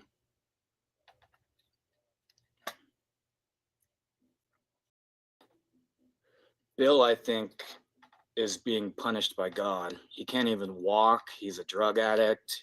He's a fucking degenerate also. He's like a crippled 50-year-old pervert who fucking sexualizes cats and walks with a cane, dude. Like, I don't think the ATF can punish him anymore, or I can punish him anymore. I think he was given a fucking shit hand by God because he's a retard. A degenerate fag.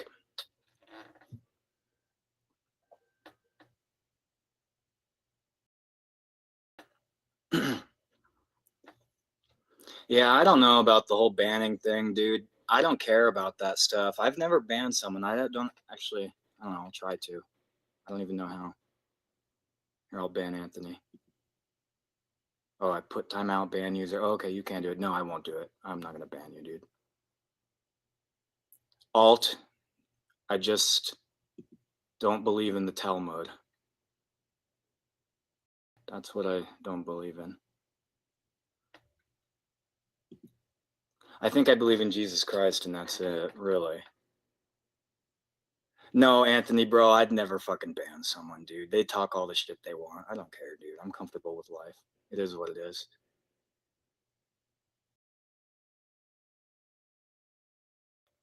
Got a question. Do I have the clue? I remember Jeff saying that, but I think it was like a picture of him that he like turned into a girl or something and he said was hot, but I don't save clips or anything. It's just beef. I mean, some I try to every once in a while, but then they sit on my phone and I never do anything with them, so I just kind of stopped. I like talking shit, but I'm cool with everybody. I don't really care. Who would have that clip? Well, the boys would have it, all of them, because they have everything recorded. I keep trying to say that. Tommy Boy Studios would have it. Matt Morning After would have it. That Jew, Josh Davis, would have it. The Jew, John Davis, might have it, maybe. Or the council. I don't know which one of them.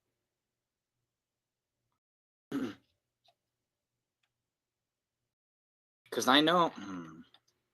Yeah.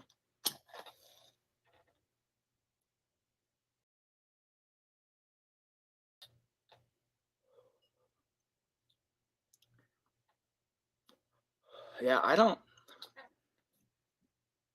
know. Nunya might have it. But her and Jeff are supposed to be cool, I guess. I thought they hated each other at least. But that's what I'm saying with the whole side thing. I can't keep track because like Cap, for example, he's flipped sides so many times, Tommy and Constantine and all these fucking people. And it's like, what the fuck? Like, that's why you just got to have your morals that you stick to and try to meet people that align with those. Because the side shit and trying to be friends with everybody and then defend things even when they're like habitual degenerates is like You're just nuts. You'd never get anywhere with it. Yeah, Jeff is a fucking loser. He's the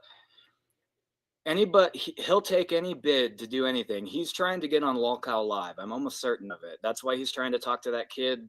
She's like 22 or something. Fucking that Grace chick has all those fucking problems. That's why she's, he's all trying to just build his channel the same way his dipshit brother did, like pretending to be a Jesus freak while fucking stealing people's Bibles, like nut job shit, and then building this channel and waving, just doing degenerate shit in hotels, waving around fucking guns, high on drugs, and fucking God knows what else. It's like weird, man.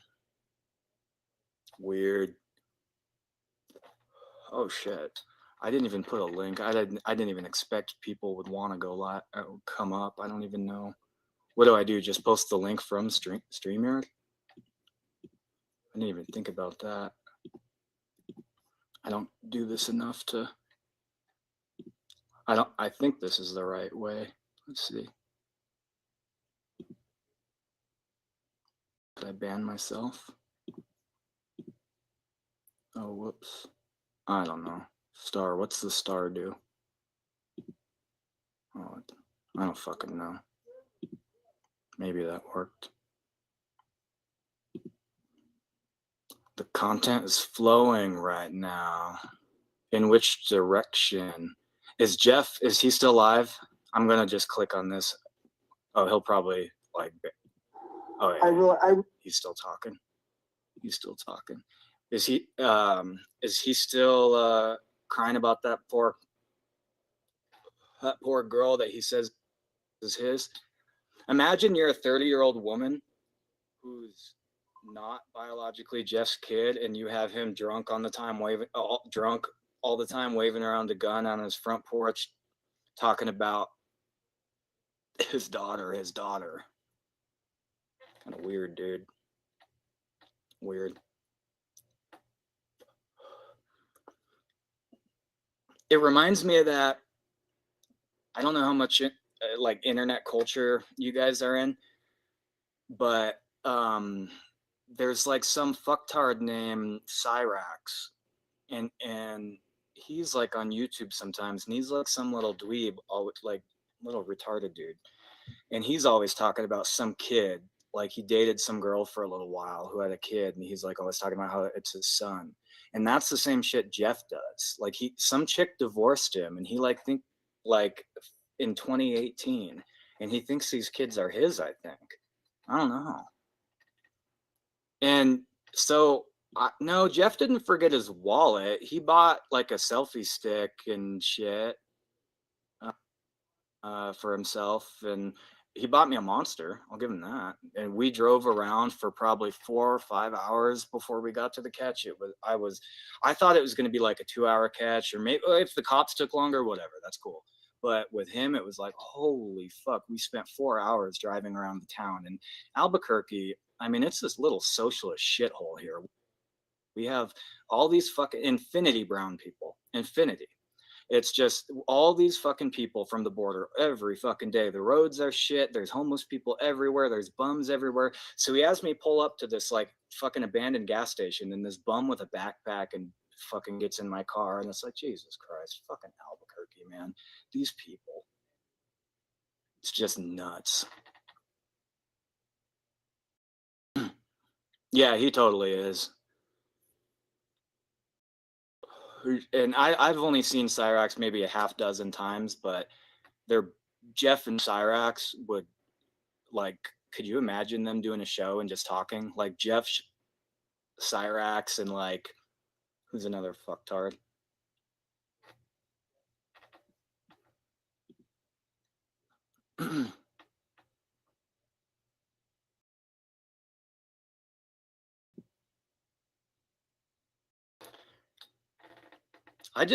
Sometimes I don't know if Jeff actually knows he's the butt of the joke or he's playing a character. Because if he's playing a character, Well, you know what?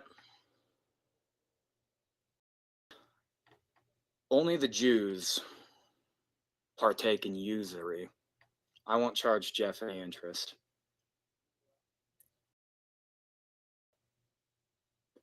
No interest. No interest. You hear that, Jeff? I won't put your daughter out on the street, put you out of a home, charging you interest because you owe me millions of dollars.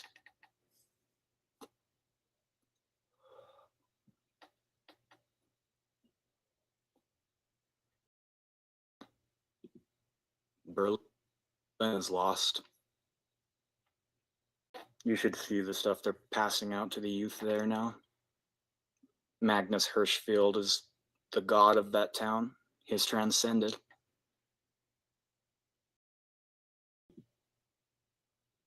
He has transcended.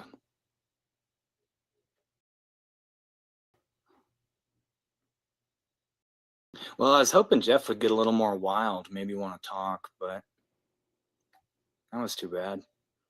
Now I feel like I have to entertain all you guys, and I don't know what to do. Maybe there's something cool to look at. What else is going on? And there's got to be something else good going on. What's Tommy been up to? Tommy's got to be up to something. Oh, yeah. Hasn't he been all over the country or something drinking on probation?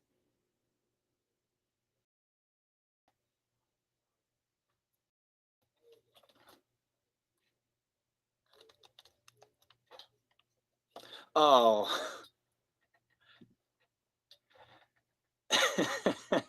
No, dude, you know, you don't need to go start. I don't care what you do. Go start shit. I don't give a shit. He's off probation. Wow. Good for him. Did he get off early? Or has it already been a year?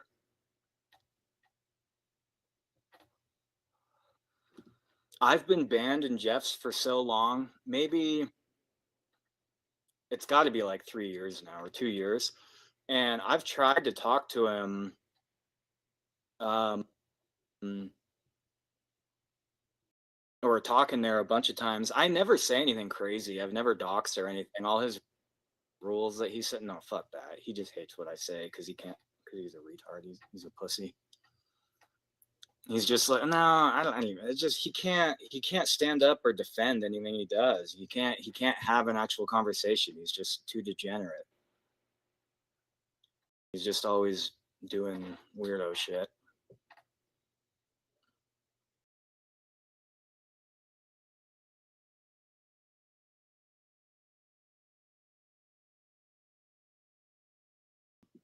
Yeah, see, I don't know about that. That seems pretty bizarre. What? Because usually,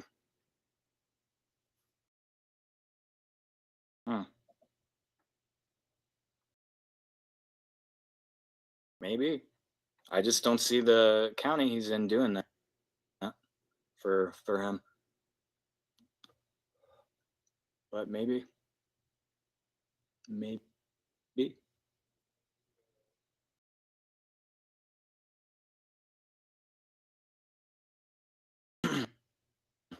You guys should ask Nunya next time you talk to her, since her and Jeff are friends. When her and Jeff were fighting, they had floated the possibility around of me serving Jeff a restraining order from Nunya to him, or a no contact order or something. So I was going to go live and do it for you guys, but I was going to blur out his address and stuff. But that was like a long time ago, and so I was confused when they were being friends. I don't know how many people know about that. I know Nunya knows about it. 7 months probation. So 282. So 210 days. Is that a sentence? Yes. Could be. See, my whole thing, when I got a misdemeanor in Colorado, it fucking took, I had to do my whole year of probation. I had to do weekly UAs for booze, and mine was a second-degree misdemeanor, just like his. And I have no previous record. I'm not like a degenerate with him. like him with like 10 other charges over my life. I've fucked up one time, and that was it. Mr. Clinton, Sam Clinton Network, because you as well, man. I always like watching your stuff, buddy. I try to as much as I can. I like the the role you play. Let's put it that way. It's good. It's good. Very important.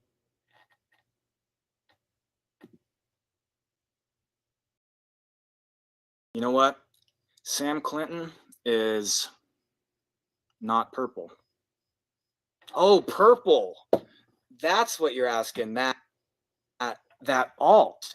You know what's weird? That Jew, Josh Davis, his parents have an article about them. It's something like, "Is my son purple?" And then you can look it up, and if you know his dad's name, and just type his dad's name and the word purple after it, and you can see. So it made me wonder if Josh Davis, because it talks about all this purple stuff, and you can actually see these articles. It's very interesting, and it made me wonder. I wonder if he was the alt purple. But then if somebody knew about that, then they could have made that alt too. I don't know. You never know. These people are tricky around here. Sneaky. I don't have abs, bro. Because when I was drinking, I got fat. I used to, just not like huge loose skin, but I'm just like, just a normal body. I'm so white. I'm like pasty white, dude. If I got a tan, I could maybe get abs. Helps.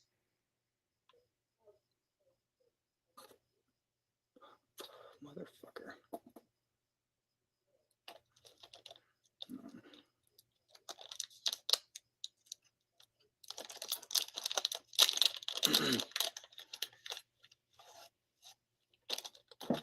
Damn, my cigars are getting kind of low.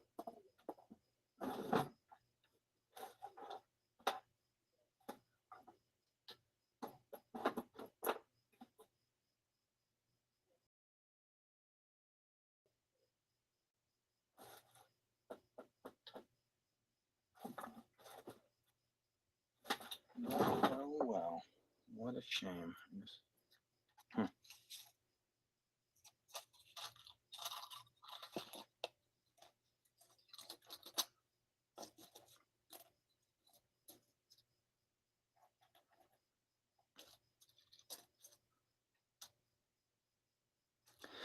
So that swatting thing with Jeff, I don't really understand what happened because I haven't been super interwoven.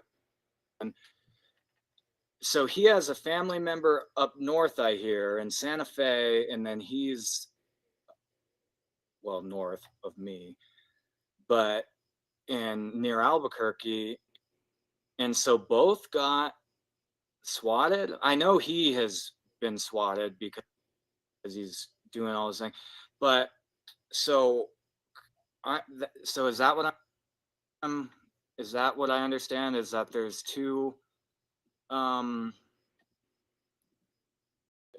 swattings? Because if there was another person who was swatted in Santa Fe, there are police there and stuff. They actually have their shit together.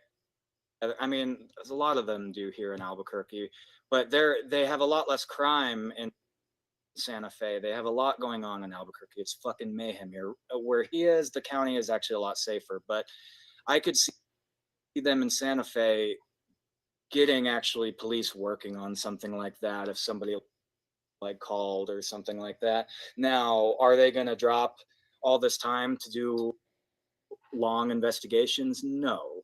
I had a store in the county that he lives in when I used to do organized retail crime investigations, and they work really well in that county. They do, but there's so much going on, and they're not going to put like an immense amount of effort into this. We would have fuel station robberies where a guy got robbed at gunpoint in one of our fuel centers, and I'd go out and get all the footage and stuff for the cops, and get all the stuff ready to file it in court and stuff if we catch the guy and all that shit. And we would have people get away with thousands of dollars, tens of thousands of dollars, robbing at gunpoint, would take the drawer, take the safe, whatever, and the FBI would investigate it, or it'd get investigated, and it would never go anywhere because this place is not, I don't know what, it's not the 90s. If he was a cop in the 90s here, it's a lot different than it was. There's a lot going on here, and he's not going to get results. They're not going to go all the way to I mean, if they do, I hope I'm wrong and the bad guy gets caught, right? But he's a fucking idiot, dude. And he would know that if he was a fucking real officer here. I mean, it's just nuts.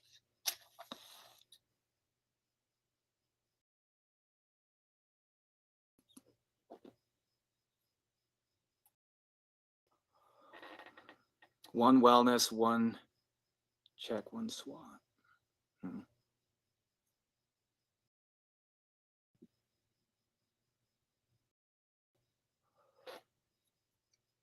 Fucking on my eye. That actually kind of hurt. No one should be, hold on. No one should be doing that. But they're not investigating it. FBI got, oh man, no, I'm crying. I fucking got in my eye.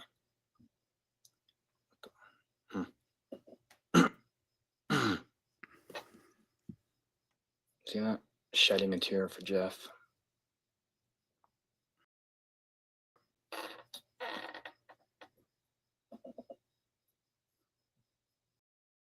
So did anyone ever see if Ed's brother's case finished up? Did he ever have to plead guilty to pedo stuff? Or did they let him off too? Seems like everybody gets let off. Even Tommy. I guess what Tommy did was he got punished for the crime he did, I'd say, actually. Can't lock someone away forever for what he did.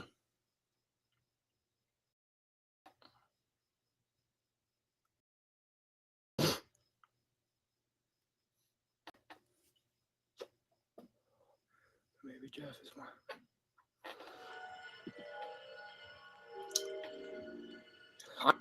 I wonder what the cops actually think of him.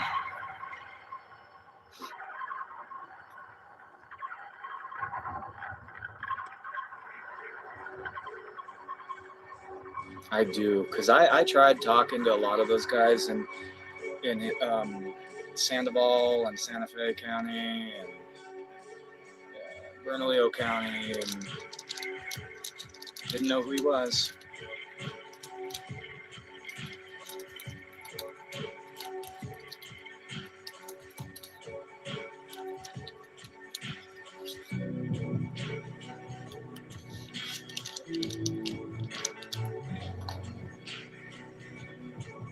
I'll check that out.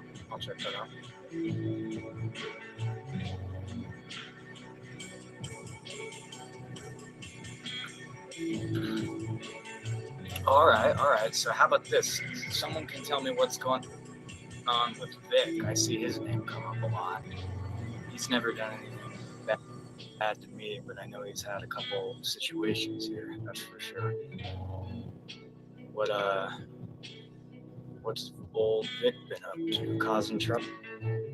See, that's what we need. We need to do on my property. We need to build a boxing ring and start doing community fights. I would host that shit.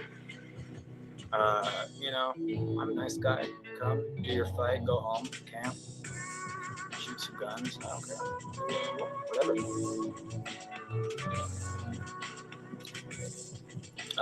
We'll do, let's see, Jeff versus sobriety, and would be another good one for the undercard.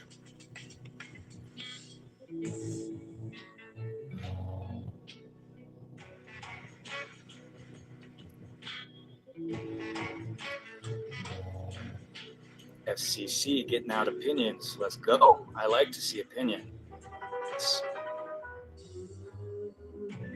I like Sam's stuff though. I like when Sam argues with people more though.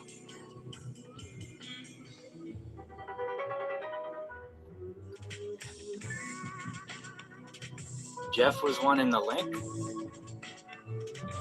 Oh, am I posting the right link when I'm posting the StreamYard thing?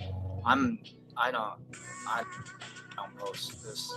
I don't do this stuff much. I don't know how to get a hold of Jeff. He's got me blocked on everything, dude. I think. I don't know. I'm assuming.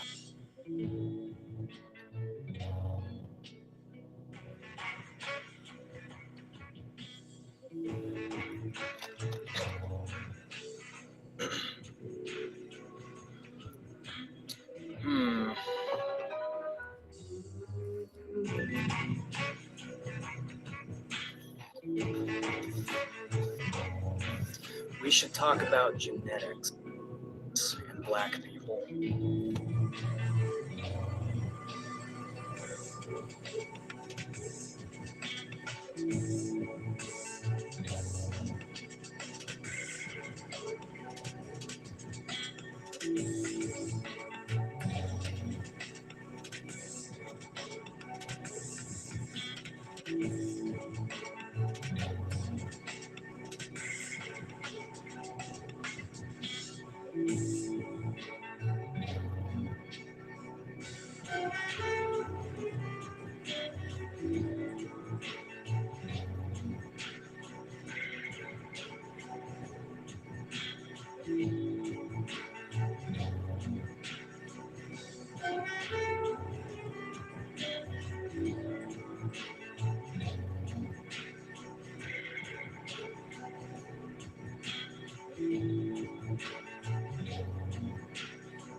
Today we're going to talk about the corruption that comes through power. Money, sex, and power are the devil's three big hooks. And if he can hook you on any one, he will wreck your Christian life. He'll wreck you if you have any kind of ministry. He'll tear it all to pieces. And so we need to be aware of these things and how dangerous they are. And there's only one thing that will help you stay clear of these hooks that will get you off of them if you're on them. And that's deliverance. Salvation will get you into the kingdom of God. But we're to work out our salvation with fear and trembling. Well, if you work out a garden, what do? You get the weeds out of it, right? And salvation is wonderful, but you'll find your garden plot is full of weeds. And though salvation is free, discipleship costs. It will cost you everything you have. And it's not cheap. Didn't cost you anything. Jesus paid for it all. But if you're going to walk with Jesus, it will cost you, and it'll cost everything. And we're going to talk about the corruption that comes with power. And I'm going to start off in Isaiah 14, beginning with verse 12. Isaiah 14, verse 12. How art thou fallen from heaven, O Lucifer, son of the morning? How art thou cut down to the ground, which did weaken the nations? For thou hast said in thine heart, notice the secret sin in the heart, and then follow the 5 awful I wills of Satan. I will ascend into heaven. I will exalt my throne above the stars of God. I will sit also on the mount of the congregation in the sides of the north. I will ascend above the heights of the clouds. I will be like the Most High. I will be God. Does that sound familiar? You're Christ. I'm Christ. Have you heard that lately? They're teaching it all over. And it's echoing, you know where they got it? Right here. The super angel Lucifer fell because of pride and a grab for power. The five awful I wills of Satan are summed up in I will be like the Most High. Now, I know some people say, well, Lucifer and Satan are different. I know the Mormons say that and a whole bunch of other people. But there's no scripture, I don't think, for that at all. Lucifer was his original name. His name means light bearer, the bearer of the light. That sounds familiar, doesn't it? 1,000 points of light, the light bearer. In the scriptures, in Genesis, in the Garden of Eden, the serpent, Satan entered into the serpent, and the word that's translated serpent is shining one. And the shining one said to Eve, the one aglow with beauty. Now, Lucifer was the anointed cherub that covered. If you want the other part of his history, you can look in Ezekiel 28, I believe it is. Under the king of Tyrus, you'll find him described in great detail. And you'll find him looking back from the end of time, looking back across the corridor of time. In Isaiah, you look one day, you look down in the corridors of time. In Ezekiel, you look the opposite way. Same view. Lucifer was trapped by an appeal to power. How he did it, I don't know. How it got into him, I don't know. But I know this, he has put a grab for power in every human heart sense that he can get hold of. And he'll do the same thing for you. You say, well, I'm not grabbing for power. I don't want to be a king or anything. No, you may just want to boss your husband. You say, what's wrong with that? He's dumb. Well, sister, you picked him. I mean, he chased you till you caught him. Let's face it. And you can despise him, but you're despising your head. And if you do that, you're in trouble with God. See, that's what the women's movement is teaching today, teaching outright rebellion among the women, whereby they rebel against authority. And that caused them to despise it. You say, well, you ought to meet my husband, then you'd know why I despise it. You can put yourself under the Lord, and you'd be surprised at what pressure it put on your husband. Your husband will come under a nutcracker pressure when you begin to obey the Lord. It's unbelievable. But that's not the subject, unfortunately.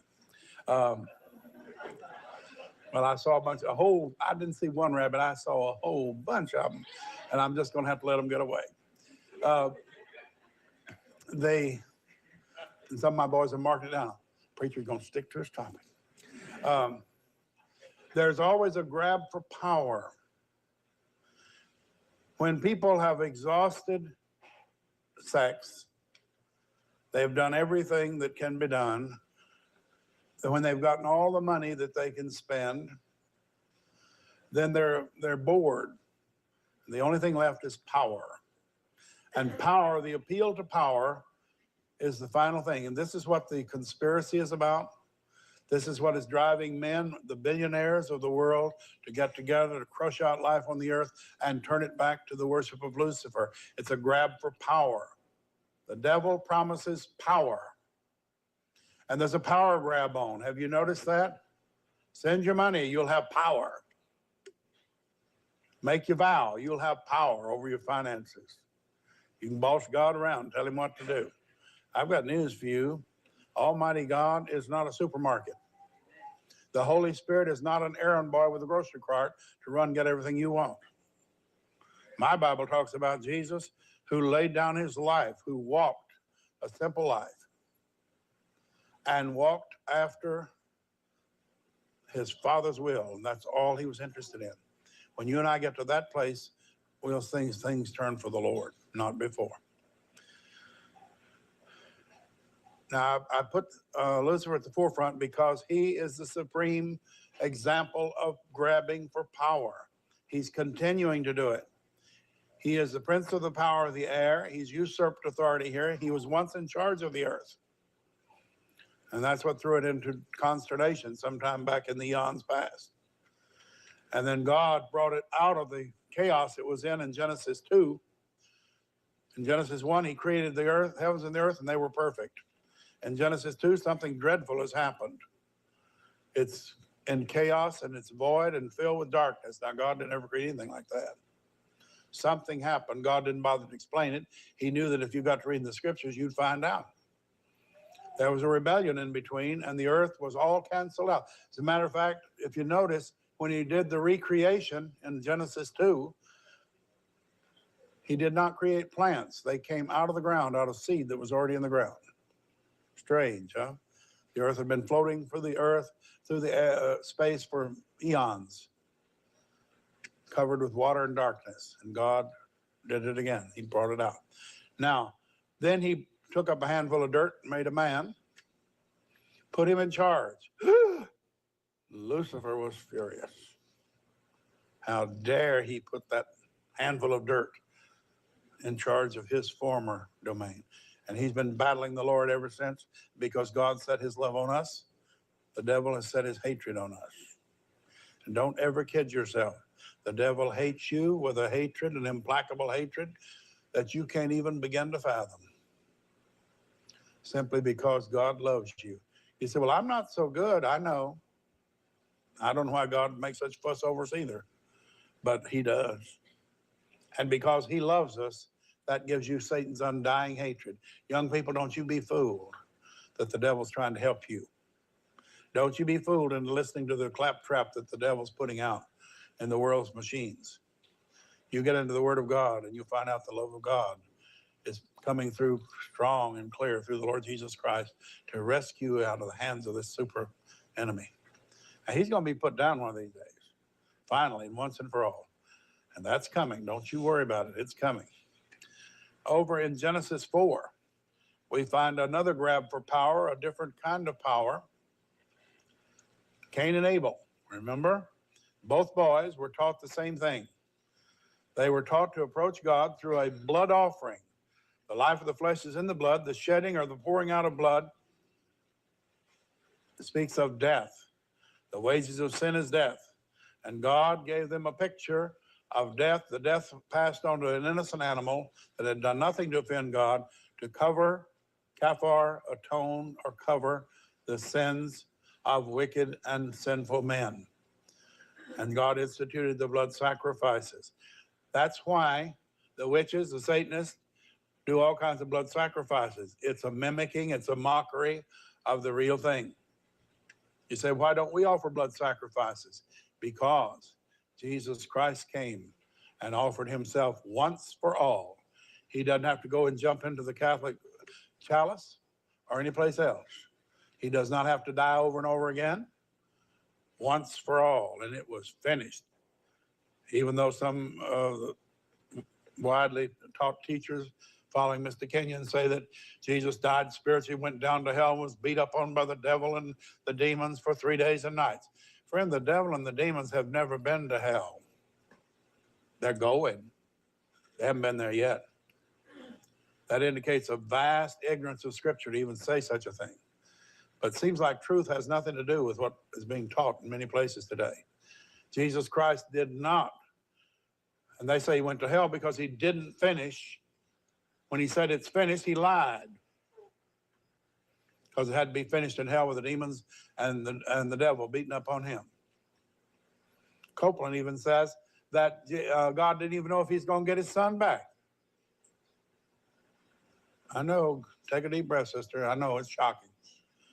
I mean, he says it. We've got the tapes where he says it. He says God is the greatest failure on earth. Now, I'm sorry if you don't like that. But if you want to listen to heretics, that's what they're saying. And I'll tell you what, God has no patience for people who listen to heretics. You better get in the Word of God and quit listening to what men say. Just because they yell it doesn't make it so. Everybody's awake now, right? I want to tell you people, black is white. And you know what? If I kept hammering on that, some people go out and say, I'll tell you, black's white. I know it's bound to be. That preacher was so sincere. And he hollered when he said it. That means full of power. That means you don't know there's two kinds of power. Cain and Abel had been taught the same things about approaching God through a blood offering. The blood offering said, I am a sinner worthy of death. The death is passing from me onto the innocent animal. I admit my guilt. That's what it was all about. 1 John 1:9, right up here to my right. There it is. That's what it represented in picture form. And God said when he sent him out of the garden, he said, someday I'll send the Savior. Until then, this is what you do. He made them coats of skin. Now, I don't know how big they were, but I think they were bigger than a bikini and a thong.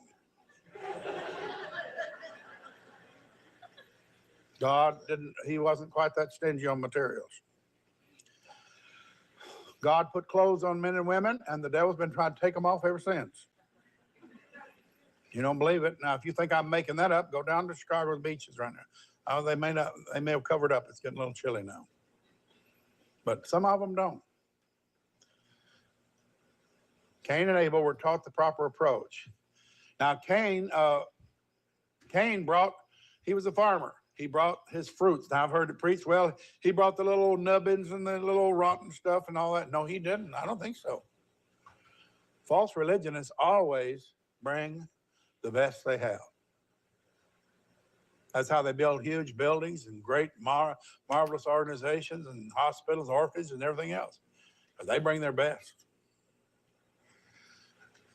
Cain brought in the produce to offer to the Lord, the works of his own hands. He had the first do-it-yourself religion kit. I don't want to fool with bloodiness. Why should I go to Abel, he's a shepherd, and get a sheep from his flock and offer a sheep? I don't want to. I'll do it myself. I'll do it the way I want to. He needed his water fixed too, didn't he? And he's reaching out, and so he makes his offering, and Abel comes along, the younger brother. He offers a lamb according to the way they were both taught. And then God accepts Abel's offering because it's acceptable. You do things God's way, he'll accept it. You don't do things God's way, he will not accept it. I don't care how well you like it, he won't like it. Now, I don't know how, but they knew the offering was accepted. Maybe fire fell out of the heaven and consumed. I don't know. The Bible doesn't say it. I only have to speculate. But in some way, he knew because Cain saw that his offering wasn't accepted. And if you look in Genesis 4, verse 5, Cain and his offering, God had no respect for, and Cain was very wroth. Cain lost his temper, and his countenance fell. I mean, his chin hit the ground. He pouted. Oh, he was mad. Furious. God hadn't accepted his offering. And it was a good one. He put out the best he had. And God turned up his nose and said, no, thank you. Now, what did God do? Did he slap him down for it? No. He came to Cain, and God came to Cain in verse 6 and said, why are you angry? Why are you all upset? What's your face all twisted out of shape about? What's the matter with you, son? Verse 7, notice this, and you better mark it. If thou doest well, shalt thou not be accepted? But if thou doest not well, notice this, sin lieth at the door.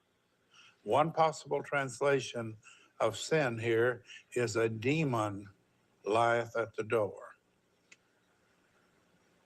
If you don't do well, an evil spirit is lingering near. And unto thee shall be his desire thou shalt rule over him. The demon will get you when you're in disobedience and rebellion. Rebellion leads to despising God's way and God's law because men's way sounds so nice and it's so acceptable and everybody's doing it.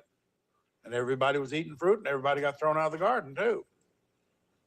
If you want to go the everybody's doing it routine, you'll end up in a place you don't want to go. Your life will be a shattered mess because everybody is not doing the right thing. Now, he said, now, Cain, go and make your offering, do it right, and it'll be accepted. Oh, wow. You know what's interesting? We got the same type of action happening here just a few minutes back. Well, sorry I'm not more entertaining, guys. I don't know. I just was kind of bored, and I was going to do a video. I was going to, and then just talk for like a little bit, but I just figured, what the fuck? Like, then I feel like I have to have a script, and if I mess up, then it's easier to just kind of just talk off the cuff. I had no clue Jeff was going to join me. Which, if I was actually under investigation and all this stuff by the FBI, they would say have no contact with, like if you're a victim of something, like let's say I committed a crime against Jeff and his family and they were victims, they would say to cut off ties, I would imagine, because they would not want to agitate someone anymore to put other people in danger and stuff. It's just like the cognitive dissonance that he completely employs all the time in his conversations. It's just mind-boggling to me. Like, these are very simple things, right, that I'm saying. Very simple things that we all should know if we're Jeff as a cop, right?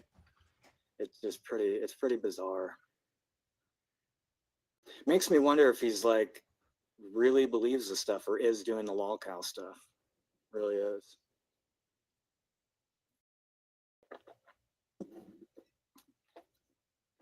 Here we go. I'm backstage.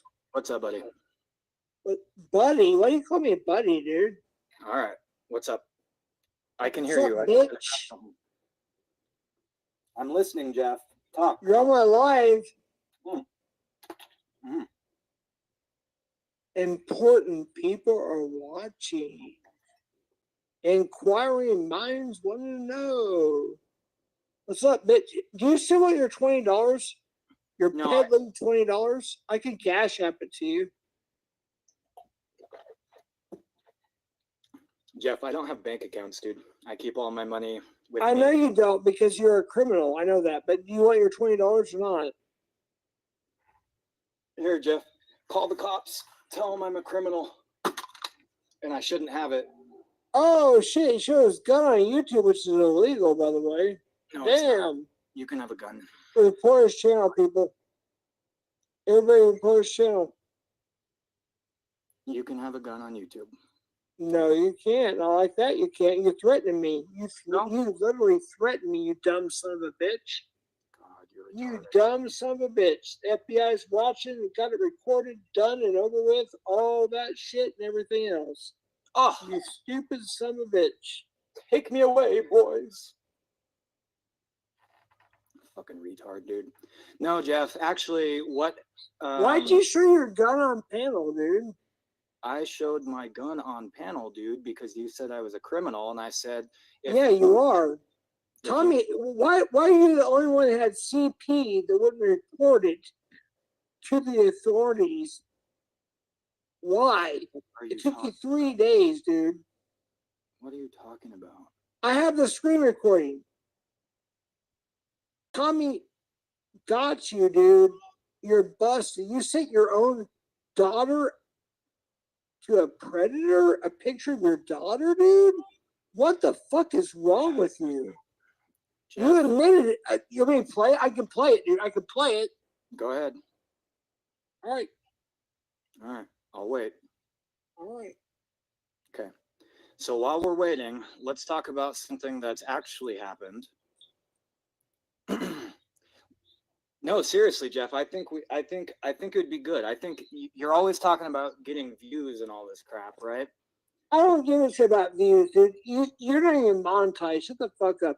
I'll I make it the know, that's why I'm recording. talking to Go you. ahead and yak for a while. I'll make it the recording. You go ahead and yak for about 2 or 3 minutes while I get the recording ready. Okay. So it goes.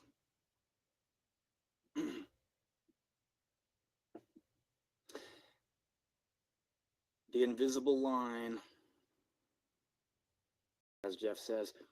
It's too bad, dude. Like I said, this is what I was talking about earlier. I love the fucking banter. I would have argued with you guys and had some fun and talk some shit. I was waiting for you guys remember that zinger I had?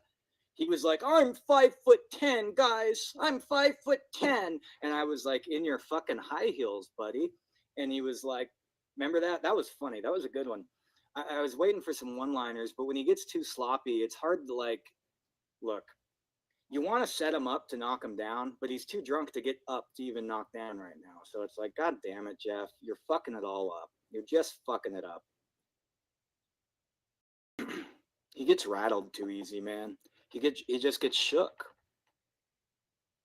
He just can't handle it, man. He gets shook. This is what I'm saying, and I attribute it to playing hockey, dude, because I played for about 20 or 21 years, right? And anybody who's played hockey will tell you there is so much banter in that sport. I mean, just watch Google, on YouTube, fucking hockey shit talk, with the refs and the players. The stuff that's just common crap talk in hockey gets you thrown out of the NBA, thrown out of baseball games, and it just all we do is talk shit. So I get my hopes up, and he just fails. Yeah, that stuff's so fucking gay. In the Minecraft thing, it's like, yeah, you shouldn't be making threats online, but the whole in Minecraft, he's such a fucking retard about the rules on. Yeah, see, he knows what's up. He the rules of YouTube and stuff. There is how many channels, how many gun channels, hundreds of gun channels, and it'll be you can have the gun leaning in the back and stuff. And then here we go, Jeff. All right, here's what I'm going to do. I'm going to upload the screen recordings and everything, and you can see it for yourself and respond, bitch.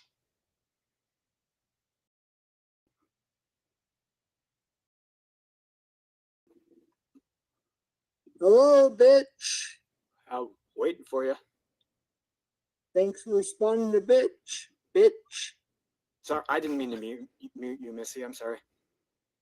Oh, I didn't know if you did that. So you can wait for the screen recordings. I will upload them, and Yes, you I'm can waiting, respond Jeff. to them, little bitch. Yes, I'll wait. I'm waiting. I got it. Okay. Is that all?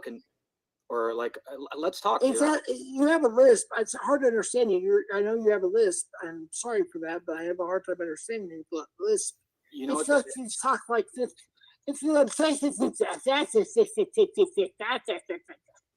You know what it is? I never got my wisdoms removed, bud. So they keep growing, and as I've gotten older, it gets a little worse. It's too bad. Okay, we got for Ben, Alex's crew, hashtag Jeff Win, hashtag Big Win, or Ben Win, and then let's win. We got Alex, you're right. We got Ben, or Sabby, you're right. We got Ben, hey Sabby. Shut up, you dumb bitch. You're a fake Christian. Fuck you, you dumb bitch. You're going to jail. You ready to get your first charges? Are you ready to go to jail for your felonies for calling me a pedo? Are you ready to go to jail? My entire family is filing charges against you, bitch. Are you ready to go to jail for your first time ever? You ready to go to jail, bitch? Today. I'm not gonna let you talk, bitch. You ready to go to jail, bitch? You ready to go to jail, bitch? Hobbs, Carlsbad. You want me to continue to go on? I give your full address. I got your house, your face, and everything else, your full name. You ready to continue on? All right, Jeff, it's your turn now. Continue on. I know Jason's scared. He's gonna keep me watching. Go ahead, keep me, Jason. Go ahead, keep me, Jason. I'm not afraid of you, Jeff. You think you that you're committed crime. You committed crimes. Calling you a pedophile when you just did that to Jason? For the $2 to see me, I appreciate it. Oh, Missy, you were saying the same thing I said, right? Yes. He's a fucking degenerate, dude. Well, and is it not effing weird how any time that he has a little bit of a disagreement with somebody, he straight goes for they are obsessed with his grandkids. It's weird, it's indicative, and he is certifiable. Like, I legitimately think that he has drunk himself into a diagnosable state. Yeah, when I really first started to think that, when I thought this can't actually be lolcowing, is when he did that stuff with Vic and La La Blue. Ben, God bless you, Ben. Thank you for the. Sorry, Yeah, I don't want to and- keep him muted. I want to give him a chance to talk, but it's like if he's just Yeah, bantering. what he's doing is he's trying to act like a big badass, like saying that he's got fans on his own live, and he's showboating for nothing and nobody. He's showboating for people that laugh at him and use him for content. You know? Yeah, totally. Remember when George W. Bush used to do the W? And as a little kid, I was like, why is George Bush Missy. I didn't kick him. Or at least I don't think I did. I'm not sure why he decided to say my name over and over again. But did he not just threaten to like show pictures of my face, because my face is right here.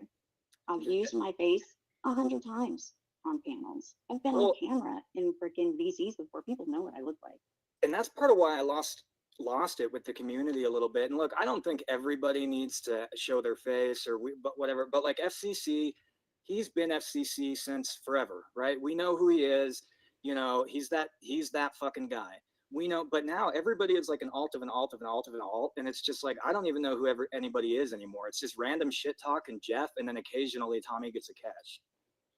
So it's been like I don't watch Tommy anymore. I don't watch. I haven't watched the last catch of his. I watched is the one where that dude like cut himself or whatever out of when he was getting escorted out or whatever. It was like a year and a half ago, probably 2 years ago. Oh, yeah, I remember that one. The guy said that he was going to go inside and get shoes on or something, and they had to call the ambulance and whatever, like that one. Yeah, I remember that. You know, I wanted to ask Jeff why he accused me of doxing him in one of my videos, because I've never doxed him. He's doxed me. Nobody's doxed Jeff. He's had his name on all his social medias and stuff for fucking years. Yeah, well, I haven't even I see said. his address and all that I stuff. haven't even said. I've never said his actual last name. I've never talked about where he lives on any of my freaking videos. Nothing. I've never showed pictures of him that were not easily accessible and all over the community. You know, he may be referring to. I made a community post of a magazine cover, and I used a clip, or I used like a screenshot of sort of the body cam footage, but I just did that like a couple of days ago, and that body cam footage has been out forever. But I have no idea why he is saying that I doxed him, because I legitimately did not. But he has been on a break from the internet, you know, quote unquote, for a couple of days. It lasted like 4 hours before he went live 3 or 4 times, and he has doxed me every time he's been live or up on somebody else's panel. So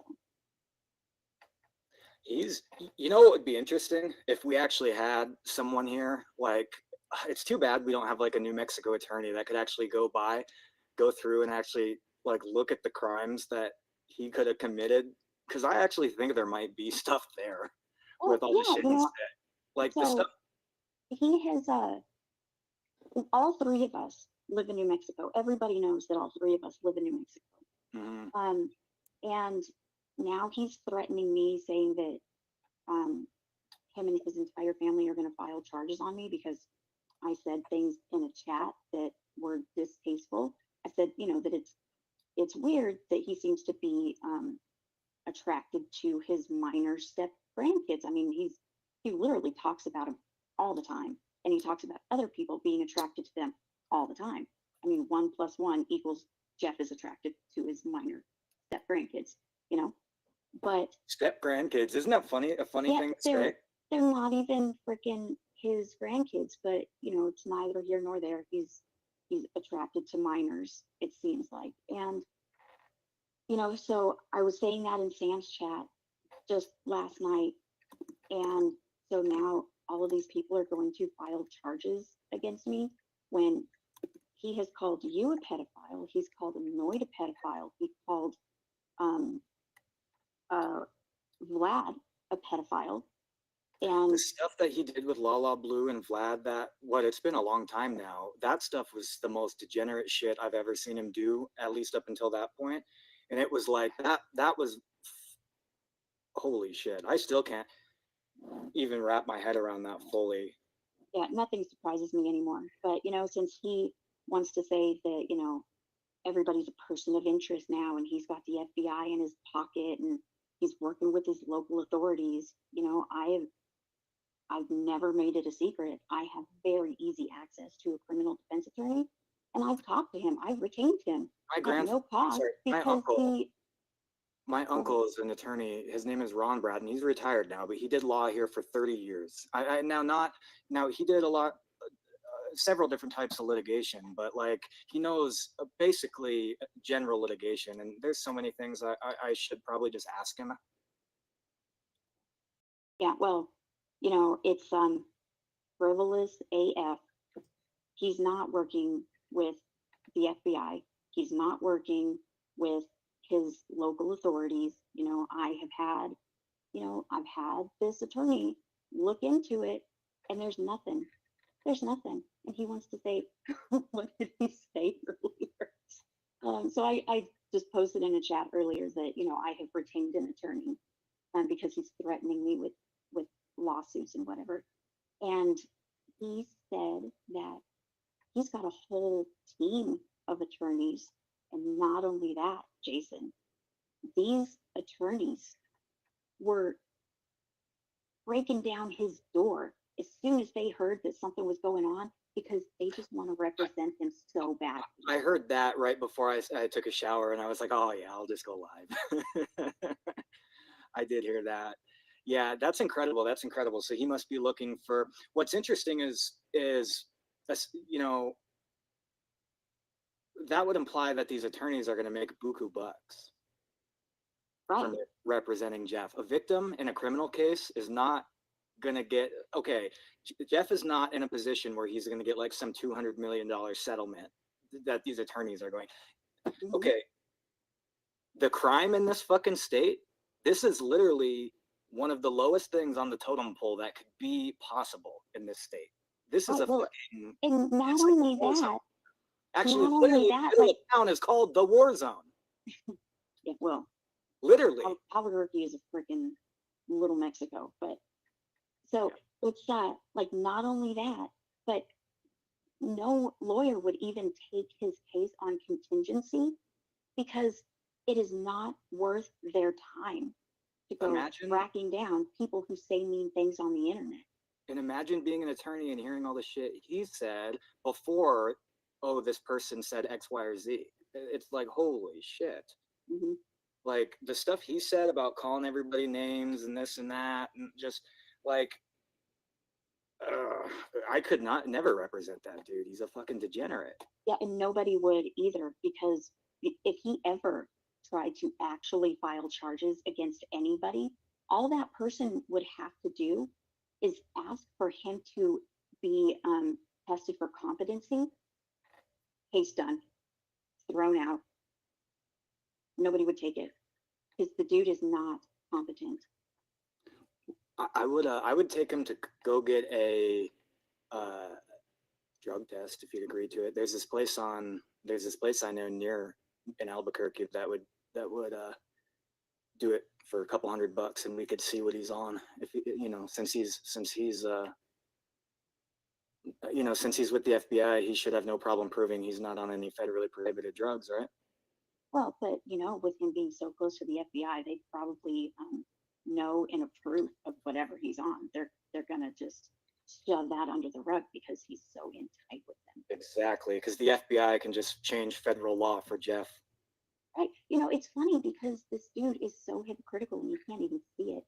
One minute he's saying that, oh, you're now a person of interest. And the next minute he's saying, I can't tell the FBI what to do. Okay, so then why is it that Constantine has to call you to get off of the persons of interest list, but you can't tell the FBI what to do?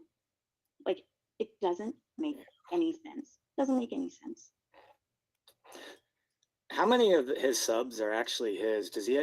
I've seen his channel has actually grown, but I remember it used to be like a big deal about he was accused of bananas. Is that still? Right. Well, it's so gotta be. I mean, but I actually posted a video this morning where I was just kind of like trash talking him, whatever, and I mentioned how, you know, he's always bragging about how many subs he has, but when he goes live, he has the same amount of viewers as like Nunya or NTF or Well, dude, Matt. I And so have. these people don't exist. That's what I'm saying, because he has 3,000 something, and I have like Mhm. 300 something, and I have 50 some odd viewers, and he usually has like 70.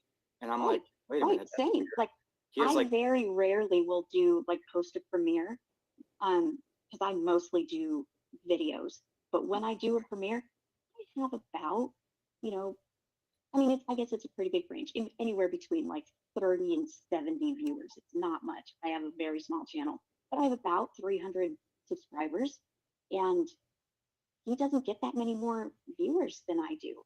So, you know, whenever he would have gotten all those bananas or whatever, like that would have been before my time because I've been around here for 2 years. But you would think with a channel with that many subs, look at he you, would have newbie. significantly more viewers than you or I or Nunya or NTF or Matt. But he doesn't because those are not real subs. Those are The not real ratio people. doesn't work out. And see, he's Gen X, and I don't want to say all Gen X thinks that way. They're smart, but he in particular, wet brain Gen X, they just don't get how we know those things about algorithms and viewership and stuff like that. You know what I mean? He thinks he's actually tricking us. Like, it's just so bad.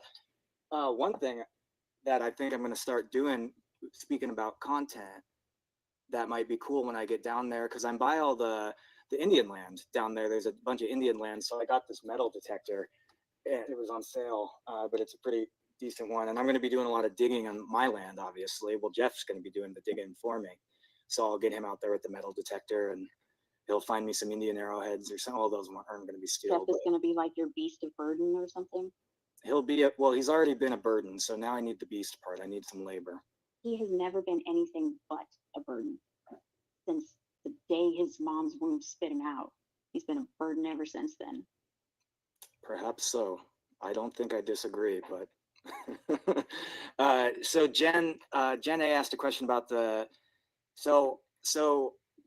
okay, so yeah, you can drink and stuff. You can drink alcohol while you have a permit, and you can drink in your house and all that stuff. But no, you're not supposed to possess firearms even in your house while you're drinking. It's a second-degree misdemeanor. If you look at my record, I've actually been arrested for that before. I beat the charges. I was carrying a backpack into my house, and it had a gun taken apart in it. And when I got taken in, blah blah blah blah blah blah blah. But I was drunk, but I wasn't like waving it around like he was. So no, what he did is technically no, not supposed to happen. But I didn't. You know, there's going to have to be, they're not, if you called, they wouldn't do anything. Like, they're not going to go there and do it. They're not going to go there and arrest him. They're going to, like, Jeff didn't do anything. If he, like, shot off a round the into Albuquerque area. Yeah, no, they would never do a thing. But no, technically, based on how the statute, oh yeah, he committed a crime. Like, the reason I got arrested for it is because my ex called, like, sobbing, saying all this crazy stuff. Of course, it got dropped, and it was like, nowhere. There's no restraining order, no nothing. Like, there was nothing. It was a stupid crime. Well, it wasn't a crime the way I did it, because it was just carrying it in the backpack and stuff. But the way Jeff did it, probably I would say it's illegal, but they wouldn't do anything. But that plays into what you were saying, the hypocrisy of it all. I mean, these are things that, like, a normal person, you know, my mom is from Albuquerque. My family, my grandpa lived here from the 50s onward. My family's from here, and he's from here. He should know these things. You know, if he was a cop in the 90s, my mom was born in 74 here. So, you know, like they should be kind of more similar, and he's just a Hey, fucking what was your favorite pet's name when you were a kid? I'm just kidding. Don't answer that, because you're literally telling us all of this information that people can use to get security questions. I don't care. I I don't have anything to steal or to get into. I don't have bank accounts or anything. I keep all my stuff. I don't play the game that everybody else does with the rat race of society and stuff. I just want to build my house for me and my daughter, and just me and my family live in peace. That's it. People can't steal that pink shower curtain you've got hanging behind you or whatever that is. That is, you know what this is? This is a, in my bed, you know, in my trailer, I just want a little privacy. So I like made my bed into another, it's like a room back there. So like when, like if my daughter has a room in the house in Albuquerque, but like in the trailer, if she wants to stay in here, because eventually I'm going to build a house, a tiny home on my land. And then at the trailer, I want her to just be able to have as like a cool little playhouse. And I wanted her to feel like she had a little room back there. So it's like a bunk on a legit train. It's just a quilt thing that just blocks. So I'm sitting on, you know, in here, and then the little, like you can see her stuffed animals and stuff are all here. Constantine talked about them, but yeah, just the bed back here, and there might be, I don't know. Oh yeah, gun. Whoops. Is a gun on your freaking daughter's bed? Well, my daughter doesn't come to the trailer and stuff, but. Okay, so I'm gonna hop down, but I put something in the back chat that I wanted to see if you had an answer for. In the what? The private chat? Back chat, yeah. And you can just tell me yes or no. Oh, hold on. Oh, that was actually talked about earlier, and the answer is no. Okay. On that's here. all I need to know. So, yeah. And there is and I don't know who would, but that's yeah, that's all right. Well, I know the boys would have it. The boys would have it. Well, they don't. No way. Well, yeah, I'm just looking, but I'm gonna hop down. I've got, you know, a little more Jeff trolling that I can probably do before I go to bed. Well, I'm happy to see it. So I'll stick around and watch what you have. All right, sounds good. Have a good night. Take care. Oh, that's right. That's right. I thought Damone liked black girls. That doesn't mean you can't like white girls too. I've been with a couple black girls. Couple. Won't do it again. 3, actually. Or 4. 3 or 4. Spooky. Hell fucking yeah, dude. My daughter's a badass. Like she's bilingual. She knows about guns. She doesn't put up with socialist faggots either. She's half Mexican, so she speaks Spanish. You know, her mom's from Mexico. She didn't even speak English till she was 9 or so. But her mom's smart. She's smart. Haley's family, her mom's family is good. She's good. He's good. We have a good family. We don't have shitheads like Jeff. No degenerate Jews, no fags, no retards. Well, we had a retard. We did have a retard. I don't know what the retardation was, but it was pretty annoying.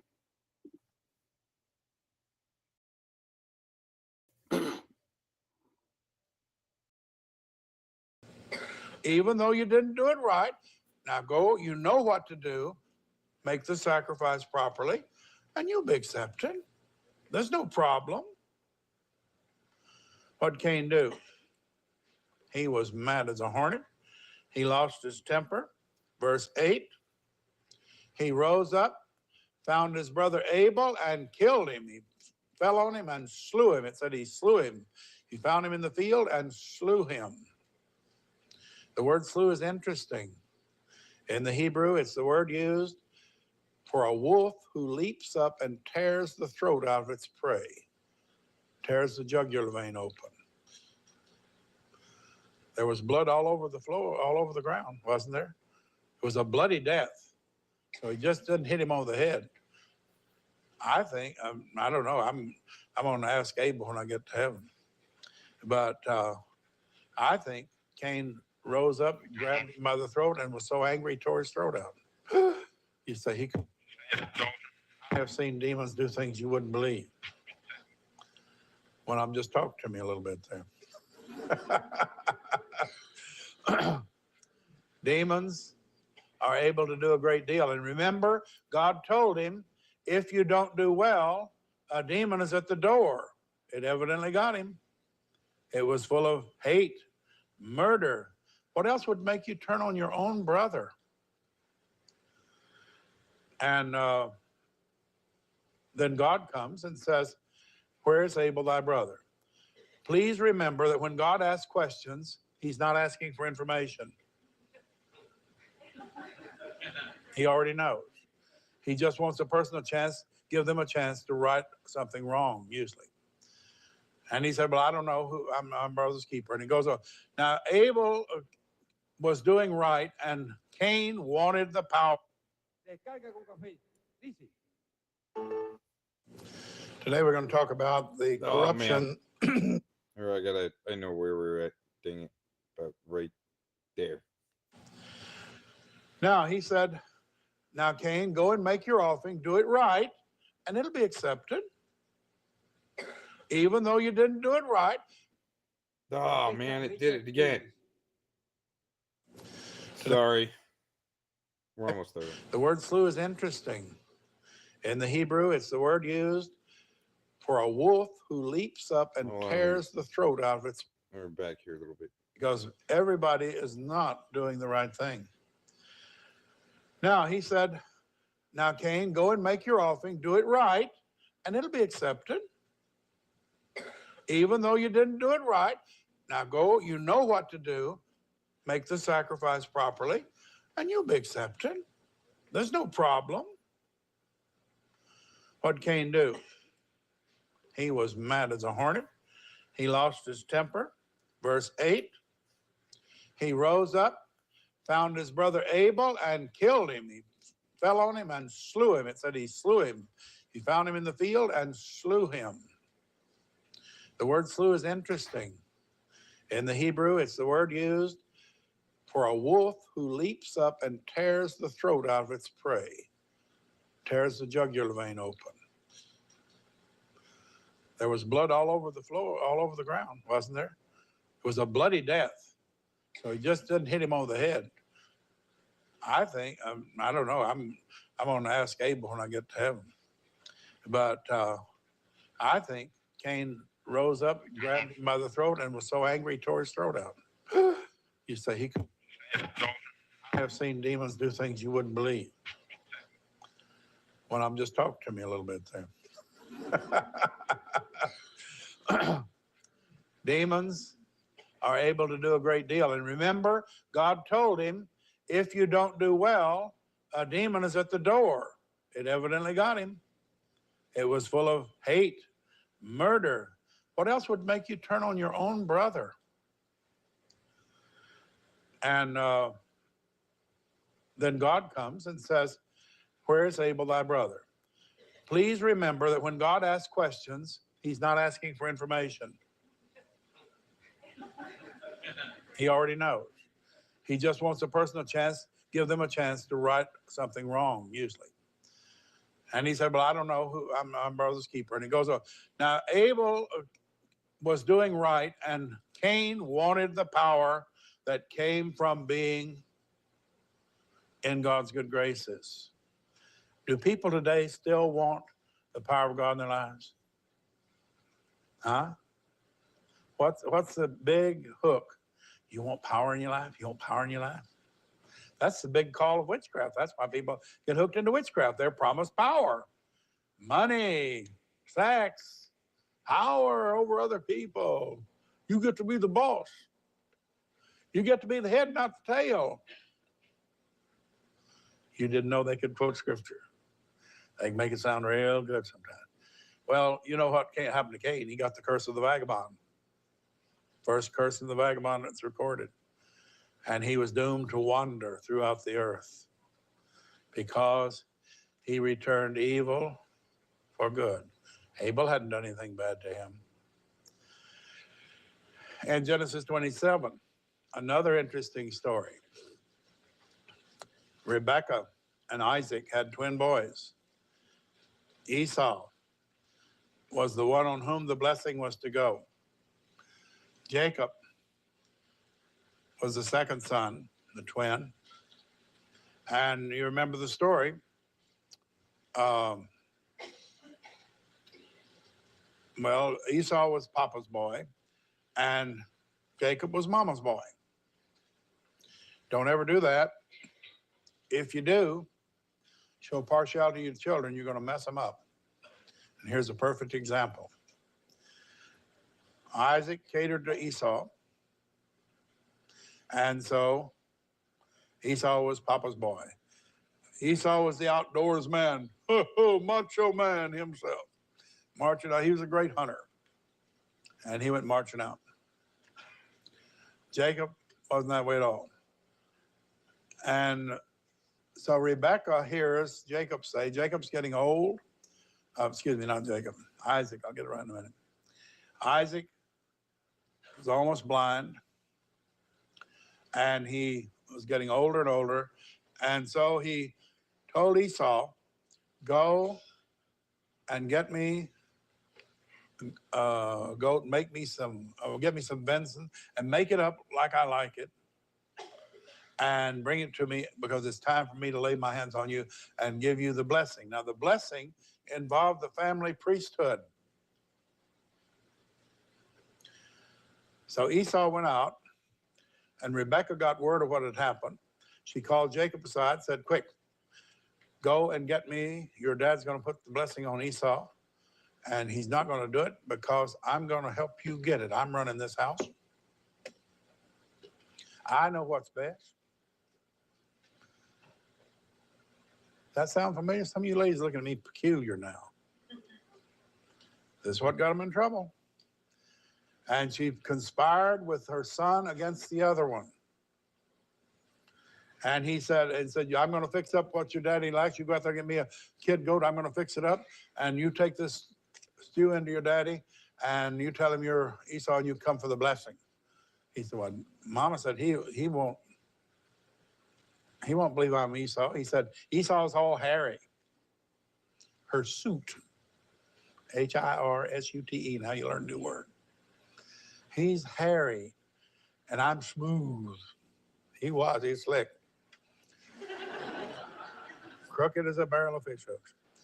But, and he said he'll recognize me. If he reaches out and touches me, he'll know I'm not Esau, because Esau's got hairy arms on him, you know.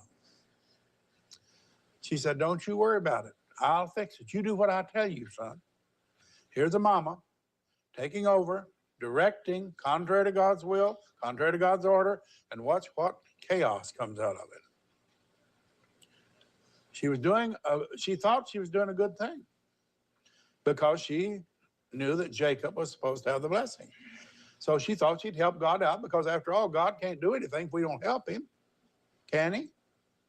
And every time you get in and try to help God out, what a mess. We've got to learn to get back out of the way and let God tell us what to do, not quit trying to tell him what to do. Don't try to create things with your tongue. All you'll create is a forest fire. It'll burn everything up. You get back out of the way and find out what God's doing and flow with him. Don't try to direct God. That's the biggest mistake you can make. Anyway, the upshot of it was, she said, she got some goat skins and covered his arms. Said, now when your daddy says, hold your arm out, you hold that out. So he went in there and he said, I'm Esau. That's what Mama told him to say, so that's what he did. She said, well, you sound. He said, well, here, put your arm out, son. He rubbed his arm. He said, you know, you sound like Jacob, but you feel like Esau. He said, yeah, you better give me the blessing. He said, okay. So he laid hands on him, gave him the blessing. Esau came back. Guess what? The blessing was gone. But Esau was a profane man. That's why God let it slip. You say, well, they got the right thing done, even kind of cheated a little bit on the side. Yeah. Remember, this is Rebekah's favorite son. Esau said, I'm going to kill him. I'm going to kill him. His daddy died. And it says Esau comforted himself with the thought, as soon as the days of mourning are over, I'm going to kill that rascal. I'll get him for that. He's not going to have that blessing. I'm going to kill him. It'll be mine. Rebekah got wind of it. She said, quick, run over to my brother Laban and stay with him just a little while till your brother kind of cools off. Then I'll send word you can come back. She was dead and in her grave before he came back. She never saw him again. One penalty you'll pay when you interfere with God's word, you'll lose the very thing that you're trying to do. And Jacob went through hell and back over at Uncle Laban's. Of course, they kind of deserved each other. They crooked each other, you know. Laban was crooked as Jacob. They were really kinfolks, I'll tell you. Jacob would crook Laban a while, and then Laban would crook him. He said, I'll give you this daughter if you work 7 years. He said, okay. He pawned off, the plane went on him. Had a real pretty girl that Jacob fancied. And he had one gal, I guess she's kind of plain, an unclaimed blessing. Nobody got her. And so he just pawned her off on him, put her in the wedding dress. Lo and behold, married her off to the wrong one. He had to work. He came back and he complained. He said, hey, you gave me the wrong woman. He said, oh, well, okay, you can have the other another 7 years, please. And he had to pay. This is part of Mama's doings. She helped him out. If you got a mama like that, you'll have lots of these too. But you say, but don't blame it all on Mama. You bring on some of it yourself. And Jacob, remember, met Esau. It was a climbing for power, a greed for power. Now, we got plenty of time. We're working. I'm going to make it through. Jude 1:11. That ought to be easy to find. It only has one chapter. It's right in front of the book of Revelation. And don't say Revelations. Look at your Bible. It says the revelation of Jesus Christ. Well, yours may say the revelation of John, the divine or something. But it's the whole book is the revelation of Jesus Christ. That's what the whole book's about. Jude, the 11th verse. Woe unto them. They've gone into the way of Cain, ran greedily after the heir of Balaam for reward, and perished in the gainsaying of Korah. We talked about Cain. Of course, Balaam, you know, he tried to sell God's people out for money. And then they perished in the gainsaying of Korah.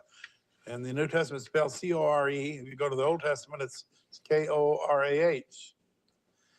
And that's in Numbers 16. The tribe of Levi, God told Moses to set apart Aaron and his sons, his brother Aaron, and his sons to be the high priest in Israel. Well, they had a little disagreement.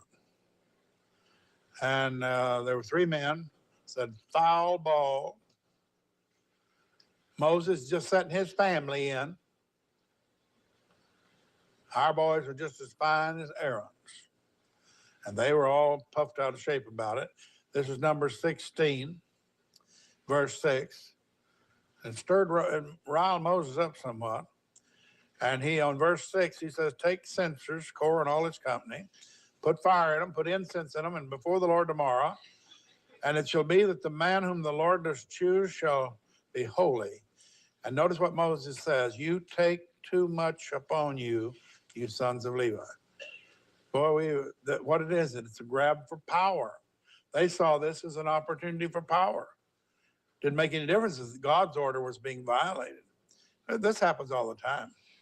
There are people who grab for power in churches. They grab for power in families. They want to go outside of God's established order, and every time it's disaster. They want to set apart God's word and not pay attention to it. And Moses just called his hand and said, you take too much on yourself, you sons of Levi. And then down in verse 9, Moses said, seemeth it but a small thing to you that the God of Israel separated you from the congregation of Israel to bring you near to himself, to do service of the tabernacle of the Lord, and to stand before the congregation to minister for them? And he has brought you near to him and to all the brethren, the sons of Levi with you, and seek ye the priesthood also. He said, you've already been called out and set apart, but they weren't satisfied. What does that remind you of? Isaiah 14. Lucifer had the high position of the anointed cherub that covered the holiness of the throne of God. The scripture says of him that he did not have to sing music was built into him so that his very being was a living song of praise to God. He's still an expert musician, and he's still manipulating music to use it, but it's using it on the dark side now.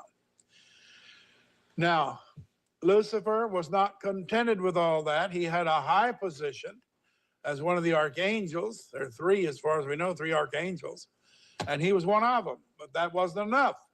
He wanted more. He wanted to be like the Most High. Isn't that a move that's on today? You'll be Christ, you'll be like Christ. Does that sound familiar? When you hear that, watch it. You know, the three deadly things started in the Garden of Eden. Ye shall not surely die. Remember, if we eat the fruit, the day we eat it, we'll die, Eve told the serpent. He said, no. Is that what they told you? No, that's not the way it is. You will not surely die. You will not sin by doing it. And ye shall be as gods. Now, when you hear that, you shall not surely sin.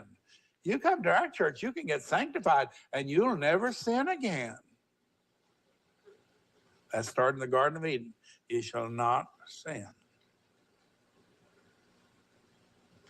Ye shall not die.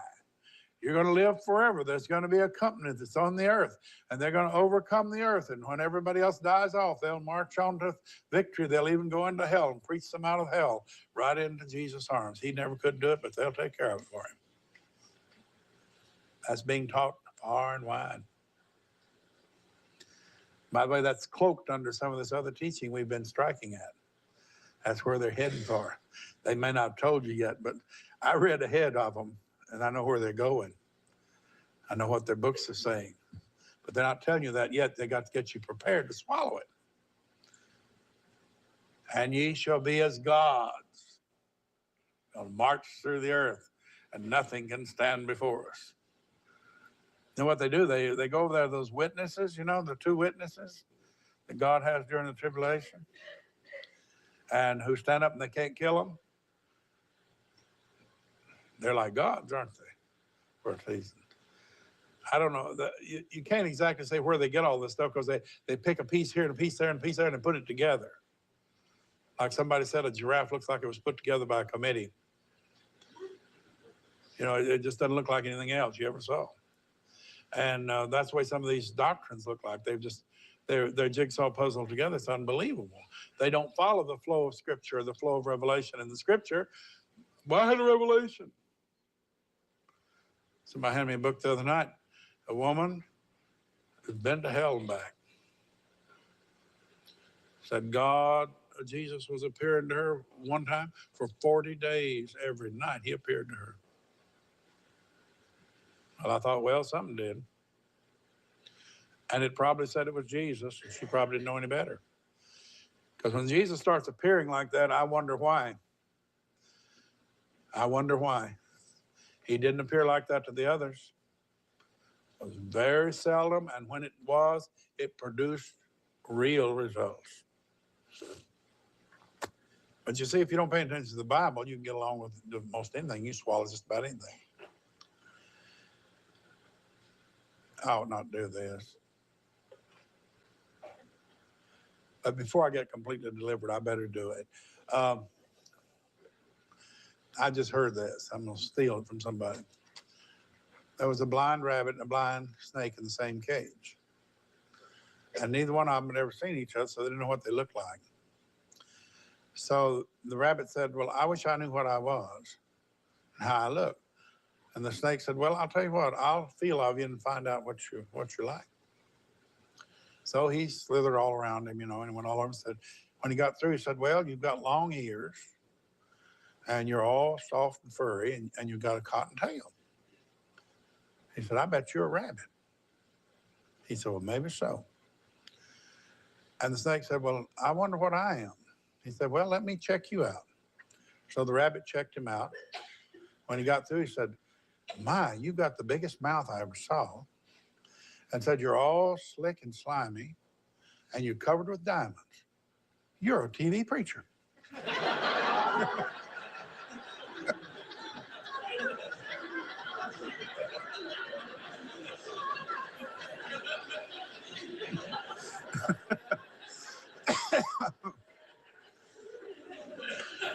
That was kind of ugly, I'll have to admit. I thought it was funny. Korah and his friends came out, and he had two buddies with him. And verse 11 says, for which cause both thou and all thy company are gathered together against the Lord. And what is Aaron that you're murmuring against him? Why are you fussing at him? He's nobody. He's just the man God said to put in this position. Then Moses sent to call Dathan and Abiram, that's the other two fellas. And he said, you come on up here where I'm talking to Korah. They sent word back, we will not come up. You're not going to order us around. And then they proceed to bawl him out. They said, is it a small thing? You say, is it a small thing that we're taking the attitude we are? Well, is it a small thing that you brought us out of the land of Egypt and we're supposed to bring in land flowing with milk and honey and to kill us out here in the wilderness and then to make yourself a prince over us? Is that a small thing, Moses? You're so smart, Alec. We'll tell you off. Let them talk on. They dig in their grave. They don't know it, but they are. And he said, moreover, you haven't brought us into the land flowed with milk and honey, and you didn't give us inheritance of fields and vineyards. And when you put out the eyes of these men, you think we're going to not close our eyes so we don't see anything? We will not come up. Well, Moses was wroth, and he said to the Lord, respect not their offering. Ooh, I would want him praying for me like this. I have not taken one ass from them. I haven't taken anything from them. Haven't hurt one of them. So what are they doing? They're returning evil for good. That is one of the deadliest things you can do. And Moses said to Korah, be thou and all thy company before the Lord, thou and they and Aaron tomorrow. Let every man take his censer, put incense in them, and bring to the Lord every man his censer. In verse 17, 250 censers, thou also and Aaron, each of you his censer. So they took them, put fire and incense in them, stood in the door of the tabernacle of the congregation. Now, verse 19, and Korah gathered all the congregation against them to the door of the tabernacle. He got the whole crowd. I mean, he had the whole crowd with him. He took a vote, and they were all for him. Moses didn't have, he didn't have a chance. He was voted down. The majority was wrong again, as they always have been. And they stand there, and the glory of the Lord appeared to the congregation. Well, that kind of put a chill on things. They weren't quite prepared for that. The glory of the Lord came down behind Moses and them. And I don't know what that looked like, but it was something else. If you run the references on glory of God, you'll find out it's Jesus.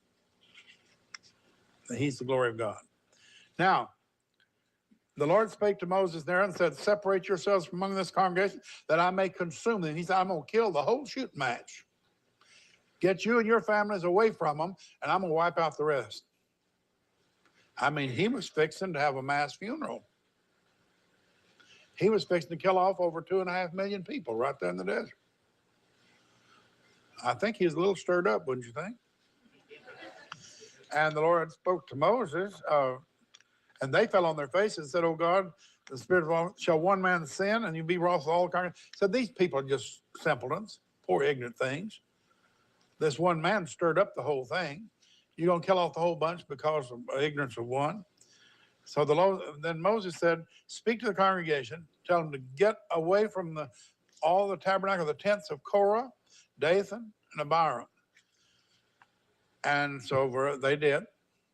And they said, get away from the tents of these wicked men, verse 26, and touch nothing of theirs, lest you be consumed in their sins.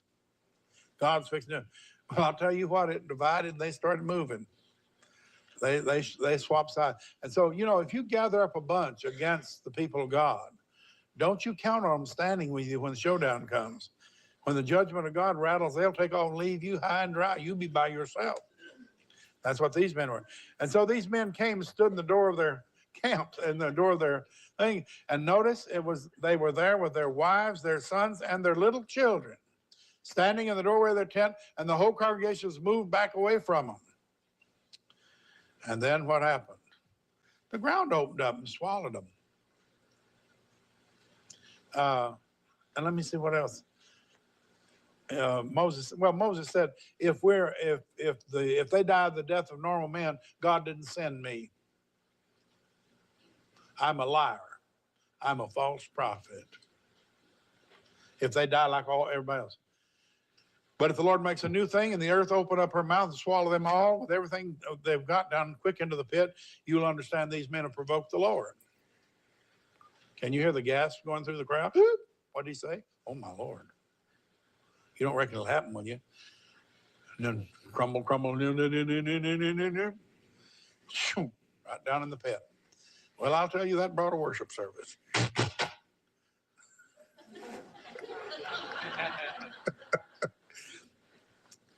That brought a worship service. They all hit the faces, and they repented quickly.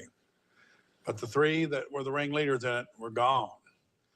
Now, I was going to hit Saul and David, but again, Saul was envious of David, and he got into all kinds of trouble. But I want to get over to the New Testament quick, because somebody's going to say, well, he just used the Old Testament. No. Acts chapter 8. There was a certain man called Simon who used sorcery and bewitched the people. Acts 8, chapter 8, verse 9. Bewitched the people of Samaria, giving out that he himself was some great one, to whom they all gave heed, from the least to the greatest, saying, this man is the great power of God. To him they had regard, because that of a long time he'd bewitched them with sorceries. But when they believed Philip preaching the things concerning the kingdom of God in the name of Jesus Christ, they were baptized, both men and women. Now notice this significant verse, verse 13. Then Simon himself did what? He believed also, he was baptized, and he continued with Philip. This bird got saved. He was a witch, but he got saved. He had some grave clothes with him. They're going to give him some trouble. And he wandered about following Peter and Philip, and was watching the miracles they were doing. Now, when the apostles heard they'd received the word of God, they sent Peter and John over to check it out. Verse 15, when they came, they prayed for them they might receive the Holy Ghost, for he's not yet fallen on them. They'd just been baptized in the name of Jesus, repentance, and then they laid their hands on them, and they received the Holy Ghost. How could you see they received the Holy Ghost? Did you see him come down? Yeah, he was like that. No. They broke out and began to speak in other tongues. That's how they knew. They knew. Because in verse 18 it says, when Simon saw that through the laying on of the apostles' hands the Holy Ghost was given, he came and said, boy, these boys have got it. And he offered him money to give him this privilege.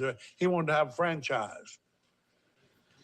Well, he was used to this type of thing in witchcraft. You know, you sell your services. You pay so much, you can have a curse said or whatever you need. You know, they can produce it for a certain amount of money. So he just figured this is more the same. He had his grave clothes on.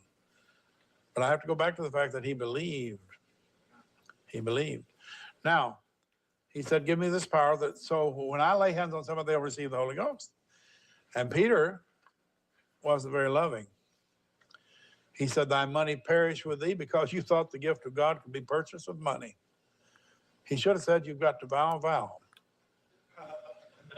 And I'll hold the money while God's fulfilling the vow. No. He said, your money perished with you. Shame on you. You thought the gift of God could be bought with money. Oh, how disgusting. You have neither part nor lot in this matter. And the business of receiving this gift, no way.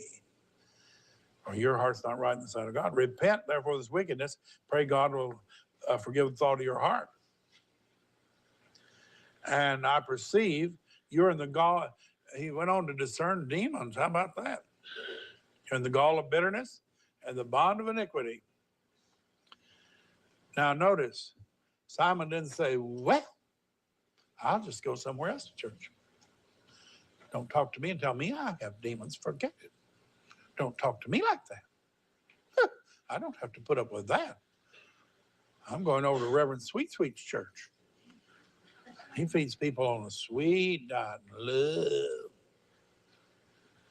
Reverend Agape Syrup was over there too. He dispenses it all the time. Soothing syrup. All your aches and pains. No. What did he do?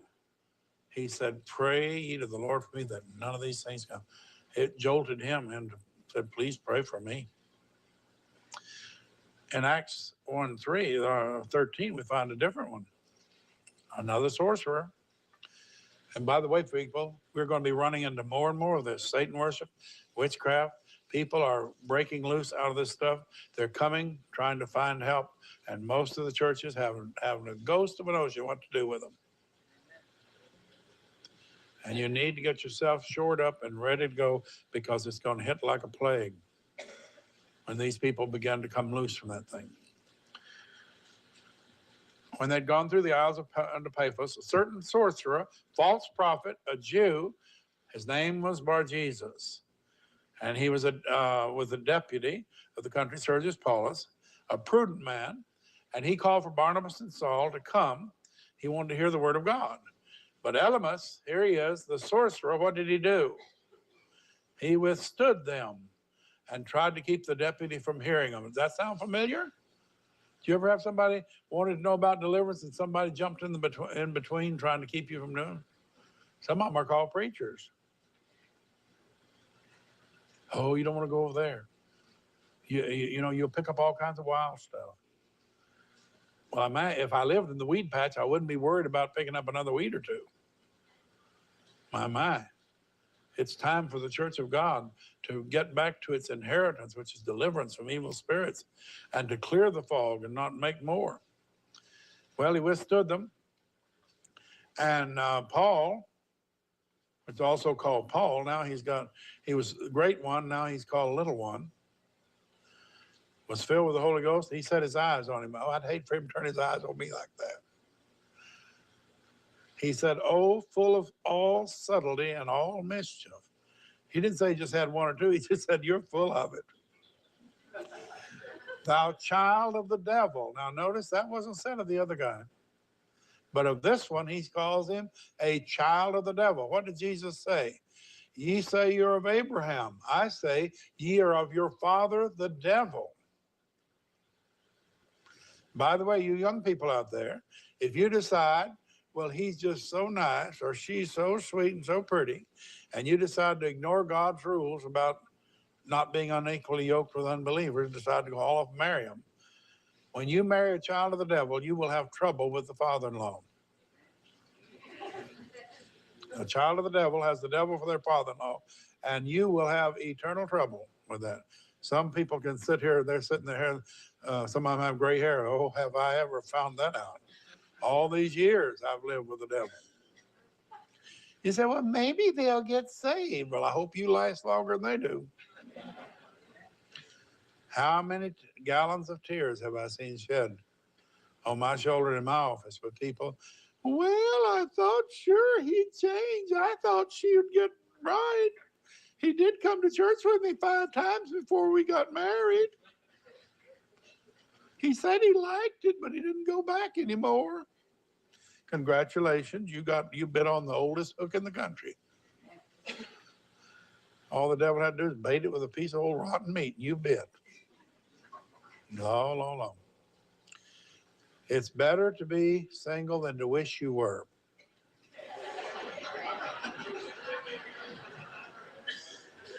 I see I don't have to explain that. All right, let's go right on.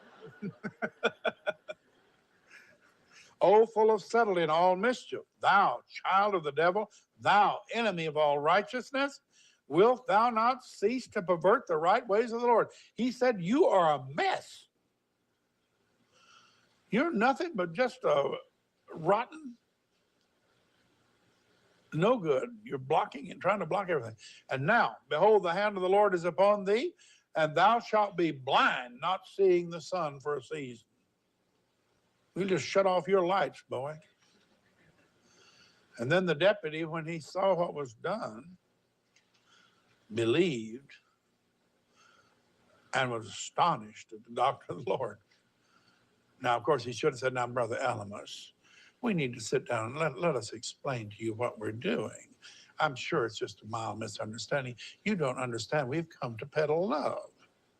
And I'm sure if you understood our denominational position, then you would know that it would be all right. And we just like to sit down and try to reason out. Maybe we can work out a compromise where you can speak on our program, we'll speak on yours.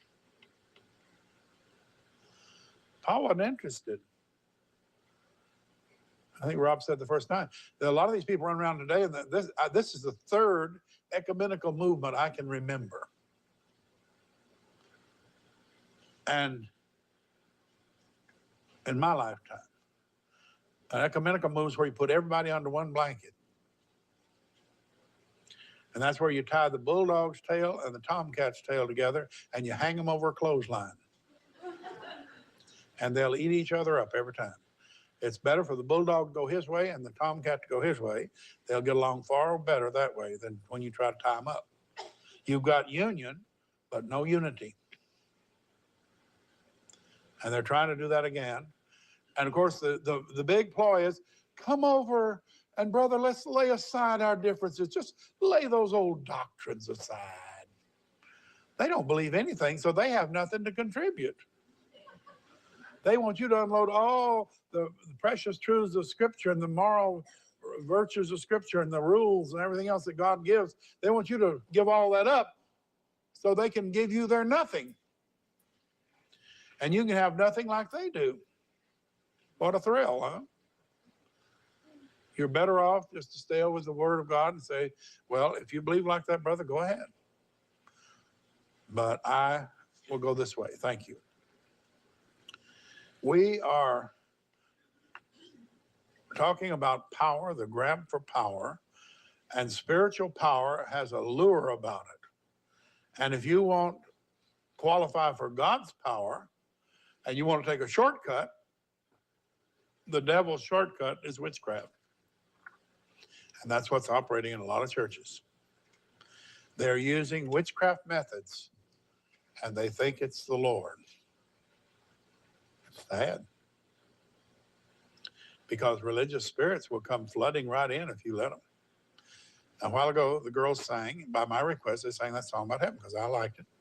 Touched my heart and I want to be stirred up when I hit here.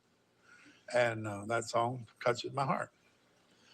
Now, we sang that a couple of workshops, they sang a couple of workshops ago, and the lid blew off this place. And we couldn't get back, we couldn't get under control of anything but the Holy Spirit for a couple of hours. We didn't have our program was just totally messed up. But God's program rolled full speed. People got happy and shouted all over the place. We couldn't get back on track. Now, if I'd have been a fool, I'd say, girls, sing that thing until it happens again. But you see, today, that wasn't what God wanted. I think the song's what he wanted, but I deliberately put it in there because I wanted to show you. You don't try to have it happen again. You don't put God on the spot and think you'll create a climate where God's got to do something. You just roll along, let God do what he wants to. And then when he does what he wants to, he'll take you by surprise and it'll be better than you ever could plan. We've got to realize over in 1 Peter, the 4th chapter and the first 5 verses, you need to meditate on those. As much as Christ has suffered for us in the flesh, even so, likewise, arm yourselves with the same mind. For he that has suffered in the flesh has ceased from sin. A man some years back, many years ago, told me what that scripture meant. I'd never paid any attention to it. I'd read it and reread. I don't mean I hadn't paid attention. I just read over it. It never clicked. If you cease from sin, you will suffer. You say, well, I know if you quit cigarettes, you go through a misery. If you quit anything that's sinful that's got a hold of your life, you're going to hurt. Isn't that what he says? He that has suffered in the flesh has what? Ceased from sin. There'll be an area, when you let go of an area and let the Lord take it over, there's going to be a certain amount of pain. You say, well, why would you have that? Well, if you have a rotten tooth that's driving you nuts, after you walk the floors 3 or 4 nights, and it doesn't stop. When the dentist pulls it out, it hurts, doesn't it? But oh, it feels better than it did, right? What happens? It heals up.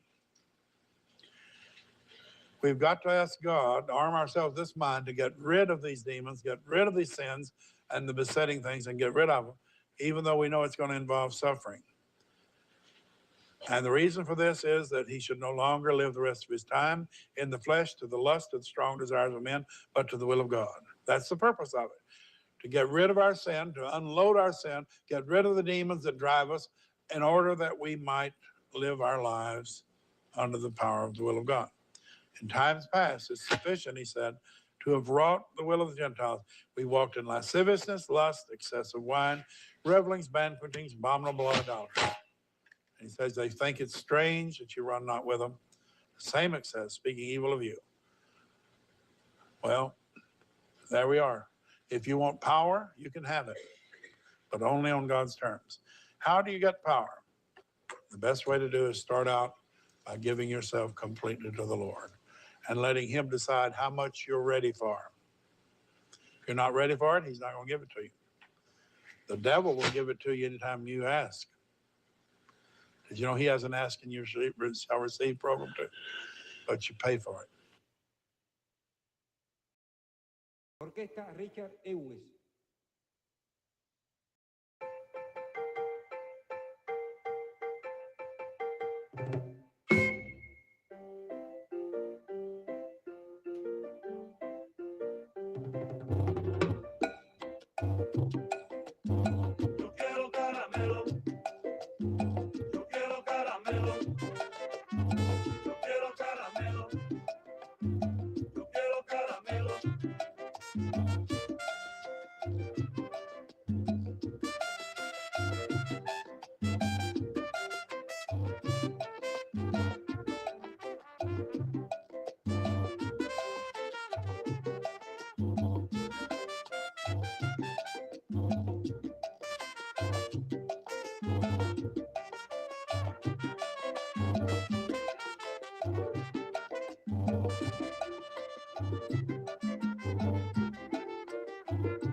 Hi, I'm George Norrie, and welcome to our Coast to Coast AM YouTube channel. Have fun, tell your friends, and share us with everyone.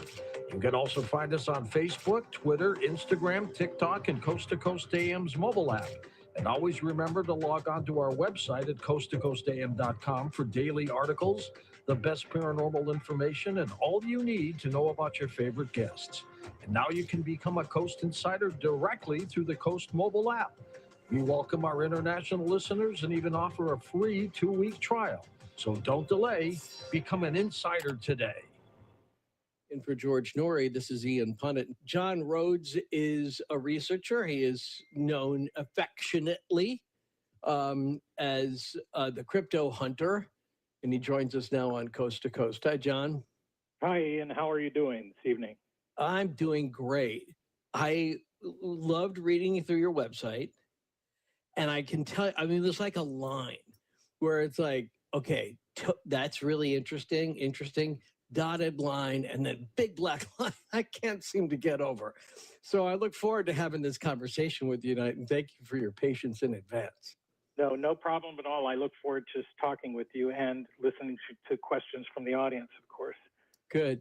Because your basic FAQ page is good. The website, reptoids.com, can be linked up to it, coasttocoastam.com. And you can contact him there, and you can see what he reads, and you can find out a lot more about his research. But let's just start at the beginning. Okay, so I imagine there has to be some sort of lineage, some sort of origin story, something that you link that brings us back to how is it that reptile-like alien creatures are here with us, coexisting, but mostly underground? Well, that's the key question. It looks like, our Earth produces some quite fantastic creatures over time, like you were just mentioning with the starfish, the bodiless brain walking around on two legs. It's so freaky. It's just so weird. I mean, it's like there's that Ray Milland movie I keep thinking about, right? Or whatever. Yeah, with Rosie Greer. Yeah, exactly. All right. So you think, yeah, we're learning about that, right? So what can you verify? The real backbone to when I started getting seriously involved in this is of course listening to the patterns of individuals and their abductions or their sightings back in the very early 1990s. I kind of listened to what they had to say, and I heard that it was different than what everybody else was talking about. I went on the internet, what was the internet at that time, and there was absolutely zero mention of reptilians on the internet. It was quite remarkable. And I was thinking, well, why hasn't anybody at least talked about this? And what I found is that these cases, when you started pursuing the science behind it and the potential for these creatures being here, these beings, I should respectfully say, there was a paleontologist by the name of Dale Russell. And Dale Russell was approached by NASA and asked about what would aliens look like on a different planet. And what he did with his associate up in the Museum of Canada up in Ottawa, the Museum of Nature up in Ottawa, they produced a model of what the dinosaur called Troodon, which was walking upright on two legs, and he had a nice grasping thumb. It was kind of unusual. And his brain was starting to get larger than the other dinosaurs. He was walking up on two legs. His eyes were coming from this, over time, they could tell the eyes were moving more towards each other, allowing stereo vision, which allows you to have better depth perception. And what he did is he produced this model and presented it to NASA, and it was basically of a humanoid reptile. And he said, given the morphological changes over time that we can see, if the dinosaurs had not been wiped out, almost, because birds survived, or dinosaurs that became the birds. Right. What would these creatures look like? And the model was this very striking image. And I looked at it, and I couldn't believe it. I actually called him up, and I said, Mr. Russell, I said, it's hard to believe that these things could be the way they are, and I'm interested in researching this. And he was very open and talked about the difficulties he encountered from his fellow colleagues. And he said to me towards the end of the conversation that really the pursuit of this question would not be professionally economical, which means that you're going to be finding it hard as a You're going to be hounded. Yes, you're going to be finding it hard to pay your bills as a scientist if you start pursuing this line of thought. And not only were NASA involved, also over in Los Alamos in the 1980s, they had a fellow colloquium meeting to discuss extraterrestrials, which included Frank Drake. And they actually addressed the whole issue of Dale Russell's Dinosaur-oid. They called it the Dinosaur-oid. And they said this could potentially be something that we're looking at on another planet. But then I started thinking, well, wait a minute, some of the most ancient records here on Earth talk about reptiles that had a humanoid form, or at least could talk. And I mean, biblically, they received these stories from ancient times, you know, to say what kind of truth is in this little nugget here. Right. Because remember, the original religious text that the Jews had, they actually talk about the serpent in the Garden of Eden as having 2 legs of a man and 2 arms of a man that could actually run through the garden after Adam, threateningly. Right.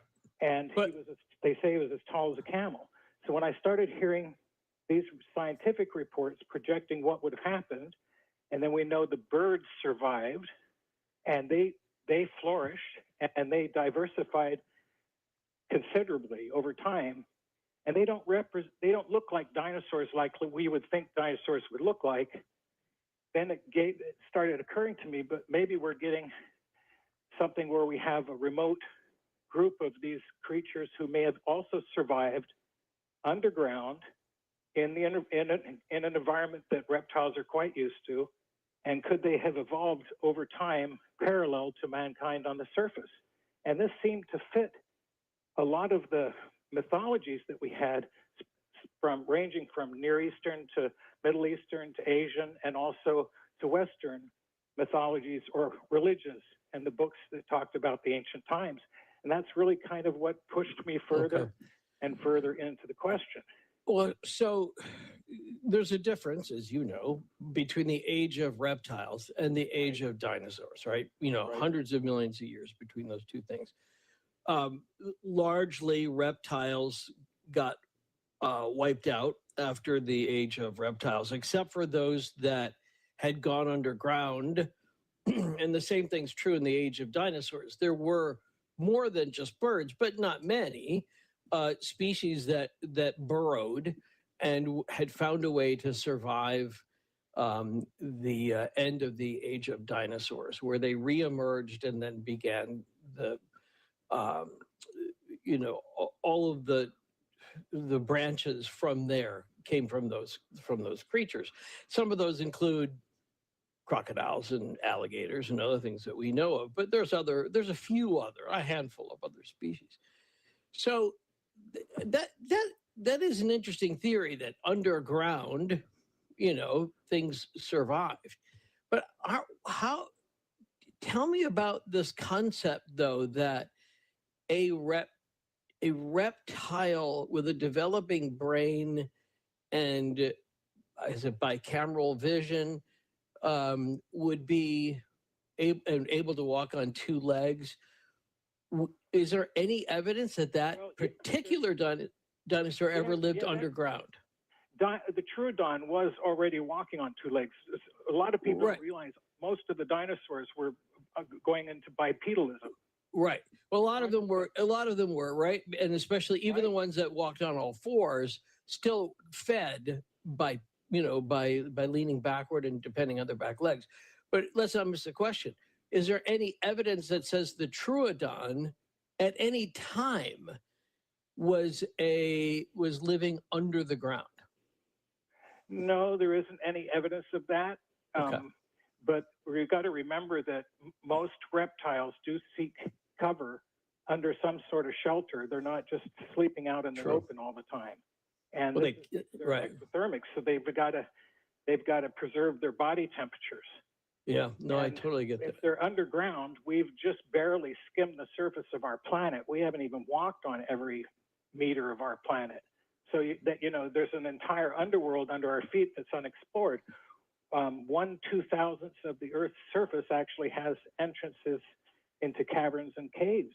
Yeah. And most people don't go into those caverns and caves. And ever since the 1988 Federal Cave Resources Act went into effect, that basically made it forbidden for people to go walking into caves without a federal cave expert. Sure. And they say if you do, you can go to jail. No, interesting. But to the degree that it is germane to the actual creature. So and this is, again, this is my skepticism showing, but if it's so, there are evolutionary motives, right? There are forces that impact species. And I'm trying to figure out what in this concept of reptiles going underground and continuing to pursue bipedalism, and that they had, as you said, sort of rudimentary opposing thumbs, and that they had a developing brain. Why were they morphing? What was being exerted on them that they would continue to morph as though they were living on the surface?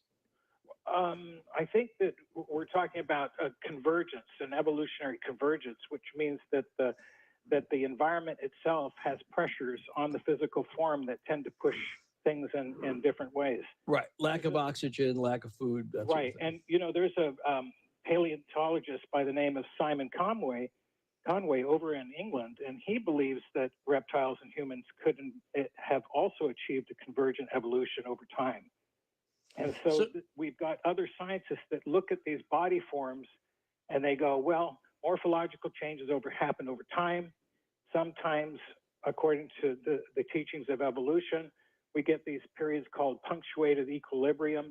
Sure. Which is a scientific term meaning that evolution, some process happens on the planet to where things can change shape rather quickly. The sea anemone is one. That used to be like these spiny little creatures. They are the spiny little creatures you don't dare step on. I've stepped on quite a few, pulled those thorns out, those spikes. But a long time ago, they were rather flowery, beautiful creatures. And then it seems like overnight, all around the planet, they changed, not just in one area, but all around the planet. And so these periods are very fast. It's not slow change over long periods of time, but very fast changes. And we're all under these pressures in our environments, and even humans, if you could speed it up, I'm sure have made the same type of changes in body size. I mean, you go to London and some of these older villages over in Europe, and you notice the houses are some of them are rather small, and the front doors are rather small, and you're like, why is everything so small? It's because a long time ago, we didn't have 6-foot average heights or 5-foot. Right. And it just wasn't that way. Yeah. And of course, the British are notoriously poor basketball players. So we would agree that there are evolutionary needs, right? Which then it changes the pigment of our human skin, those people living closer to the equator. We see blind fish in the deepest ocean develop lights on top of their head to attract prey, which then they're able to sense and then eat. It would make no sense for a crocodile or an alligator to develop a light on the top of its head if it didn't produce more food or attract a mate or whatever. So part of me struggles with this concept of how was it then that these reptoids developed and or continued to flourish under the ground to the point where, as you suggest, they have evolved. So let's put that aside for now.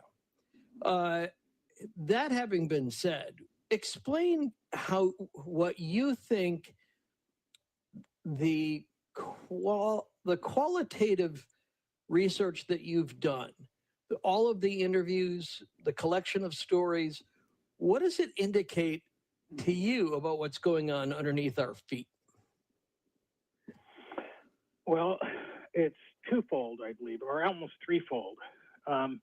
First of all, we have our own military-industrial complex dug in around the planet.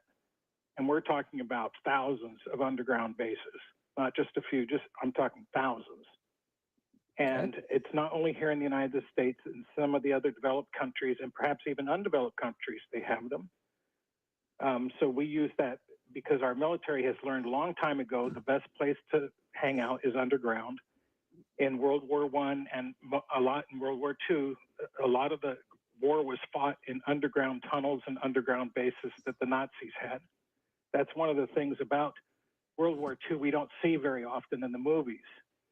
I've got, reports of some of these underground bases are quite large. Right. And I agree. For example, I'll just give you a quick one here. A lot of people don't realize. In a newspaper report in 1946 in the St. Louis Star and Times, they said that a gentleman by the name of Zantaro Tanaka, he was 26, a Japanese corporal. He was caught in Korea by the Soviets in 1945. He said, I'll read it here. I was blindfolded and put on a train. We rode all night. The next day we were unloaded in Iman, and that's the name of the town. The name of the town has actually changed since then. We were hauled into trucks and pointed outside the city, given shovels and put to work. 50,000 prisoners were scooping the earth from a gigantic plane there to make an underground airport. There were 80 radiating runways, each 1,000 meters or 3,280 feet in length. And they said about 1/3 of the prisoners died building it. And this was on the Soviet-China border. Right. So that gives you an idea in 1945 of the kind of places they were building. And we're talking about a hub-shaped circular airport or military installation that has runways faced in all directions, 80 of them. So they can just fire out aircraft like unbelievable, like the Thunderbirds in the old TV show. Thunderbirds are go. Yeah, Thunderbirds go. So when you hear of that, and then you put it together with the fact that ever since then, I've read newspaper reports talking about large dirigibles in World War II being stored underground in large underground hangars. I haven't heard of any of those ever being discovered or talked about. So we have all kinds of strange things going on underground by our own military. On top of that, we have perhaps extraterrestrials who are visiting the planet, and I just can't seem to reason why they would come such great distances only to hang out for a day or two and then head back home. At least we knew when we were watching Star Trek, those guys would set up some sort of monitoring base where they couldn't be seen so they could watch the inhabitants of the planet and study them. And I believe to some great extent that's also happening. Okay. How long some of these extraterrestrials have been here, I don't know. They may have had generations of them born on the planet that think that this is also their home planet because this is where they were born. So that could be happening. Okay, but let's pause that.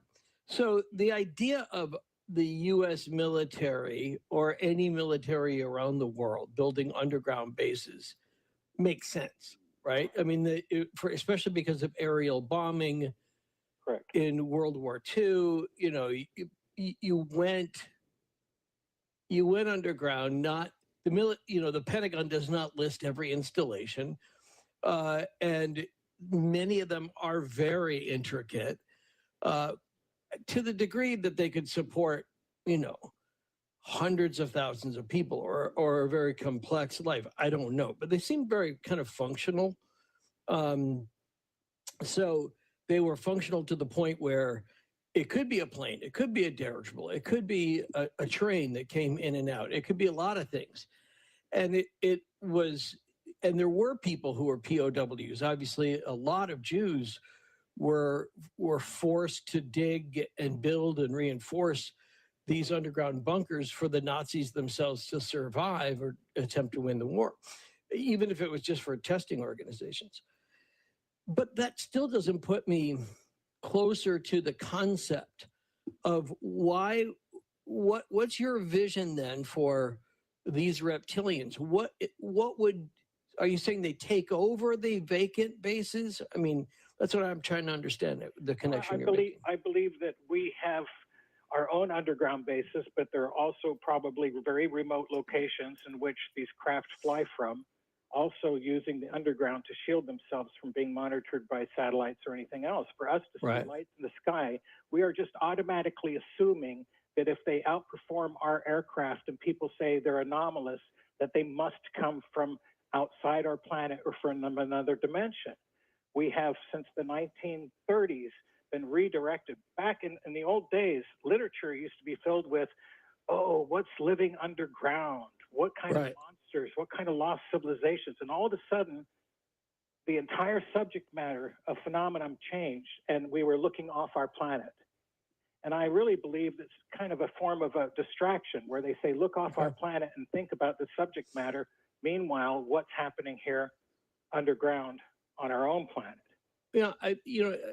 As I was reading your website, again, we're talking with John Rhodes. You can link up to him at coasttocoastam.com and go take a look at the stories he's collected and the research that he has done on the subject of reptoids, especially those that live in these complicated or sophisticated communities underground.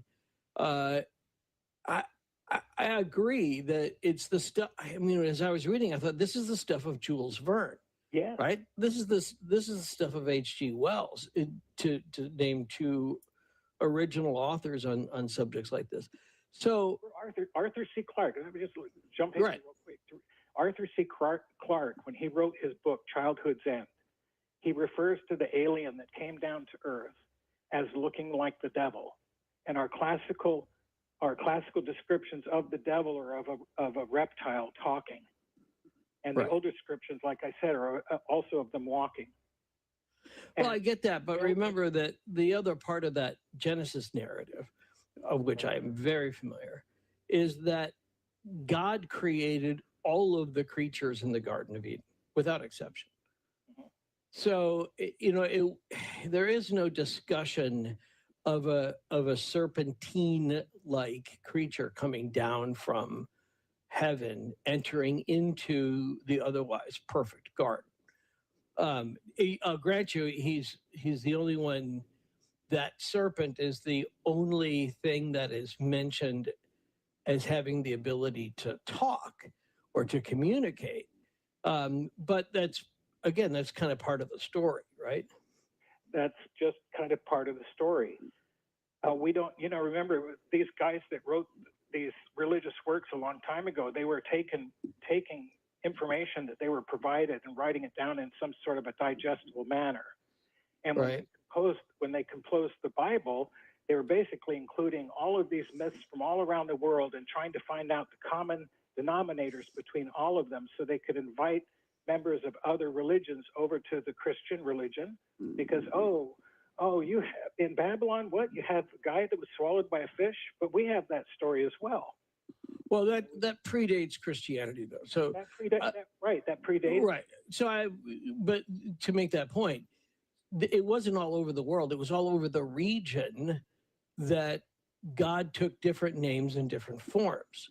And so this, in order to include every group, they're all kind of mashed in there together under the understanding that they're different names for the same thing. And so, yeah, the Babylonian exile is a good example. There are other myths about Babylonian exile. There's other myth about a giant fish, a Noah narrative. I mean, there's all sort of a flood, obviously. I mean, all sorts of it. But, okay, so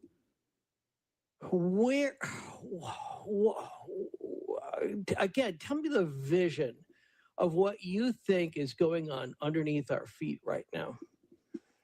Well, I think that we have small groups of advanced cultures, human and non-human, living underground.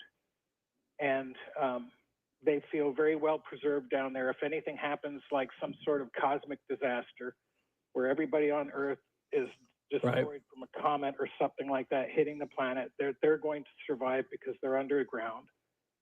I think that most of them have retreated under there, if not for safety from the environment, from safety from us, because we are one vicious animal species group on the planet. Yeah, we're the most dangerous anyway. What about... what I read on Facebook someday, Yeah, no, I'm with you there. If we go by social media, we are the most vicious. Hey, listen, when the aliens drive past Earth, they lock their doors, That's funny. All right, but if we're talking about the Troodon and then the Troodon's descendants, if it continued to grow underground when the above ground dinosaurs have been wiped out, what would be the reason? Are you? How is it that civilization goes on to be so sophisticated as you imagine? I believe it's more, I wouldn't call it sophisticated because we have sophistication as well. But I think that because of the different brain types, their brains are working completely different than ours.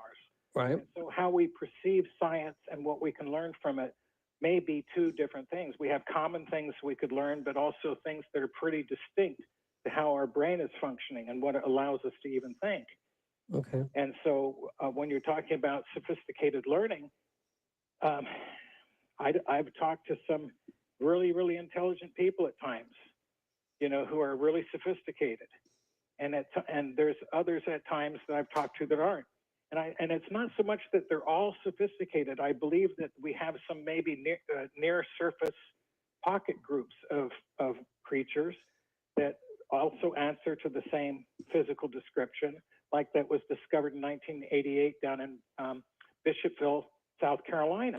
Which is a great tab on your website. Do you want to tell the story of Bishopville?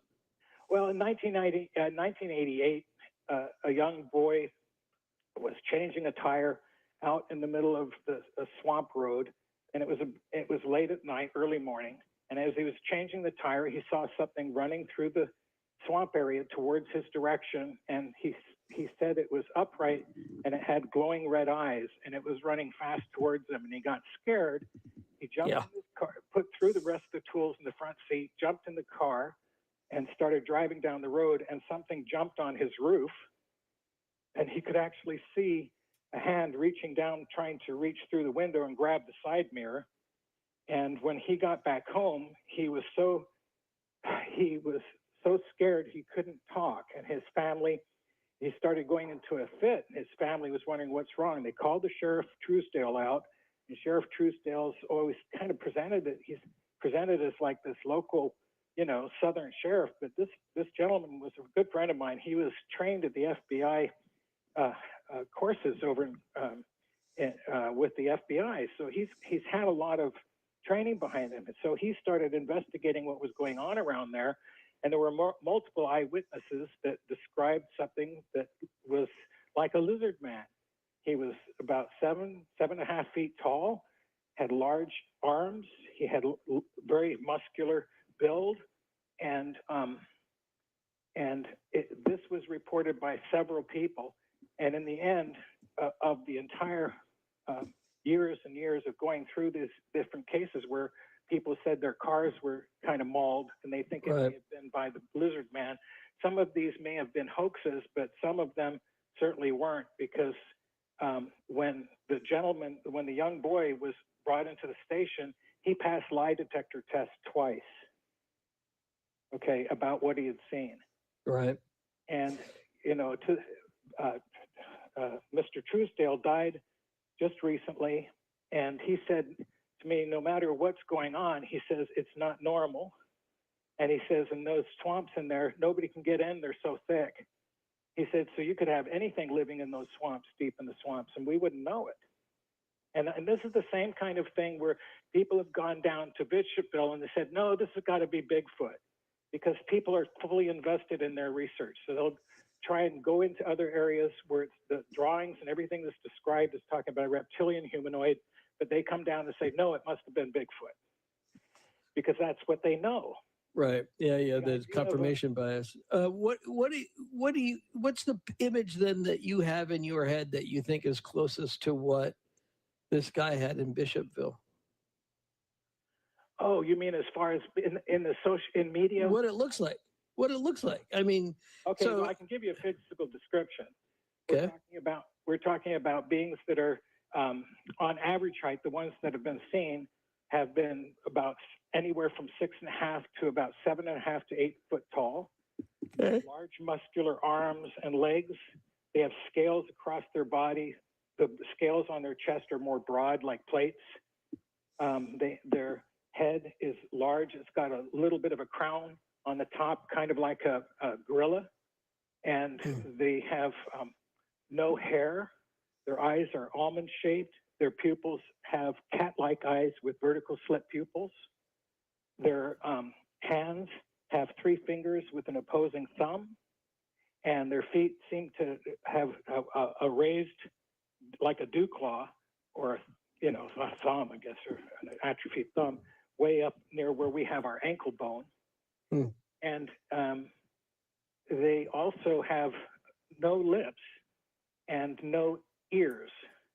So they might have a kind of a crustal type ear, maybe a scale or something over where normal ears are, but the mouth has absolutely no lips at all. It's just a very wide mouth. And this is what was described. And remember, by the way, I'm going to jump back to this thing about Arthur C. Clarke. When he wrote the book Childhood End, they talk about how society would be affected upon contact with extraterrestrials. And it was very much a disillusionment, because everything like science and everything came to a stop on the planet because we were just waiting for all the answers instead of trying to reinvent the wheel. But one of the things focusing on this being that was described as like a devil, if you looked at the foreword in the book, Arthur C. Clarke writes, the ideas presented in this book are not those of the author. Now that's really, really important, because who was giving him information about something that answered the description of the devil that was actually the basis from which he put this book together? And he put a lot of work into it. Now remember, Arthur C. Clarke was a radar operator in World War II. He was very intelligent. He was credited with the idea of the satellites. So it's not somebody that was, not without any kind of credibility. Sure. No, he was a cool guy. He was honest about it not being his ideas in that book. So, okay, so I love that. I mean, I think that's really interesting. That's super interesting. But I lack vision on this subject.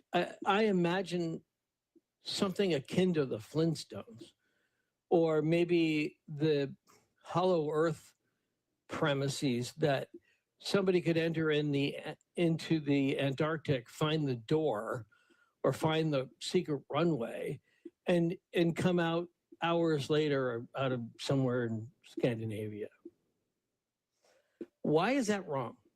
Why am I getting, if that's not the impression you want us to have of these reptoids and these underground bases, help me be more specific about the focus that you see. Well, I think a lot of it has to do with the fact that I've been bringing credibility to the subject matter. And when I started bringing credibility to the subject matter, there were a lot of people out there to discredit the idea. And I received a lot of heat from it. I knew people in the intelligence community that said that nobody thought anything of talking about UFOs, but they weren't happy about the fact that I would bring such a subject up and put science to it. Right. And, out there we have so many millions of people adding to stories nowadays that some of the backbones of these stories, like the Denver International Airport or Dulce, New Mexico, there's a backbone to reality to it, but people have piled on all kinds of incredible, out of this world stuff that's fantastical. And after a while, it gets so much onto it that people don't believe the subject because there's so much to try and discredit it. And that's what's happened with reptilian humanoids. That's why people are out there going, oh, they must be evil, all the time evil, because we've been brought up with our religious perspectives of something that walks and talks just like that must be evil. Right. And so, and if we do have contact soon, which we could, because given the circumstances out there right now, then if we have contact, are we always going to believe that whatever was presented to us was really from off the planet? If reptilian humanoids came here, or if they opened up one of the craft and saw scales on the skin, are we always going to jump to conclusion that there's some off-world species that's ready to invade us? Could we perhaps look here at home and see if we are actually sharing the planet with something else that's intelligent? And the language itself, when they push for UFO disclosure, should be changed from extraterrestrials to anybody, any non-human being that's intelligent, and not attach a destination to where they're coming from, because the lawyers that work for our government have easy answers by saying, we don't perceive any extraterrestrial threat, matter closed. And that sounds like they're saying there's no UFOs, but they're saying extraterrestrial when the language should be focused on what may already be here on our planet. Okay. So you mentioned the coexisting piece. What does that look like to you, the idea of reptoids coexisting with human beings? You know, I really don't, I can imagine what it's like. I mean, it would be like us meeting any other human culture from an area that we haven't had contact with. There's probably a lot to learn. In addition to that, the big thing is that there's probably a huge market available there for us to have open trade with them. So what kind of things could they trade with us that we would want? In other words, could this infuse humanity with a mixture of extraterrestrial or advanced culture technology with that of our own? Could we turn the planet around? And that's left to be said, I guess. Yeah, I mean, when you say turn the planet around, you mean it ecologically or in our tendency to war? Or? Yeah, ecologically, absolutely everything. Okay. I do believe that we're in a period of world change, and this has been planned for hundreds of years. The same way I believe that we're getting ready to abandon Washington, D.C. to set up our capital in Denver, Colorado. I believe that's going to happen. And that may. Why there? Denver, Colorado has been called Fed West for a long time. It has the largest groupings of federal employees outside of Washington, D.C. 80 federal agencies actually occupy the space there at the federal center. It's called the Denver Federal Center, DC West, and it's 1 square mile of buildings. We've got about 90 buildings. They got 6,200 employees, and they also have an underground base there. There's a place called Building 710, and it's an actual underground bunker that FEMA had built. It was for Region 6. It's now under Region 8 of FEMA.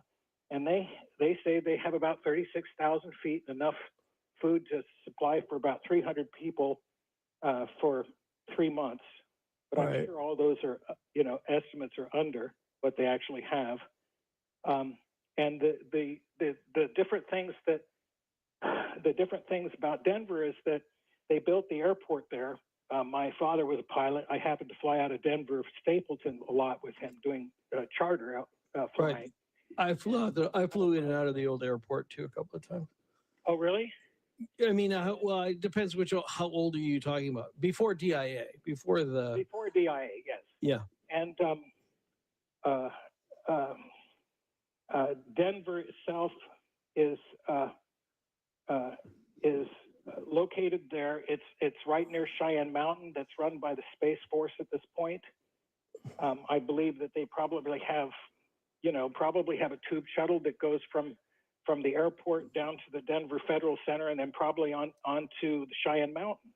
Because if something happened, the idea of anybody traveling across the surface of the earth and being vulnerable to attack is very real.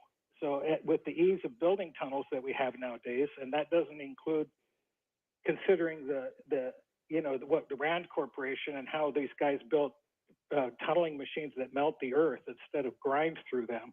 And there's all these patents for them. Actually, in June 11th, 1972, the LA Times wrote an article and it said Los Angeles to New York in half an hour. They had actually said that existing technology back in 1972 would allow travel between Los Angeles and New York in less than an hour.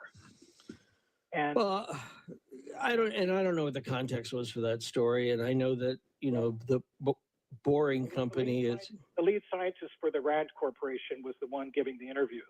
Right.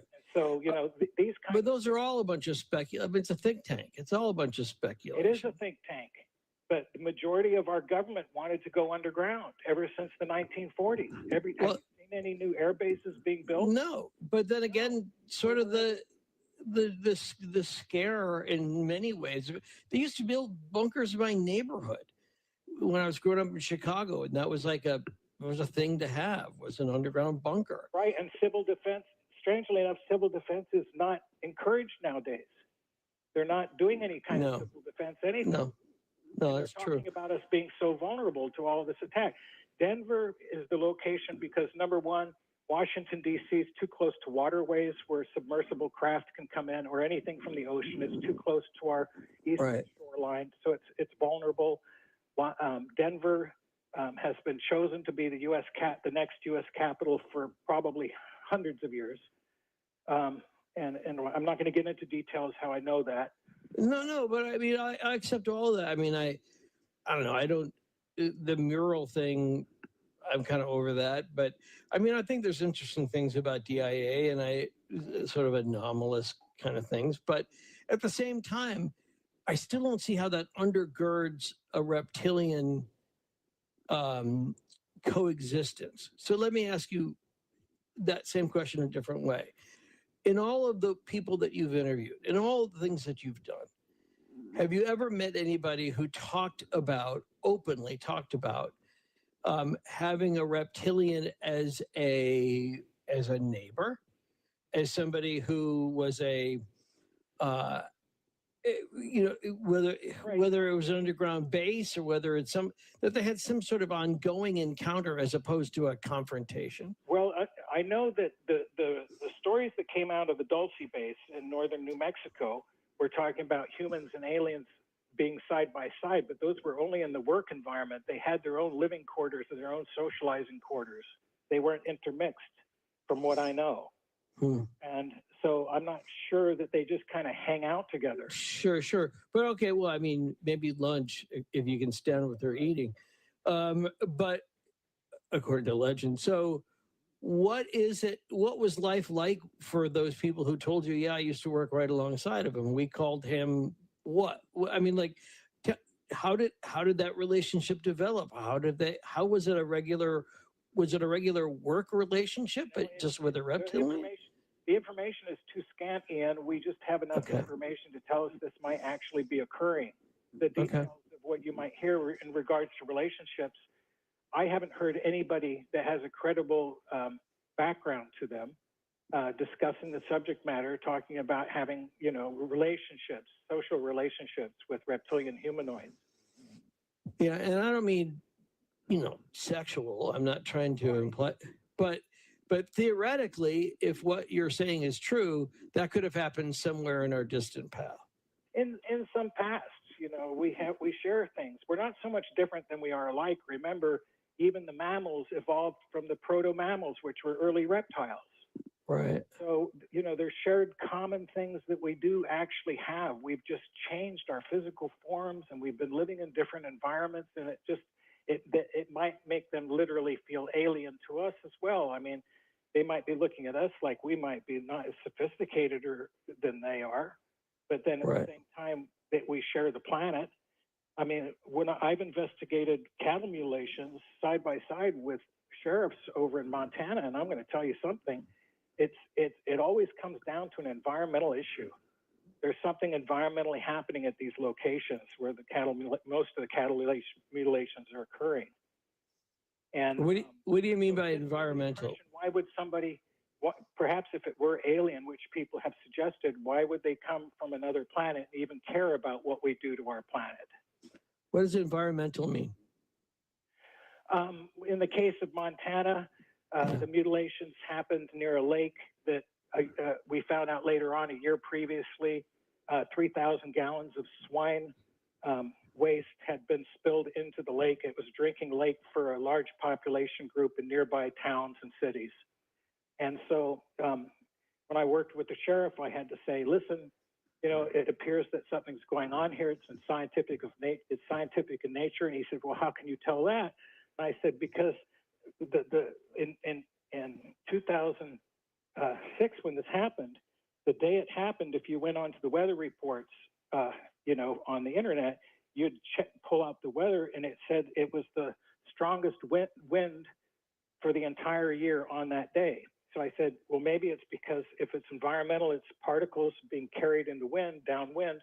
And so I put all the places where the cattle mutilations happened on a map, and it formed a triangle. I looked at the head of the triangle, which was where the direction of prevailing wind flow, and found pig farms there where the cattle mutilations were happening. And I said, if it's of scientific nature, you'll have another cattle mutilation a year from the date of this one. And then the sheriff called me up, Sheriff Kuka, Tom Kuka, who's now a councilman. And and he said to me, John, how did you know? And I said, what do you mean, how do I know? And he goes, well, we had another cattle mutilation. It was exactly a year to the day when you told me that that was going to happen. So how did you know? I'm a sheriff. I'm supposed to think if you knew that much, you had to somehow be involved. Right. But I can't bring myself to think that. And I said, it's because it's science. Some scientific group is trying to encourage us to look at the conditions of the environment, whether it's water that's got parasites in it or pathogens in it that are coming from pig feces that are thrown up in the hoses to fertilize the fields, and they're getting drifted with the wind. So we find all this out, but what it really came down to is that Montana provides its income on beef. And if you start talking about beef in a bad way, you're having a problem. Right. I was in touch with the gentleman that appeared on the Oprah Winfrey show that talked about eating meat, and she said, I'll never eat meat. I remember him. Yeah. And he said, listen, John, he says, I think you should know. He said, we won the case. She even paid for my lawyers, Oprah Winfrey. He said, but however, George Bush went out there at the same time, and he created a law saying, if you say anything that makes the American people feel unsafe about their food, then you could be liable for terrorism. Right. And so the discussion stopped. Yeah, I remember the lawsuit. This is the famous lawsuit where she hadn't even said that much. I mean, it wasn't even like that bad, but it wasn't that bad. What's that? You're right. It wasn't that bad, but these people who are talking about hundreds of millions of dollars, if not $1 billion or something, because the semen from these cows in these districts that are being raised are sold for a lot of money to different farms, cattle farms all around the world. Sure. So if you've got some pathogen problem occurring, in my case, I believe it was MRSA that was the culprit, then that they were looking at, then they would need to change that or stop it any way they could. And they're leaving the animals out there to be tested instead of just mutilating the cattle and burning them or incinerating them with a ray gun or dropping them off in the mountain for a bear to eat. They're laying carcasses down and pointing their faces in certain directions.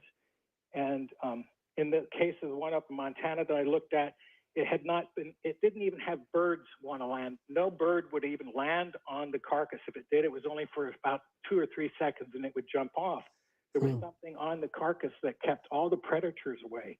The sheriff said, look, I'm going to take you somewhere. He took me about a quarter of a mile away, and he said, this cow died last week. And he says, and it's down to its bone. He said, that cow over there you're inspecting, he said, died over 2 months ago, and it's so well preserved, it's unbelievable. So in other words, something was being put on the cows so we would recognize it's an unnatural thing that's going on and it deserves more scientific inspections. But when the FBI was asked back in the 1970s or 80s to look into the matter, they did a full investigation. They came back and said, this is outside our venue. East of the Rockies, Jim is in Cleveland for John Rhodes on Coast to Coast AM. Yeah, hi, guys. Getting to the reptilians, I mean, has anyone seen one? Have you seen one? Is there any evidence of I can't imagine that there's underground, reptilians and the U.S. government's not thinking this is a threat to us and they're not investigating it. They're not trying to find. I mean, have you seen one, John? I just want to know if you've seen one. Jim, I think the government's known about them for quite some time.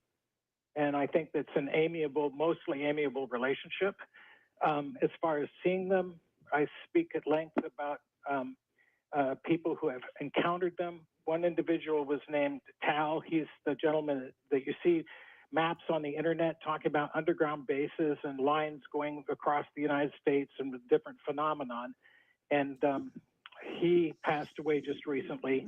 He was one of the people my first interviews that I had, and he told me that he had seen one at the base of his bed, and it was unexpected.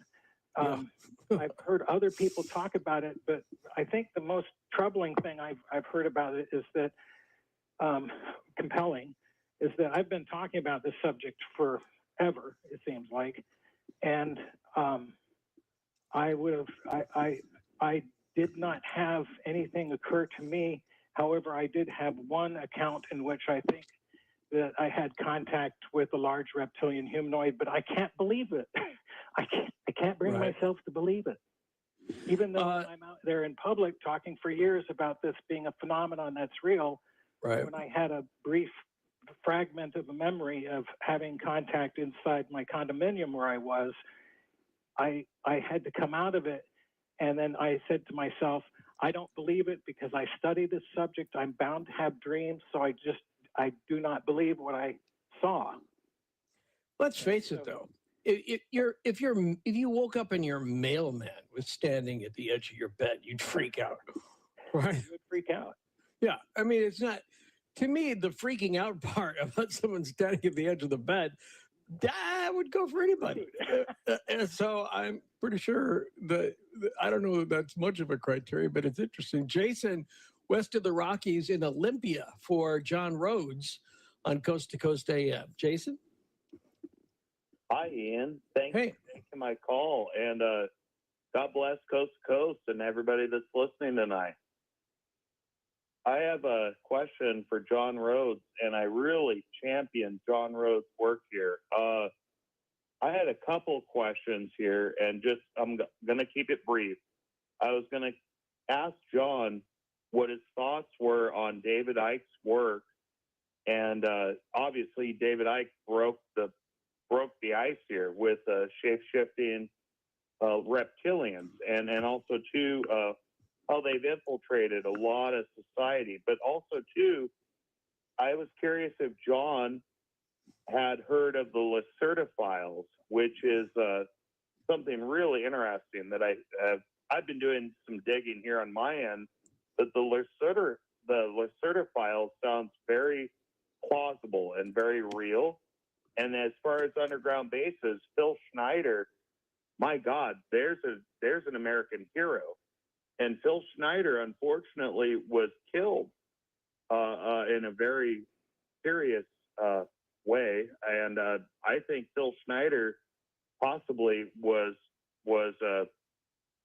horribly put down as far as breaking the news on these underground bases that are being created by the industrialized military complex. And I just wanted to see what John Rhodes' thoughts were on that. And if you wanted to talk more about that with me and with all of us, just see what his thoughts were. Okay, we'll go backwards a little bit. Phil Schneider, John Lear, myself, and other people who have been looking into this research for a year for underground bases, we didn't give too much credibility to Phil Schneider's reports. They were fraught with problems from our point of view. As far as David Icke is concerned, he heard about my doing lectures here in the United States with the subject matter. Before he printed his book, he had asked his author to hold off on the publishing of the book so he could add a chapter, which was the one called Don't Talk About the Reptiles. And if you read his book, you'll see that the chapter stands alone. It seems a little out of place in the entire book. But Mr. Icke was focused on talking about conspiracies. And for a large part of it, I've seen the people I've talked to, maybe about 73% of them say that the contacts with the reptilian humanoids they had at all were neutral. They weren't aggressive towards them or anything like that. So it seems to me that when somebody's publishing books to put people in a state of fear that's unwarranted and unjustified, because the facts don't actually say anything about that. And I appreciate him listing me in 17 different sources in that chapter, saying I'm the world's authority on it and everything like that. But I have to say it as it is. We're not looking at a species that's inherently evil. We're feeling that way only because our religious indoctrinations have gotten that far to us to make us feel that way. The Lacerda files, ever since I started, probably about a year or two after I started actually getting out there and talking, somebody was trying to push the Lacerda files on me. I read them. I thought, well, that's kind of interesting, but the aggressiveness of the individuals trying to push the material out for publication to be made into a movie or something, they were trying to get media contacts. For me, that was a little aggressive, only because I have to wonder about a person's justification or intentions behind doing something like that. First time caller line, Teresa is on Coast to Coast AM. Teresa? Oh, hi. I was just going to mention that in northern Colorado, there's absolutely activity under the ground. Well, I would think so, right? Isn't that where NORAD is and other places? Well, that's down south. Okay. So a couple hundred miles to the north. I'm almost to the Wyoming border.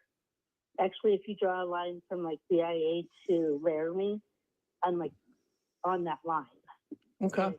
I don't think anybody's disputing whether there's underground activity or whether the military's involved. The question is the degree to which this substantiates the concept of an underground reptilian civilization. Brendan is in Austin on Coast to Coast AM for John Rhodes. Go ahead, Brendan. Thank you, Dr. Ian and John. Any research indicating that the reptilians come out after a natural disaster, and then there's a free YouTube video on the History Channel's page, Cities of the Underworld, Season 1, Episode 7, about a huge base and ground central station in New York. You should watch that and think about Denver Airport. And in Antarctica, 2016, John Kerry and Dalai Lama went to Mikado Station, the same station Admiral Byrd said that he had all these UFOs attack him at. So I just wanted to mention that. But the question, any indication they come out after natural disasters? I don't have any indications of that, although I believe that they would, only to scientifically observe us to see what our reactions are to an event like that. Kathleen is in Houston on Coast to Coast AM for John Rhodes. Go ahead, Kathleen. All right. No, sorry, Kaleem. I wasn't looking very closely. Kaleem, my apologies. Oh, it's okay. Thank you for taking my call, Ian. Yeah. Mr. Rhodes, I had a question. So, is the reptilian race, is it more like, y'all remember the movie, I think it was the movie V? Yeah. With Roddy Piper? Yeah. The race, they were infiltrated parts of our society and government and everything, and therefore they were able to pretty much shield their existence. But in this case, Kaleem, is John, you're saying everybody knows about each other. They get along fine, right? Well, I think for the most part, yes. As far as all this shape-shifting going on, it's really nice to point fingers at human beings and say, they must be reptilian. Look how awful they are. You know, this is like trying to alleviate us of our own responsibilities on this planet. Okay. Danny is in California on Coast to Coast. Danny? Hey, how you doing, Ian and John? Honor to be with you guys tonight. Thank you. I have a comment and a question or two. Got to be one question and a quick comment because we got somebody else. I've actually had an experience with the reptilian in my early teen years. You know, granted that I was under the influence, but I believe, I know, I still think about it, been traumatized by it. It was a reptilian, upright reptilian man. It was a shape-shifting experience. I guess he shape-shifted. Okay. I don't think he even knew he was a reptilian. I think my theory is maybe he's a humanoid. Most of it's like a quarter, it has two sides, two faces, and they don't know. Like sometimes, like I said, they're not extraterrestrial. If they are, they've been here and they were born here, and they don't know that they're extraterrestrial and they've been here for a while. And another thing is that there's an article in the Los Angeles Times, 1934, called "The Lizard People, Catacombs, City Haunted." Right. And it was it was published, and there's it's catacombs and there's like treasures and stuff. Which was pretty common for newspapers still at that era to do that because it sold papers, you know. But I liked the story, what he was telling. Real quickly, in response to Danny. He was a little under the influence, he admits, but... Yeah, Lizardman City under Los Angeles. It does have some credibility to it. I researched the gentleman that made the claims that said that there was a lizard city there. He did have a historical background as an engineer in Arizona.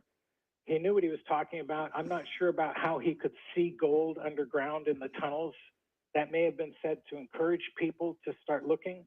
But the Hopi Indians, who I was good friends with the chief of the Hopi for a number of years before he died, had said the same thing, that over in Los Angeles, there was a group of the what they call their elder snake brothers that inhabited the area there, as well as in Hopi land, near the Hopi land in the Grand Canyon. Well, they'll have to do time-wise because we're just out, but that was action-packed. So thank you, John. We stranded 1 or 2 callers for you, but we'll have to have you back on because you're giving me dibs over this new research you're doing. And I won't ever forget it because I've got it on recording. But thank you. And remember, all gym teachers are reptilians.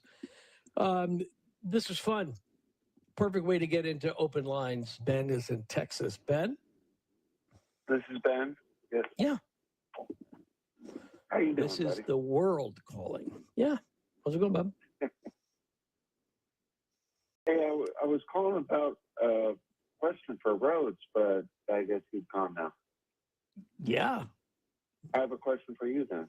Okay. Well, with the Greys and the aliens, with the Greys and the reptilians. The reptilians, yeah. Okay.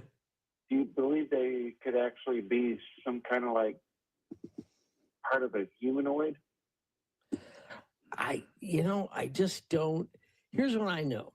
I saw an object flying through the sky that nobody could identify.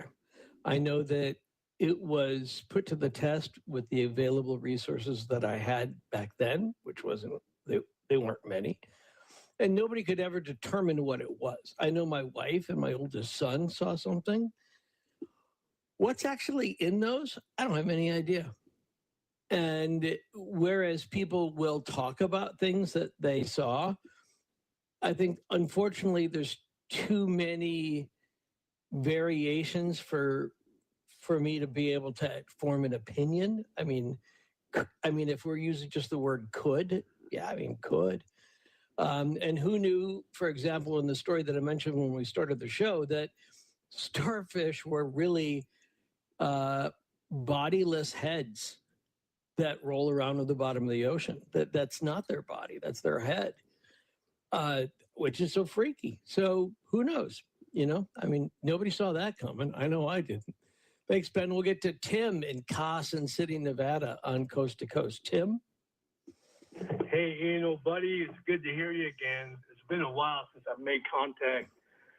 I'm the guy who listened to the old cassette recordings. Oh, yeah. You're so nice. You're so nice to have done that. Ocean. I remember. Yeah. Go ahead, Tim. Hey, good to hear you. You have great taste in music. A song I'd like to hear one night on your bumper music is Billy Thorpe. Oh, Children of the Sun. Yeah. Here's the only problem with Billy Thorpe, right? Is that ramp at the beginning of Children of the Sun was like 4 minutes long. Yeah, the intro was long. Yeah. It's really long. And the record itself was like, if I remember correctly, it was like 7 minutes. It's a cool tune. Used to play it back in my FM rock jock days. I really like Children of the Sun, but it's one of those songs, and there's a couple of them that I can't really play with any with any integrity, because I would feel like I was dishonoring by having to upcut the beginning so much. I understand. Yeah, but totally. But here's what I'll tell you. I think here's an interesting idea, and I'll throw this challenge out to Dan Galanti, who is engineering. Take the first couple minutes of Children of the Sun from from Billy Thorpe, and then use those as a bump into the bottom of the hour or the top of the hour. We can't do it coming out, but we could at least play that intro piece, Long enough time? That'd be great. I would take it. Yeah, I mean it's a really great song, and unfortunately his career never really went anywhere other than that. But in the markets where that song took root, and it wasn't a universal hit, but back in the days where records could be a lot more regional than they are now, I always thought that was one song that I was always happy to play. But we couldn't even do it on a 2 for Tuesday because there was no other song to play with. Your knowledge of music is astounding. Hey, I have a question for you. I don't know if you did the interview or years ago with John Lear. About 100 miles from Carson City is a lake called Walker Lake. And I can't find much research on the internet about it, but he mentioned that, and there's a sign, there's an underwater naval training submarine facility. Come on. In the lake in the middle of the desert. And his theory was that there's underwater passageways that submarines can submerge and reemerge out in the Pacific Ocean, come inland 1,000 miles and surface up in these landlocked lakes. I wondered, do you remember anything about that? Cool. I don't, but I'm fascinated. So I was just Googling it. Yeah, underground lake 6,000 feet deep. Well, that'd be plenty for a submarine. Well, they have a Navy base right near that lake. And in fact, a lot of that is one of the largest Army ammunition depots in the world on Walker Lake. They got acres and acres of bunkers full of munitions out there. And from time to time, they'll set the old ordinances off. And we used to go fishing out there and also right across the lake. They'd be detonating the expired ordinances. I just wondered if you have talked. I don't remember. If I did that show, I don't remember it. But half the time when I say that, I go, oh, yeah, when I actually go back and look at it. Yeah, so this is what you're talking about, but I had to look it up. Naval Undersea Warfare Center, 18 miles by 8 mile lake called Walker Lake.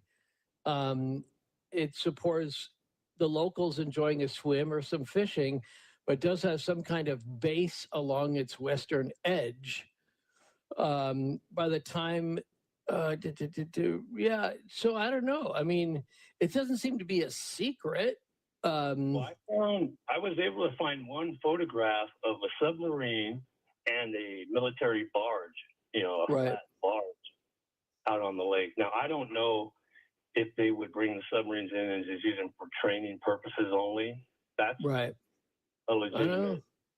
Yeah, that's a really good question. I'm willing to look at that.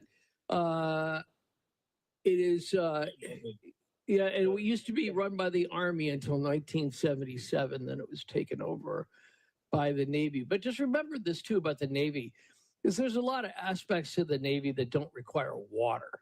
So a lot of naval bases aren't on water or not even near water. So yeah, I think that's interesting.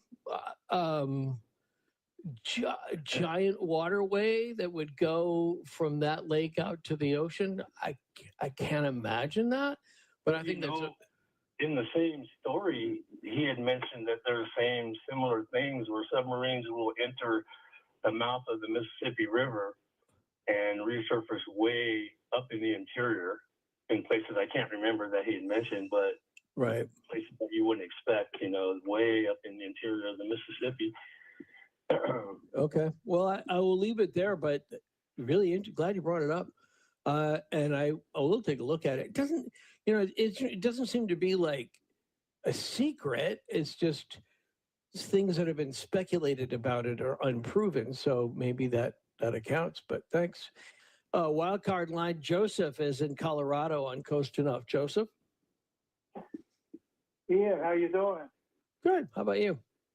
Pretty good. Hey, I just want to tell you, my wife and I, we listen to you whenever you're on the weekends. We love hearing you. What's your wife's name? My wife's name's Carolyn. Hi, Carolyn. Go ahead, Joseph. We're here with our baby. I love that. What's the baby's name? We got a brand new little baby. His name's Carmelo. Hi, Carmela. Nope. Okay. All right, go ahead, Joseph. All right, so I grew up in Littleton, Colorado, and it's probably about, I'd say, 5 minutes down the street from Lakewood, where the Federal Center is. Right. I was just in Littleton not that long ago. Yeah. Oh, cool. Well, yeah, I'll just have to say that is a massive situation they got down there. Sure. And it's always been like that, and it's really strange. I don't really know too much about it, but I do know about DIA. DIA Airport is very interesting. When they actually started building DIA, they actually had a real big problem with the baggage claim. All their all the stuff would go underneath DIA, and it wouldn't work for years.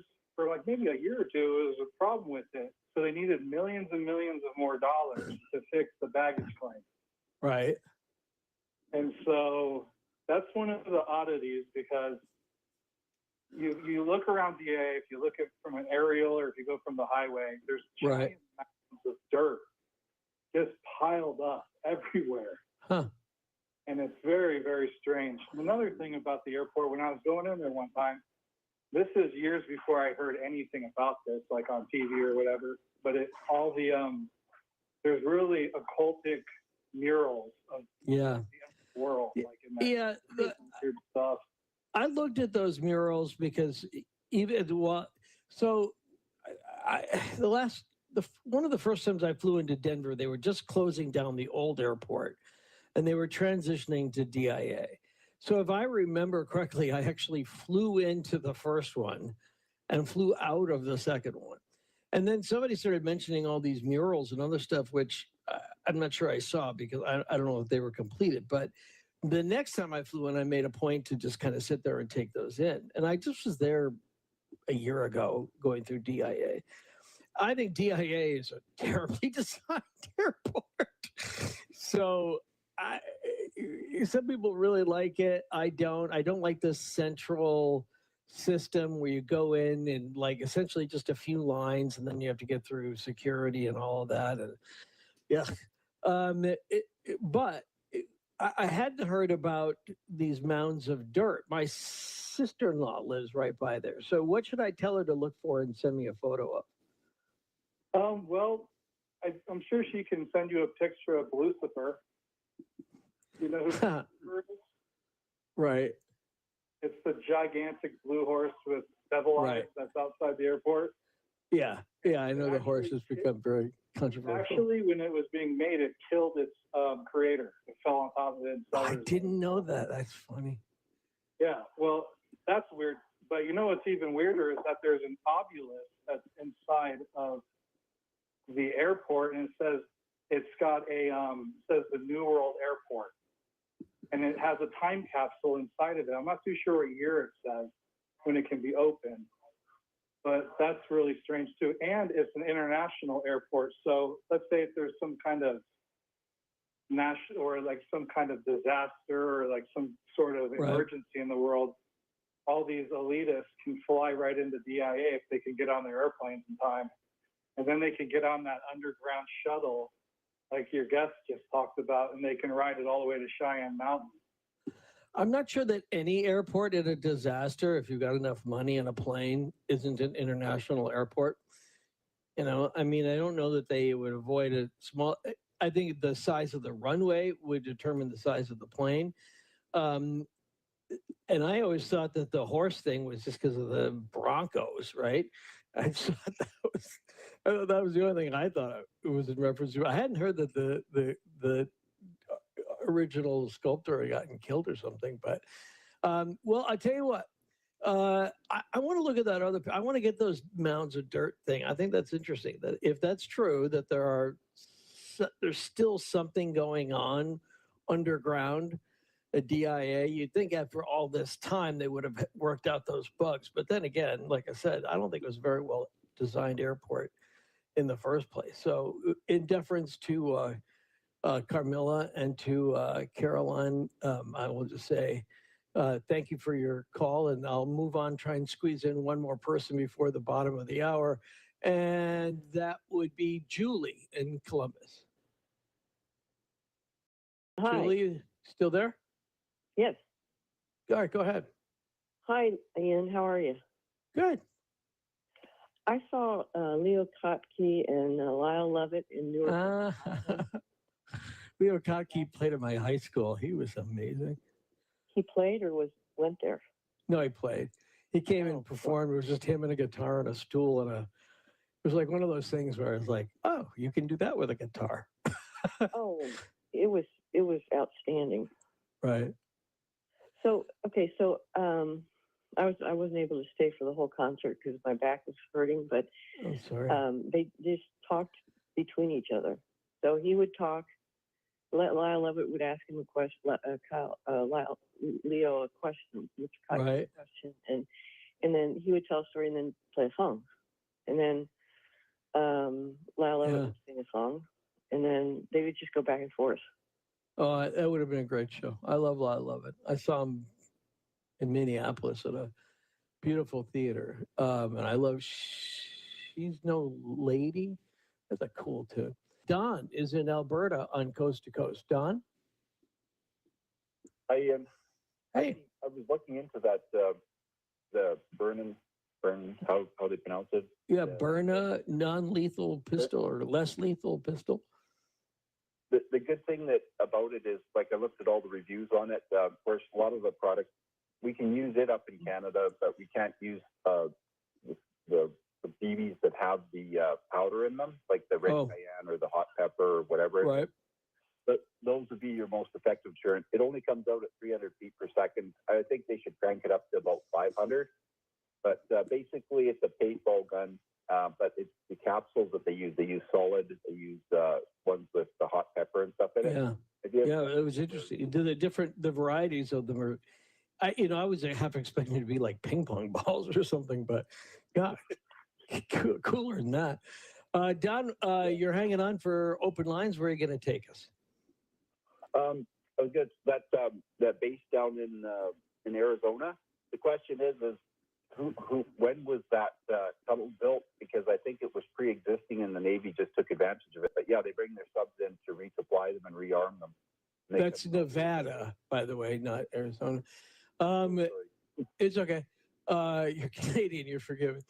So yeah, I maybe I got to find out more about it. I'm really curious. It's really easy to say that this happened and that they have a special, I think I was reading in the break about a Jimmy Carter class submarine. It's a smaller submarine that can navigate those kind of waters. And if they've got that, oodles of cool for them. But thank you. Pete is in Charlotte, North Carolina on Coast to Coast. Pete? Ian, how you doing? Doing all right. Where are you going to take us? I want to ask you, rock and roll buddy, have you heard about Ringo Starr's new all-star band tour and who's in the lineup? I haven't, but I'll tell you a Ringo Starr secret I got coming up. So he does rotate his all-star band. There's a few that keep popping up, but they just completed the tour for 2022, right? So here's what it says about 2023. Steve Lukather from Toto, Colin Hay, Edgar Winter. I would love that. Yeah, I mean, this is the fall tour get by with a little help from my friends. And it looks like they're always good lineup. I think they just have great fun. Where are you located? Charlotte, North Carolina. Let's see. I'm trying to see if I don't see any Charlotte. You may have to go to Nashville. He's going to be playing at the Ryman.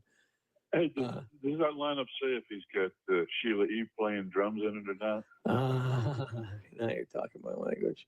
I love her. She's an amazing percussionist. It does not say that here, but she's one of those people who I'd mentioned earlier who often recurs. I got a heads up on a guest who is an expert on Ringo Starr drum kits. And Really? Yeah, I thought it's going to make a fun first hour sometime or a Friday night show. And he's an expert to the point where he's got the drum heads, like actual official drum heads. And he's got a Ringo Starr drum museum. And I don't know. It looked really interesting. I love drumming. I like Ringo. I like the Beatles. I mean, how can you lose with that? So, working on it. We actually put out a feeler for that and see whether or not we can get that date somewhere on our calendar coming up. James is in Virginia in Newport News on Coast to Coast AM. James? Hi, Ian. How do I spell your first name? I-A-N. I-A-N. I was not sure if it was an E or an I at the first. Hey, I just wanted to let you know, I called George a fair amount of times, and he reminded me a little bit more recently. He mentioned when he was young, quite young, he was on the second floor of a building, sleeping there. I'm not sure if that was an apartment or what, but apparently his parents were on the floor above, and there was a fire in the bottom mattress part of the store down below, and there was a man that was standing over him, some kind of fireman, and told him, hey, you got to get up and you got to go upstairs and get the people out upstairs also. And by the time that all happened, when he went back to talk to the fire department, they said, hey, he wanted to thank, the guy that did that, that warned him. And they said, well, we never got up to the second floor. So ever since George was thinking, is that a ghost or an angel, And it reminded me of my experience with my mother. She had a very unusual death. She had three times died with her heart stopping and came back 3 times the day she went in. And she had a cat that we had put in the garage when she had asthma before she went in. And the cat was always sleeping on the bed at night. So my next oldest brother said, why don't you put that cat in the garage and get it away from her so she can breathe better? Right. I did that. I put him in the garage, and the next morning the cat had died in the garage. He was laying on the floor, if you can imagine, like a little bit of oil, and he was very weak when I put him in. So then I went to the hospital when she had the breathing tube removed, and then she could talk for the first time, and she saw us, and she wanted to know where are the cats, because she had like 3 other cats. And I told her, well, Blackie's in the garage, and these other cats are such and such places, and we'll go home and get Blackie out of the garage. First thing you do, get him out of there, because she didn't want another cat dying in the garage. So when she passed away at the end of the week, but she lived about a week, and they thought she was going to come out of the hospital okay, but she ended up dying about a week later. And after she passed away, I went in and I saw her and came out, and in the hallway there was this, and I don't know how it would be in the hallway, but a beautiful desk with a woman sitting behind the desk, and it was a nurse, and she had like a gorgeous desk and a rail and a kind of thing around the front, like a fence kind of thing in front of the desk, so you couldn't get that close to her, but not that you want to, but I mean, she had that setting there. And she wanted to know, she said, your mother had a last question. And I said, what was that? She said, did you get the cat out of the garage? And I can't remember if she said, got Blackie out of the garage or just the cat, But anyway, I said, oh, yeah, I did. I got him out of the garage. So I went around later and I talked to the lady who, she's this nurse, the main one in charge of patients, really, in the ICU. And she called her miracle patient, the hospital's miracle patient before that anyway. And when I asked her, I said I wanted to thank the lady who, the nurse, who I think she was Mexican. I told her that got the last question from my mother. So, and she went around the whole floor and she came back and she said, "There's no Mexican person that works here. And besides that, Mr. My last name, I can guarantee you, your mother didn't leave any question for anybody." So I figured that was my mother. That makes sense. She's a very good animal lover, and she wanted to make sure that cat was out of the garage. And that was the one thing when she saw her son that she didn't ask about that when she saw us. That I'm sure the nurse, the angel that came to get her must have said, "Are you ready to go this time, Eleanor?" And after that was 3 times before. And she said, "No, I need to know. Just need to know. Otherwise, about the cat in the garage. Did my son get the cat out of the garage?" And I'm sure the angel would have said, "Well, if I get that information and directly relay it to you, are you ready to go?" And I'm sure she would have agreed to that. So I think that's what truly happened. And George's experience sounded very much like mine, because it was help from the supernatural, if you want to call it that, And I ended up writing a book on it, and it ended up with the book not only having that in there, but it has a lot of this revelation and things in the end of times that we're going What's through. the book called? I appreciate that. If I was going to ask you if it'd be okay to say it. I asked the Holy Spirit to help me write the book too, because it's very blessed. It's much more than I could have written. There's no way I could have written this book, and it's even got humor in it that I couldn't even come up with. It's called Blessed with an Angel and a Rainbow. The angel refers to my mother, but it also tells you how to build your armor of God, which is what you need in the end here, because we're in very serious times here, and it's just going to get worse till the rapture comes and takes the Christians out of here. And I hope that you and everybody else realize that this is all relating to I think of it as like the earth is like a rotten apple. It's a beautiful apple, but now it's turning kind of rotten, and it's Jesus going to come and take all the people out of here, and then what's going to be left is all the what is called the ungodly people on the earth, and they'll end up being punished even more from above. You know. With the, well, remember, just it's not up to us to determine. I mean, accepting the scenario of Perugia, it's not up to us to determine who God will take. So you say all the Christians. I don't believe that for a second. And I think actually what Jesus said on that is something I live by every day, which is, and the last shall be first and the first shall be last. We have no idea. Just keep your head down, keep trying to do the right thing, be the right person, and we'll leave the rest up to whatever happens after that. And I don't know, if you really look at World War II and some of the other stuff, I don't know that we're worse off than we were or have been in other times. But I appreciate that perspective. Scott is in Costa Mesa, west of the Rockies, on Coast to Coast. Scott? Hey, Ian, you sent me down a rabbit hole with your opening of the show with the possibility of starfishes being walking, crawling heads. Okay, isn't that trippy? Well, it is, and I think it was Gene Roddenberry who wanted an artist rendering a poster of what an alien would look like on some other planet, like say Mars. And the artist came up with some humanoid-looking creature that was really too close to our configuration. So Gene had the artist revisit it and think completely out of the box. And what he came up with was a rendering sort of like the top of a jellyfish that crawled across the topography with starfish-like legs sipping the soil for food. And it was a very interesting poster, so I can kind of understand sort of what our Earth starfish, could be like that, and it's quite possible. Yeah, I couldn't help but think about the starfish that was in Suicide Squad, and that concept of the space starfish coming back and growing. So this Japanese thing about taking small things and turning them into monsters. But yeah, I was unprepared for it being a head, just a head, just a bodiless head. Well, and then that got me to thinking of we're still in the shadow of Halloween, and I started thinking of the movie The Thing, which is a great. Right, love The Thing. Which version? Well, the one with Goldie Hawn's husband. Yeah, Kurt Russell. That is a great version. Yeah. Well, when the guy's head got severed off and then legs sprouted from it and it walked out of the room. Yeah. Oh my gosh. Yeah, I agree. I totally agree with that. I was comparing that with the first version, the black and white version, or even the later kind of version. I don't know quite how to describe it. But yeah, I'm big on that Kurt Russell. I was watching it 2 months ago. I just middle of the night, I saw it there, and I'm like, I'm doing it. And I just sat down and watched the last 45 minutes. Well, if I could go on a little bit too, also there's a movie called Species where it's okay. Beautiful woman who is an alien, but she goes through a metamorphosis in like the back of a train and stuff. Right. And I love nature, and I've got actually caterpillars that are spinning their cocoons right now. Oh, cool. And it's so amazing to see a species change from one thing into another, and they're three totally different configurations. And this is just a little caterpillar.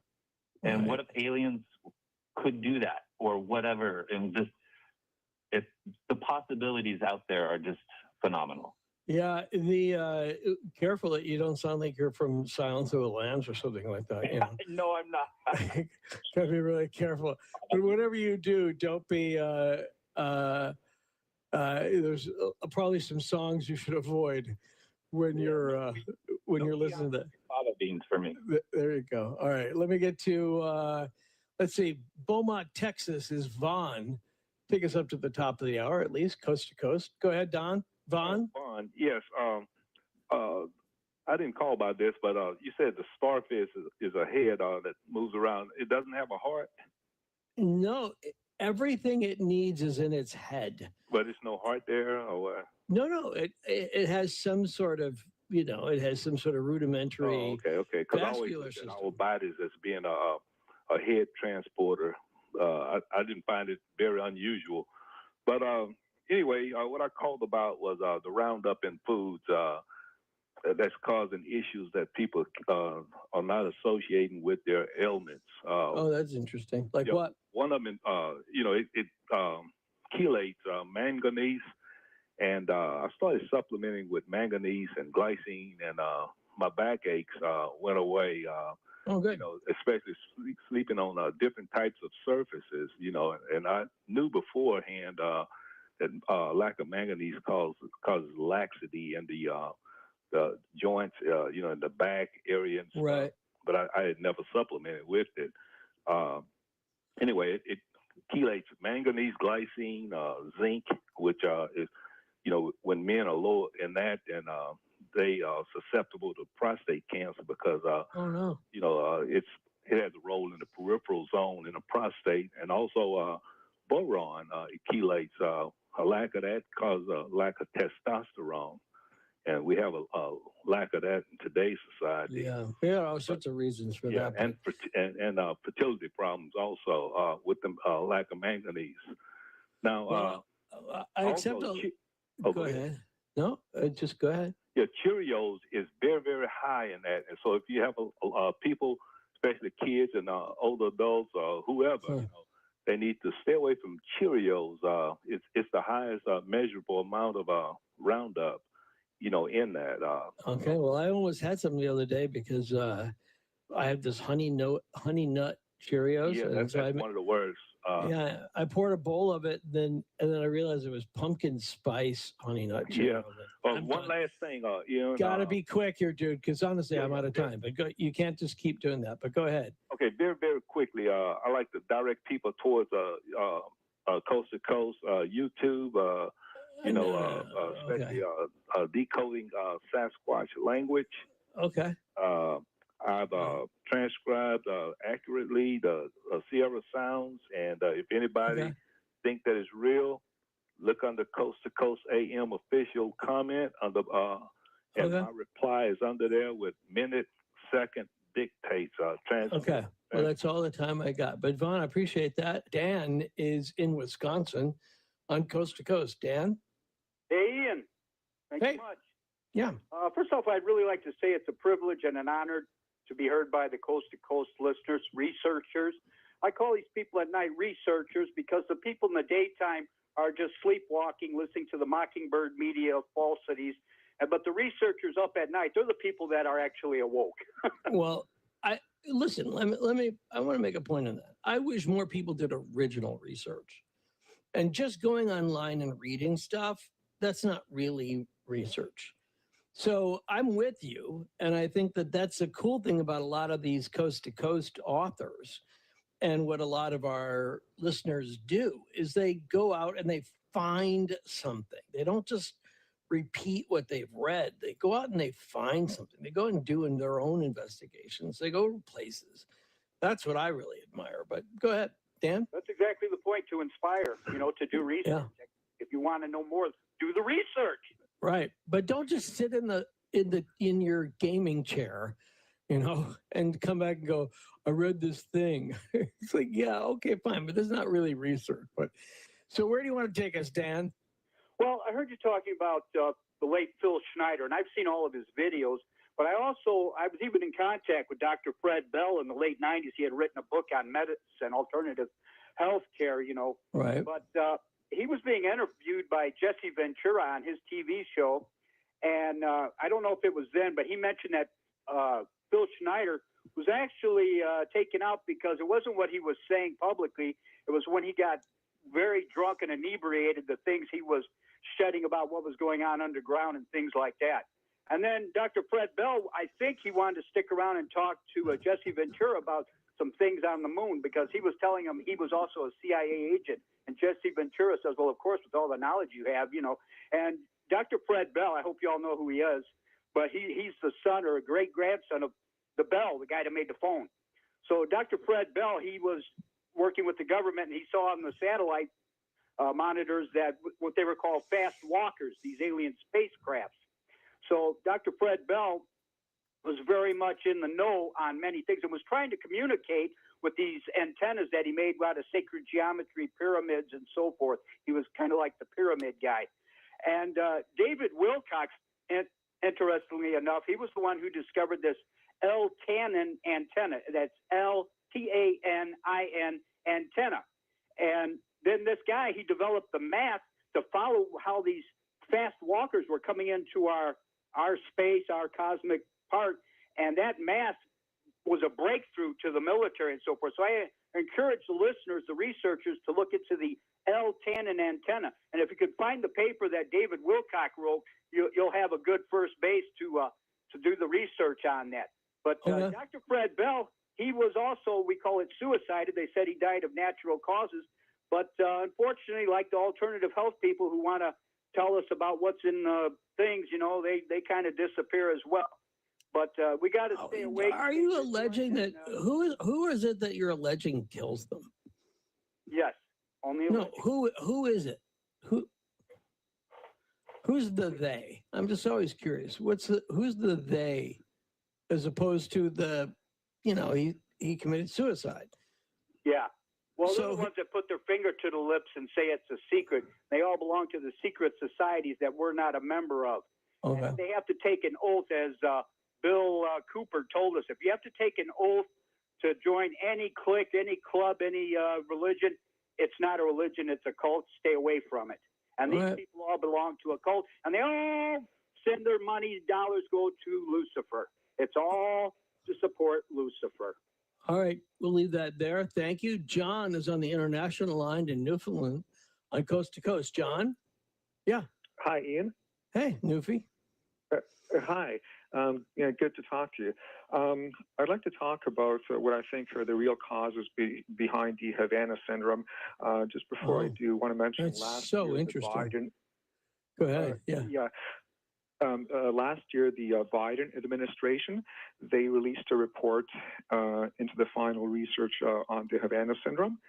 And one of the things they said in the report is that radio waves could have caused the symptoms of the Havana syndrome. And some of those symptoms are extremely serious, anything from headaches to brain damage. Sure. The reason I think it's, one thing is they don't actually say what they think the cause is. And I think the reason they're not saying what the cause is because they don't want to offend large telecommunications companies. Because, you know, if people suspected that cell phone towers may be hacked, then, you know, that would be bad for business for them. But the reason I think it's cell towers is, well, I've done the research. Cell towers can be hacked. There's no doubt about that. And the reason I think that they are being hacked by at least one person, it's a person that I know very well. It's a person who is an IT expert. And basically, I started getting some of the very same symptoms, especially severe headaches that the Havana syndrome people got. I started getting that at the end of 2020, December 31st. And then I would get them on a regular basis, at least a few times a month in the last couple of years. Last year and this year, it's been almost every day. And the reason I think it's this person is because this person knows that I'm one of the 4% of the population who is extra sensitive or hypersensitive to electromagnetic radiation, such as the type that radio waves emit, cell towers or any radio waves. So he knows that, and I believe that he started doing that on December 31st, 2020, which was basically 1 year after we had a major argument. And before that, about 6 months before that, I believe he started hacking radio towers, at least the local radio tower in Newfoundland, where I was at the time. I still am. And that was one broadcasting out of the town of Bonavista, Newfoundland, which is a couple of hours north of St. John's, Newfoundland. And I've been listening to radio all my life, you know, for many, many decades, and I never heard those types of problems before on the radio. Not just dead air, sometimes over an hour of dead air, but also high-pitched frequencies and tones, which I recorded. And and so then I believe he started doing that in the summertime. Okay, hang on. You're kind of kitchen sicking me here with a lot of things. So you believe that your friend or the guy you knew is behind this because of an argument that you had? Well, he hacked my devices for years before, like my cell phone and my computers. For example, if he and I had an argument on the phone or even a small disagreement the next day, usually what would happen within 24 hours when I would turn my cell phone on, it would turn on and off 4 or 5 times in a row. During those periods, I didn't even have control over 911. If I needed to call 911, I wouldn't have been able to, right? And also, he's into numerology. So lots of times I get these severe headaches. It happens at particular times of the day, reflecting numbers that I know are significant to him. For example, his birthday or my birthday or an address where we used to live at before. That type of thing. So you see, so he's into numerology, and a lot of these headaches happen at that time. And even the radio problems on the AM radio, they would happen usually at specific times. Again, reflecting numbers that I know are significant to him. Now, how is it that you all are friends? Oh, okay, he's my brother, my one and only brother. Okay, we'll have to leave it there. Appreciate that. Let me get to Jamie and Maui on Coast to Coast AM. Jamie? Hello, can you hear me? Yeah, go ahead. Wow, awesome. Cool. I've tried to call plenty of times, but it's great to get through. I'm not here to try to hawk my website or nothing either, or my YouTube channel. I just had a question out of the box. I listened to you talk to a lot of people, and I really like it. I listen to you every time, 5 days a week I drive home. I just had a question for both of you. Kind of obscure, but I was just wondering what your guys' take is on these sayings that we have as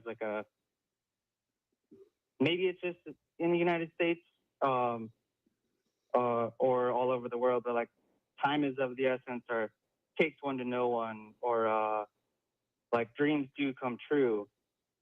Is that? I've never heard that quoted by anybody, but I've heard it said by plenty of people and never been able to pinpoint somebody who's actually said that in any time frame. Is that just programmed into us to identify with other human beings? It's a cliche. Right? It's a cliche, right? It's just we use cliche. Yeah, we use cliche in our speech all the time as sort of shorthand, kind of like code. I think actually, if you really look at it, there's an origin for almost all these things. A lot of our most common expressions go back to Shakespeare, or the Bible. It's like Shakespeare or the Bible, and those end up being the source code, if you will, for a lot of our cliches. Does that help? Yeah, cliche is a good word, because I feel like I run into a lot of people. I mean, especially on Maui. I mean, it's a really transient place, but for me, I just feel like so many people want to be short with you nowadays instead of really talking to you about their issues, and they want to push their issues, but they want you to ask them about it. That's I'm all about listening. I want to listen to everything you have to say, but I shouldn't have to ask you. And I feel like these are the type of questions, sorry, go ahead. No. Let me tell you something. Before you even go any further, I agree. I teach writing at a university level, and I try to get cliches. We all use them. I recognize that to a degree, but I try to get students to stop talking in that kind of coded speak. And when it comes time to actually write an essay, I'll tell them right up front, I'll deduct a point for every cliche you use, because that's just habitual, right? You don't even know what it means, right? Right. You don't have any because you want to say it. Well, and you've heard somebody else say it, and they sounded smart saying it, but you don't actually know what it means. And it's weird to me, because I think a lot of it has to have to do with the farm. And people don't grow up on farms anymore. They don't. I don't know. No, yeah, right. You know, if you say chicken with their running around with the chicken with their head cut off, there was a time when actually you knew what that meant. You saw that. Right. Now, Yeah, I agree. Right? Totally. And I mean, and I'm only 34 years old, but I like my roots are in the Midwest in Minnesota, and I moved out here, and it's weird to see like the drop in knowledge that people want to contain. Right. So let's use, we're in Minnesota, by the way. Like south of the city, Hastings area, Red Wing, Rochester. Been there a lot. Nice. Loves Hastings. Red Wings, that's a beautiful little city, Red Wing. Right on. That's awesome. Yeah, no, it really is. I love that. I mean, you get on the other side of the river, the so-called God's country isn't that far away. But I mean, look at all the bald eagles that come in and roost. And, oh, it's really cool.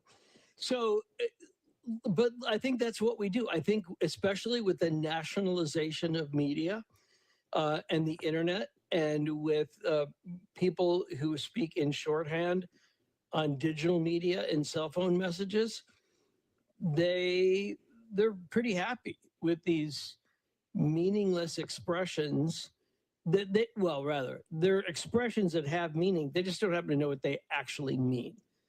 And so they repeat them. But you said, what does broken record actually mean? Have you ever heard a broken record? Well, no. Yeah, no. Yeah. Right. Nope. So it's like, how do you know it sounds like a broken record? If you've never played a record, you couldn't spindle a 45 right now if I paid you $10. So, right? I don't even have the $10.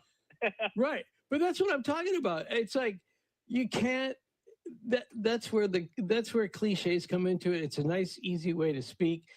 I don't know if it gets any more nefarious than that. But by the way, I think that, like, if you go back to the 17th century, that's where a lot of our expressions started, when English was really being formalized. And it was processing, and moving to cities. So there you go. That's what it takes one to know one. I don't know where it's from, but I'm willing to bet you it's in the 1700s or 1600s for that matter sometimes. So Mike is in Greenport, New York, on Coast to Coast. Mike? Yes, I heard two stories from Art Bell about reptilians. One of them was a lady used to call in and call herself the intergalactic diva. And she said one day she woke up having sex with a guy, and Art Bell said, did you say, excuse me? And she said, well, it felt good, so I went with it, but then it started getting rough. And Art Bell said, what do you mean it started getting rough? She goes, I opened my eyes, and the guy turned into a reptilian. And then the other story had to do with Red Elk, Indian medicine man. I remember him. And, yeah. I had him on a lot. And I had him on once or twice. He was had no bottom. And some people called in and said they had one on their property, and people used to throw refrigerators and stoves down and never heard it land. And Red Elk said once in a while reptilians come up out of these holes. And Art Bell said, I've heard people ladies tell me that they have sex with these. Have you ever heard of that? And Red Elk said, oh, many times. And Art Bell said, I was afraid you were going to say that. Or he hoped he was going to say that.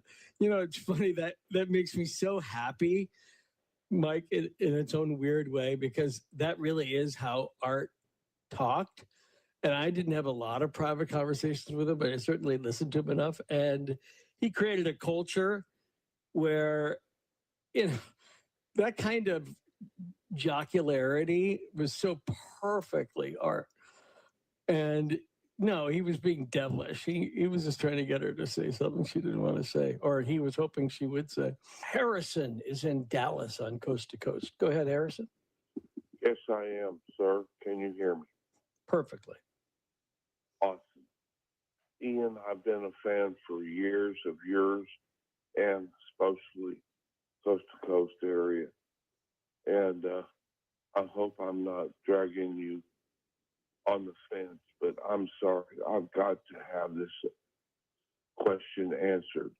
So many of your guests are on the borderline. It seems every night that, okay, let's say astronomy in the Bible, which the prophets actually seen and took heed of. But now we've gotten into astrology. I would just love to hear you expand on that, sir. Thank you very much. No, thank you. Thanks for the kind words. I mean, look, it all comes down to definitions, right? And I would differ on your definition of that the people in the Bible were astrologers. The wise men were much closer to that the wise men were much closer to astrologers than astronomers. I have to keep this separate.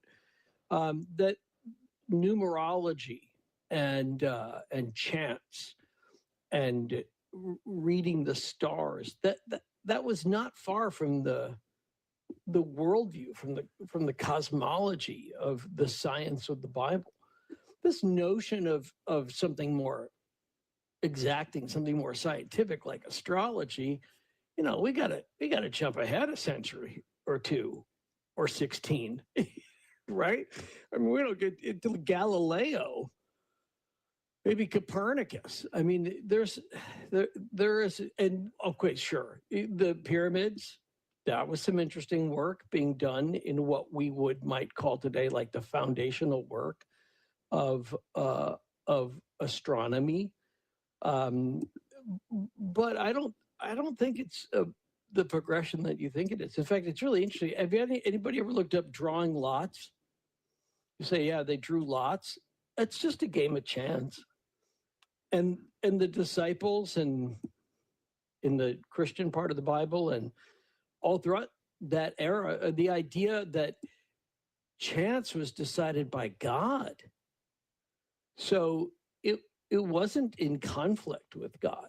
If you drew lots, you were divining what God wanted people to do.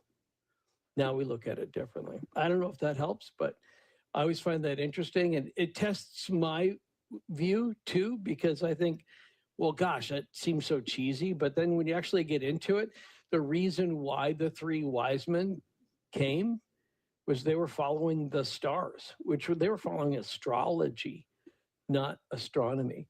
West of the Rockies, Jake is in Vegas on Coast to Coast. Yes, Ian. Hey. Jake. That's you. Can you hear me? Yeah, you're playing the part of Jake tonight is Jake. Go ahead. Thank you, Mr. Punnett. I just, I'm an older gentleman, and I know what a broken record sounds like. Right. Yeah, in fact, I still play them. Yeah, you clean them as best you can. You try and get all the gunk out of there, and they still skip and they still stay sometimes. Yeah. Well, sometimes I like to pop and hiss. Yeah. Yeah, there's a whole, I don't know if you know about this, but on Sirius XM, there's a channel, a vinyl only channel, and they only play records on vinyl. Oh, wow. That sounds interesting. I have to play my own vinyl here. I get that. And there are a lot of reissues of classic vinyl albums because people have worn them out, and now that vinyl's back in again, people want a fresh, real copy of Dark Side of the Moon, or they want it of Thelonious Monk or something. So yeah. Well, there's used record stores. Once in a while, you can get a good bargain at those. That's true. Pull it out and find out that whoever bought it didn't play it much. That's always nice. Right. Yeah, I agree. But it still has like some albums that still have the plastic sleeve on the inside, and it's it's pristine. It's awesome. I last called a radio show. Probably must have been early 70s, 70, 71. And I called Al Jasbo Collins. I remember Al Collins in Colorado? Well, he was here on the West Coast. But I guess he got around, as far as I can tell. He was the one who had the purple grotto, and you'd call in and he would matuberize you. I know, different guy then. Yeah. Yeah, recite the. I ain't got to show you no stinking badges. Why? Right. Sierra Madre. Yeah, it's funny. I have never heard of this guy, so I'll have to go back and look at him because I find old jock stories and the successful local disc jockey who stayed in the business a long time became. A lot of those people are almost totally forgotten. Like I'm reading here just in the wiki page, it says that Jasbo Collins occasionally hosted The Tonight Show in 1957. Okay, that's cool. Didn't know that. Yeah, that's the old Steve Allen days. Yeah, I mean, I'm guessing. So thank you. I appreciate the heads up on that. All right, so that'll do it for tonight. Thank you, everybody. That was a fun night. Deus te mat. I do too. The Coast mobile app is now available for download on iPhones and Android devices. You can become an insider directly through this app. This is a great option for our international listeners, and new users will also receive a free 2-week trial.